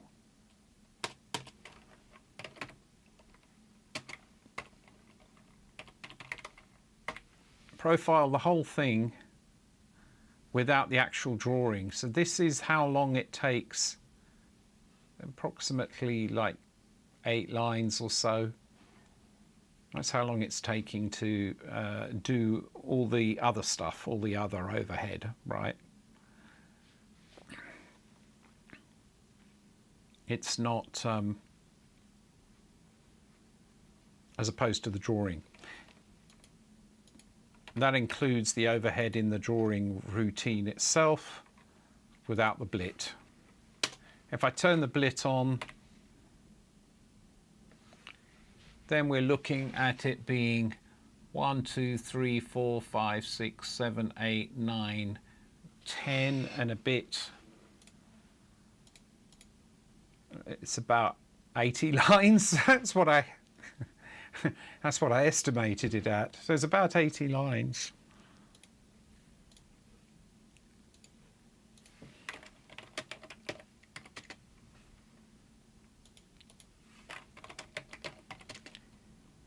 How many milliseconds for a horizontal blank PAL? Yeah, the line period was 64 microseconds. That's certainly ringing a bell. So we've got 64 microseconds represented by every scan line. But if we have 80, we can multiply it by our 64 and we get a total number of 5,120 microseconds, or about 5 milliseconds. So really? That's 5 milliseconds for 80 lines? Well, we can check something. If I do 64 microseconds and I multiply it by 625, I should get something pretty close. I made a mistake with my calculation. It's 625 lines, but it's interlaced. So it's actually, my calculation was wrong. So that's fine. So we're going to redo them now, and just on the basis of 64, because if I multiply 625 lines by 64 microseconds, I get bang on 40 milliseconds. Not 20, because of interlacing. It does odd and even passes. So you divide it by 2, you get 20 milliseconds. And the displays from the video games, I think we're doing some trickery with the video circuitry would allow them to display at non-interlaced at 50 frames per second. So okay, so what this means then is we have 64 microseconds multiplied by 64 microseconds multiplied by approximately 80 lines is about 5.1 milliseconds. So about 5 milliseconds is what you're seeing here. If we come down again, then we would have about 10 milliseconds. This actually makes the vertical blank period bigger, quite big. Anyway, the point here then is that we have 5.1 milliseconds for drawing 6 sprites. So if I divide that, each one is taking 480 microseconds.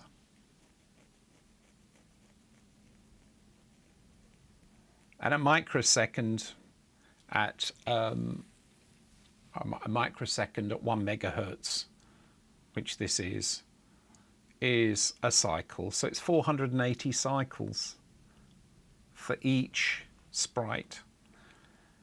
And each sprite has 8 lines, so it's 60 cycles per line.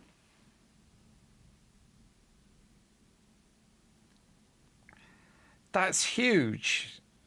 60 cycles, something is definitely wrong.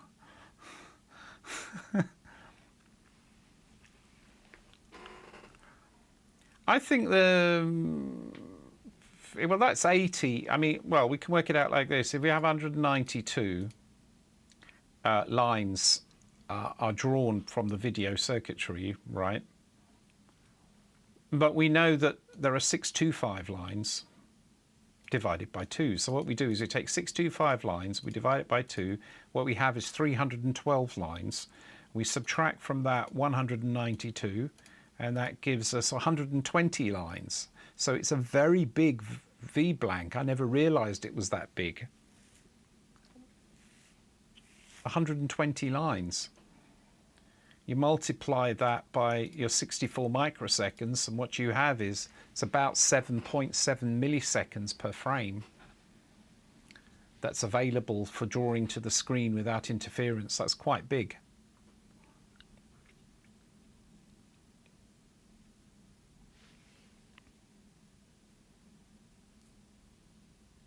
We're not wasting anything from calling the V blank early, other than in the sense that everything that's needed to be done for the frame has been done.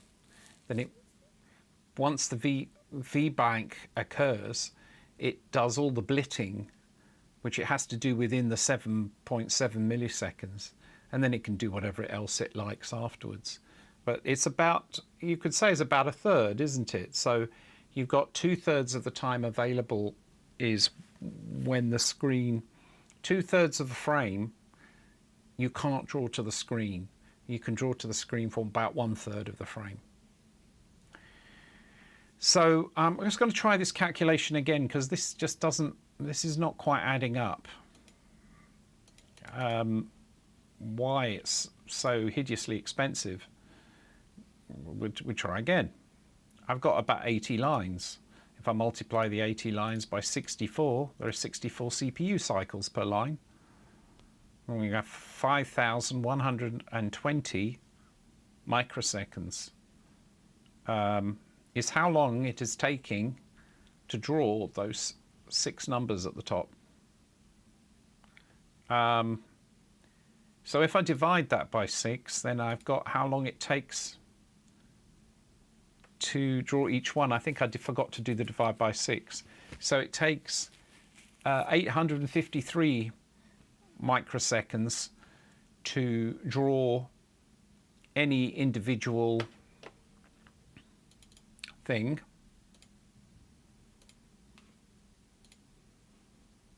Here we go. It takes 853 microseconds to draw one of those digits. And then what we need to do to get a rough idea, we're dividing it by 8, because each one has 8 bytes to write. That's more like it. That's 106 cycles, but it's still a lot. 106 cycles per line. I can't fathom it. So let's take a look. For what I can see, if I just comment out the draw digit, you can see that very little, it's about 1/8 of that is not the draw digit. So I'd say that the majority of this is draw digit. So we'll go and take a look at that. And in here I have probably a mistake. You know, what's this? Piffling amount of stuff. These are the expensive instructions, but these only take 6 cycles. So that's guess what? I forgot. Need to divide by 2 because it's been done for the draw and the clear. It's been done by the draw and the clear. So therefore it's actually 53 cycles per line. And of that, we have load A digits X is about 5 cycles. And then these 2 instructions are about 6 cycles. So it's about 17 cycles. And then what do we have here?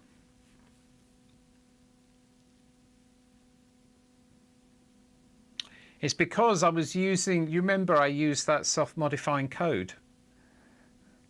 That's really not the thing to use. Here it is, yeah, I was doing it as an experiment, and that is probably completely tanking the performance. I missed that because I've got all these instructions on every line, and that will explain the difference. So what we do is, yeah, let's get rid of that. So what I was doing was adding 10. The reasoning for this is that after each, yeah, the way that I have the things laid out in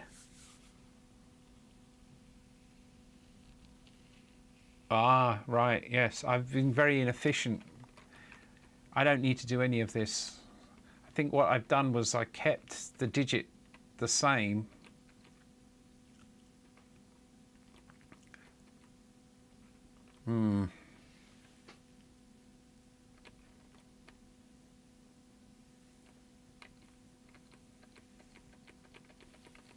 And what I'm doing is loading the data from DD1. I'm increasing DD1 because it's experimental was doing these digits.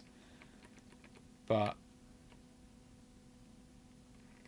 if I get rid, if I just get rid of this, it won't draw correctly, but we'll get a reading for the performance. You can see that's much better. I can't.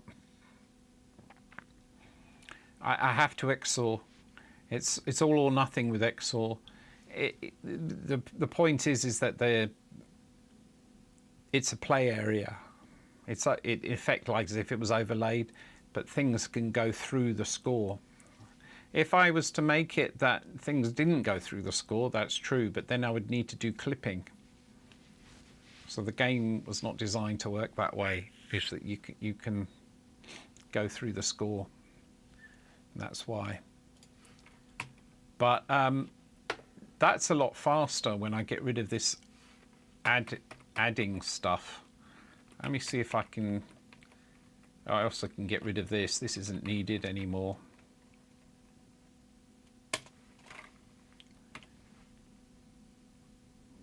It was experimental.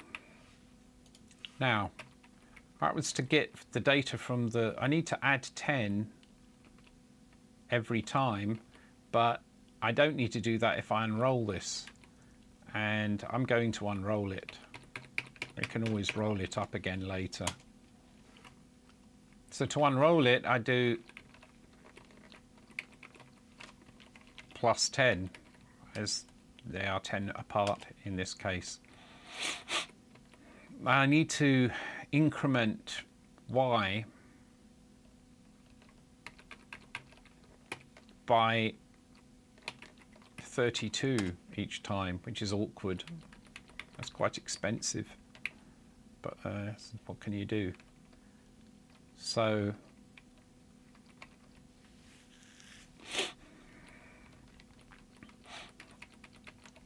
one, 2, 3, 4, 5,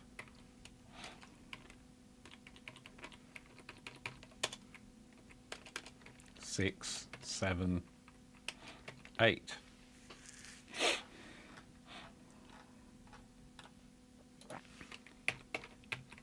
And it's an impact per line, isn't it? It sort of all mounts up. It's to get the next byte in the graphic, yes. And the plus 10 is awkward, that it's just 10, I suppose. But you know, whatever you add. No, it's not awkward if you unroll it. I mean, it's not awkward at all if you unroll it. The most awkward bit is just adding 32 to the Y register. I wish there was an easier way to do that.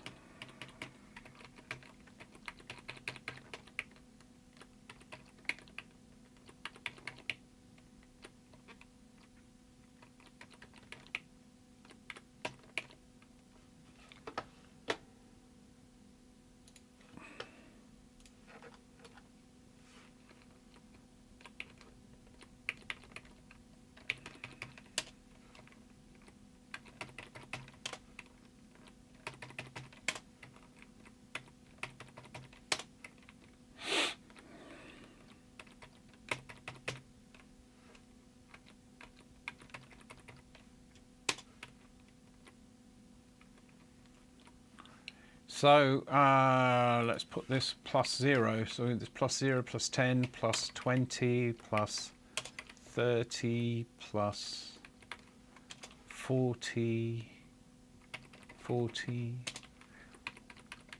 plus 50, plus 60, plus 70. You know, it might be to get that adding 32 each time to T. Why, a table might be a good idea. That might be a good idea.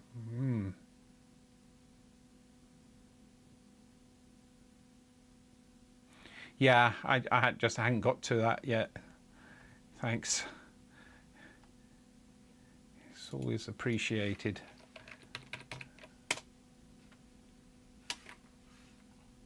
So there we are. 70, 60, 50, 40, 30, 20, 10. Let's see. That's very much better. We've got 1, 2, 3, 4, 5. It's about 1, 2, 3, 4, 5, about double the speed. That will now fit. Though to be honest, it should probably have fit before, isn't it? No. It was almost fitting. It was just spilling over before. Well, let's see if I can get this. You know, if we can get this faster, because I was just thinking about this really awkward thing here. I mean, transfer Y to A, clear carry, add with carry immediate 32, transfer A to Y is at least 6 cycles, and I'm just going to see how much it is actually. The one I'm not sure about is because there's never anything shorter than 2 cycles. ADC immediate 32.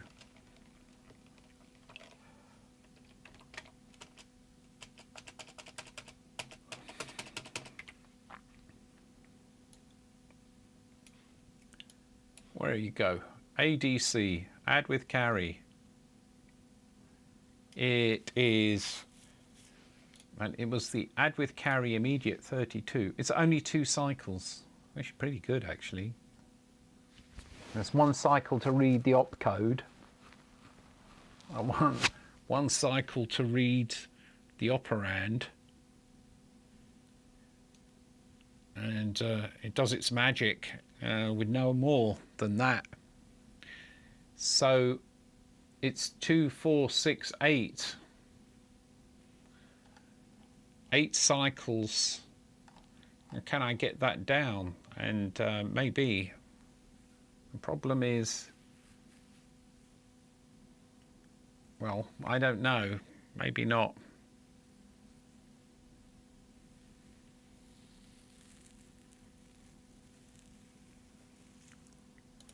I'm going to look up and see if people have any idea. 6502 fast add to index register.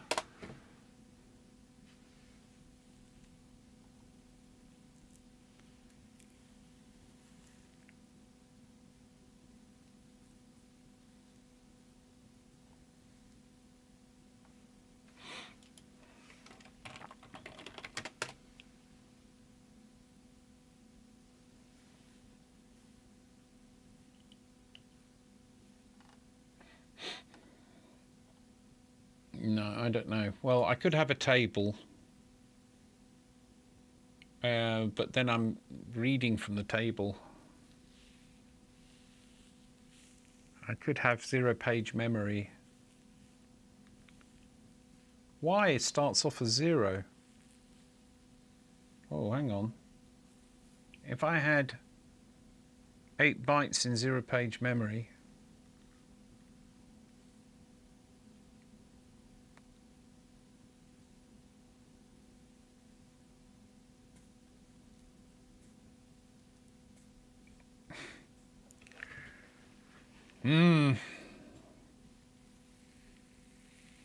I could, yes, then I could do the increment. You're right. If it was interleaved, the reason I did not interleave it, what was the reason? I was relying on it being, yeah, the reason for not the reason for interleaving it, or not interleaving it, the reason for doing it the way that I'm doing it is if you're unrolling, it's what was the reason? Yeah, it's got to do with the being able to use the index. Basically, I'm using the indexing for the line and then hardwiring the sprite. If you do it the other way round, then you've got a limit of 256 for everything. So in this case, when drawing the digits, I only need 80 bytes to fully define the whole thing, and that fits all of the digits, and that fits into 256, so it could be arranged anyway. But when I was dealing with the sprites, they are 16 bits because there's the space for the rotation, because it works by rotating the source sprites and using that as a kind of cache. So in that case, it's 16 bytes per sprite, and if I was to use the alternative method of indexing, then you can only store 16, you can only have 16 images.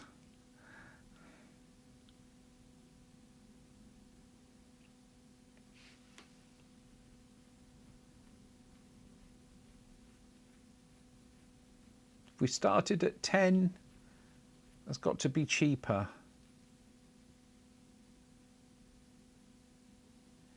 Yes, it's got to be cheaper, and it would work for the digits because the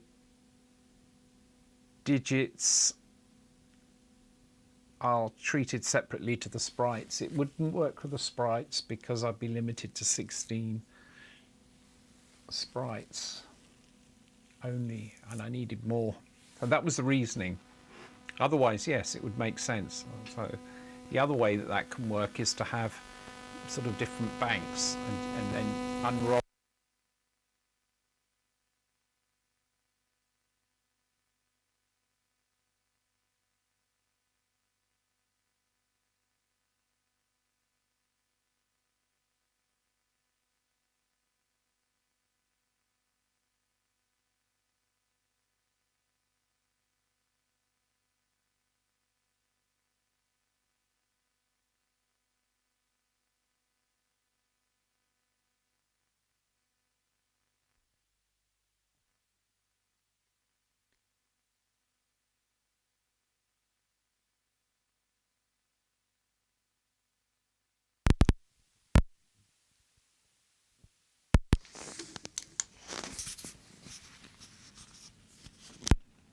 Hello?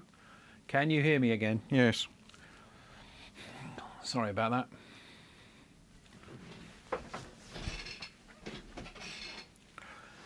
So, yeah, let's see how, because you're right, it would definitely be faster, but there was this trade-off because I didn't want to be limited to 16 sprites as far as that went. But as far as the score goes, there's no reason why it couldn't be done. That would make sense. But let's see how much we would save. I'm just curious on that, so I'm going to work that out. Now, if we look at the increment, instead of having to add 32, we could just do ini or equivalent, and that takes 2 cycles. So we would be saving from 8 cycles, we'd be saving 6 cycles per line.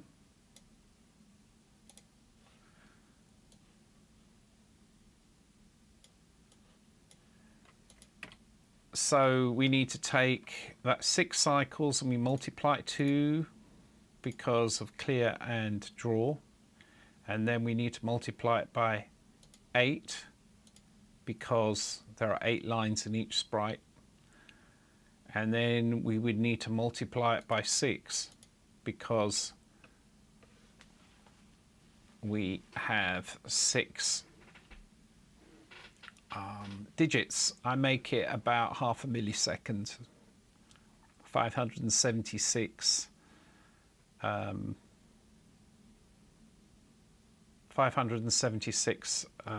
microseconds, 576 cycles for drawing it like that. Yes, the digits are, that's what surprised me a little bit, but it's all beginning to make sense. I mean, you know, what you're looking at now there is essentially the same way that I'm drawing the other sprites, and you could see how it would be possible to get like 6 sprites in there. Also, important point, I may have a miscalculation here because I believe the video is not PAL. Ha! Ah! We have to recalibrate that because I was working on the wrong units. I've just switched it to PAL mode. Okay, bear with me a minute.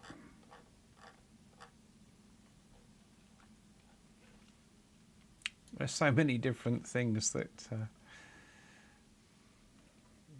that's the thing. You get more.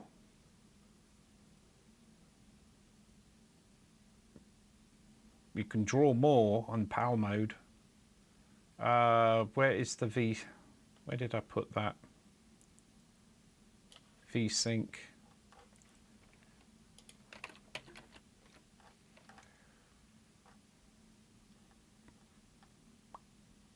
test loop. There's my NOPs. Well, that will need to add some more NOPs. What happened? 1000s aren't rolling.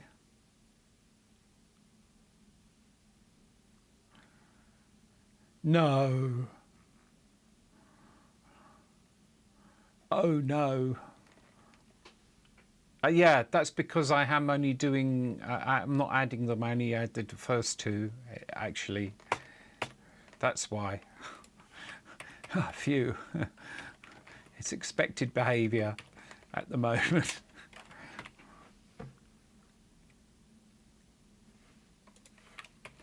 Wow. So we're getting new timings coming.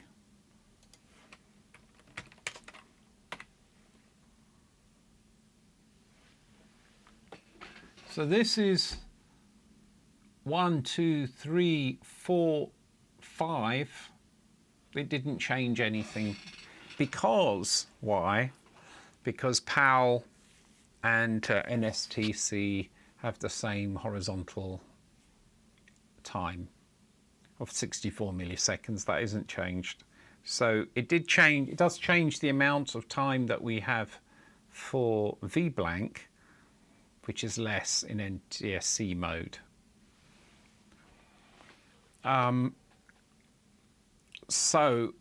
Okay, cool. Look at that stability there. Todd Fry would be proud. I'm not, yeah. You get that stability from unrolling loops. Okay. So can we optimize any more? Yeah, I was thinking about that thing, but if I could, well, I can show, we can try it.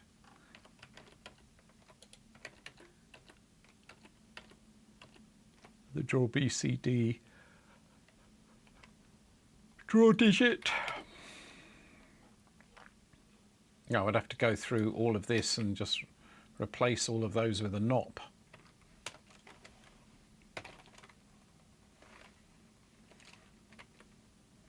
Oh, let me try. Yeah.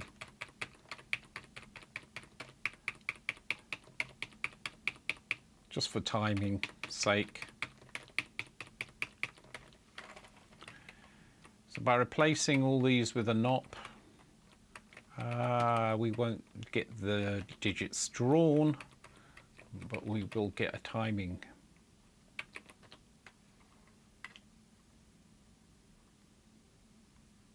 So that's what you would gain. 1, 2, 3, 4, yeah,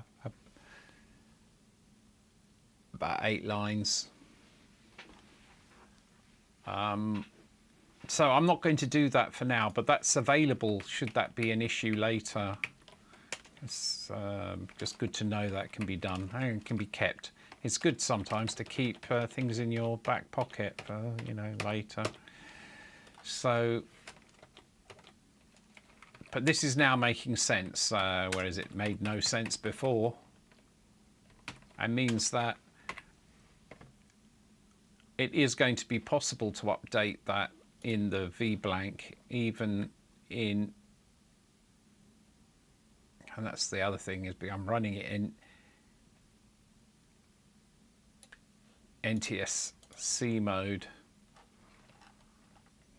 Allows me to keep something in the back pocket too. It does mean that the game is going to be running at the wrong speed, but I'm not too bothered by that at the moment.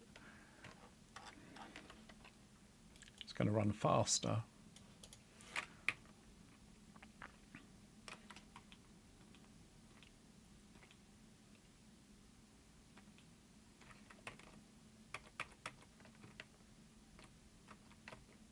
Take that out. Pling if 0, we can just remove that code, and there it's now working and updating without it spilling over. And we'll just do that little thing about the thing.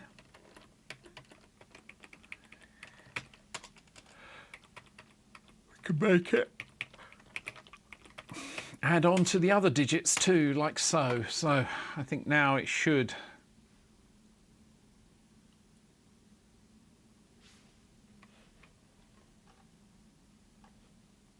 Oh, we can double the speed by removing a V-sync.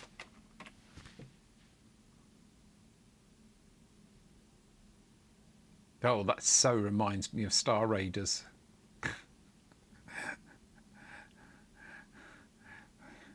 It's on the computer display when it's showing you how far away the enemies are. You see that in green as well. It reminds me of Star Raiders. So that's going very well, and what we can do is get rid of the V-sync, and then it will go even faster with noise.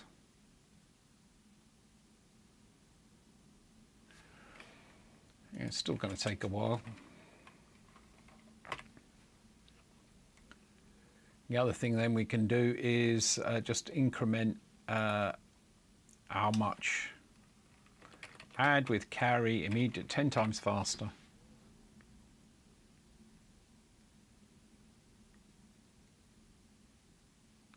Oh, nice. There is an interrupt. Tell me more. I didn't think there was an interrupt. Does the V-sync generate an interrupt on the atom?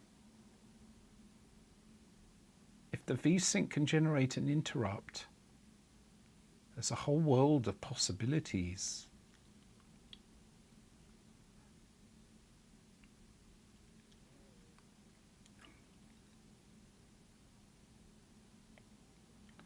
Ah.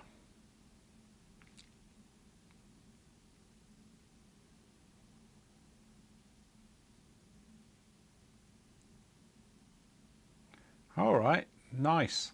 It'd be good if we had that, but I think it might require a hardware modification. But especially for audio.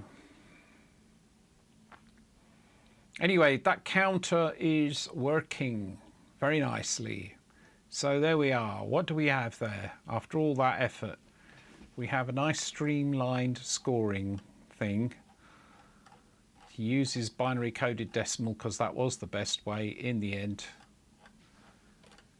And we did some profiling. And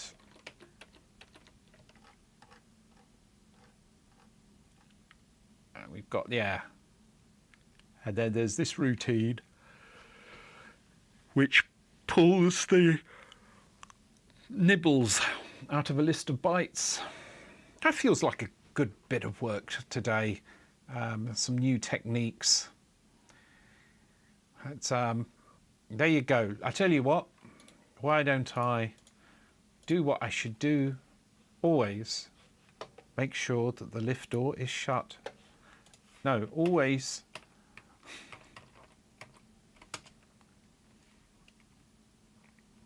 If you want to know what that's from. Do you know what that's from? Always make sure that the lift door is shut. I can't remember the name. It was a mouse who played the flute. And this girl had a dog called Mungo, I think. And so there was the dog and the mouse and the flute. And she lived in this block of flats. And every time they went in the lift, it always says you should always make sure that the lift door is shut. Mary, Mungo and Midge. There we are. The mouse was called Midge. Weird. You should always make sure that you've checked in your code. Git status, git add main.a,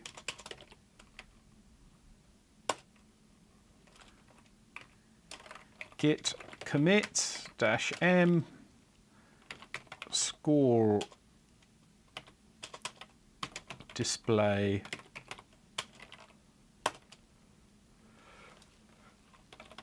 git push.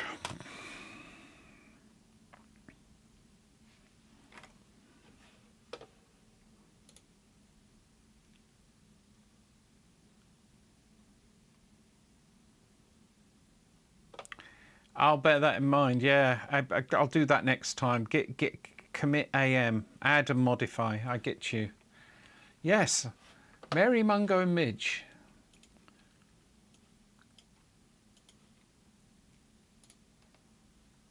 I've got to look it up. Mary, Mungo and Midge.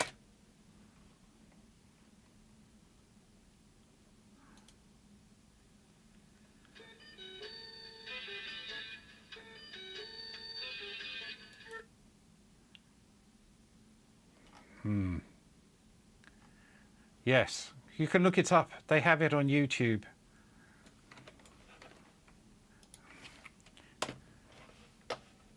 There was something I found a little bit unnerving about Mary, Mungo and Midge. It's like a commentary on city living.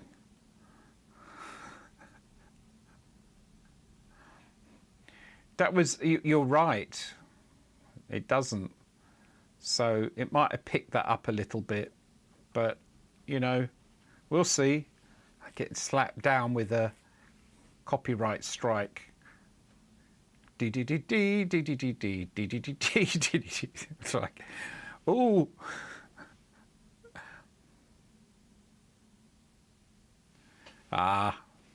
We'll try and make sure that doesn't happen. I have committed. How do I fetch? Can I pull? Git pull?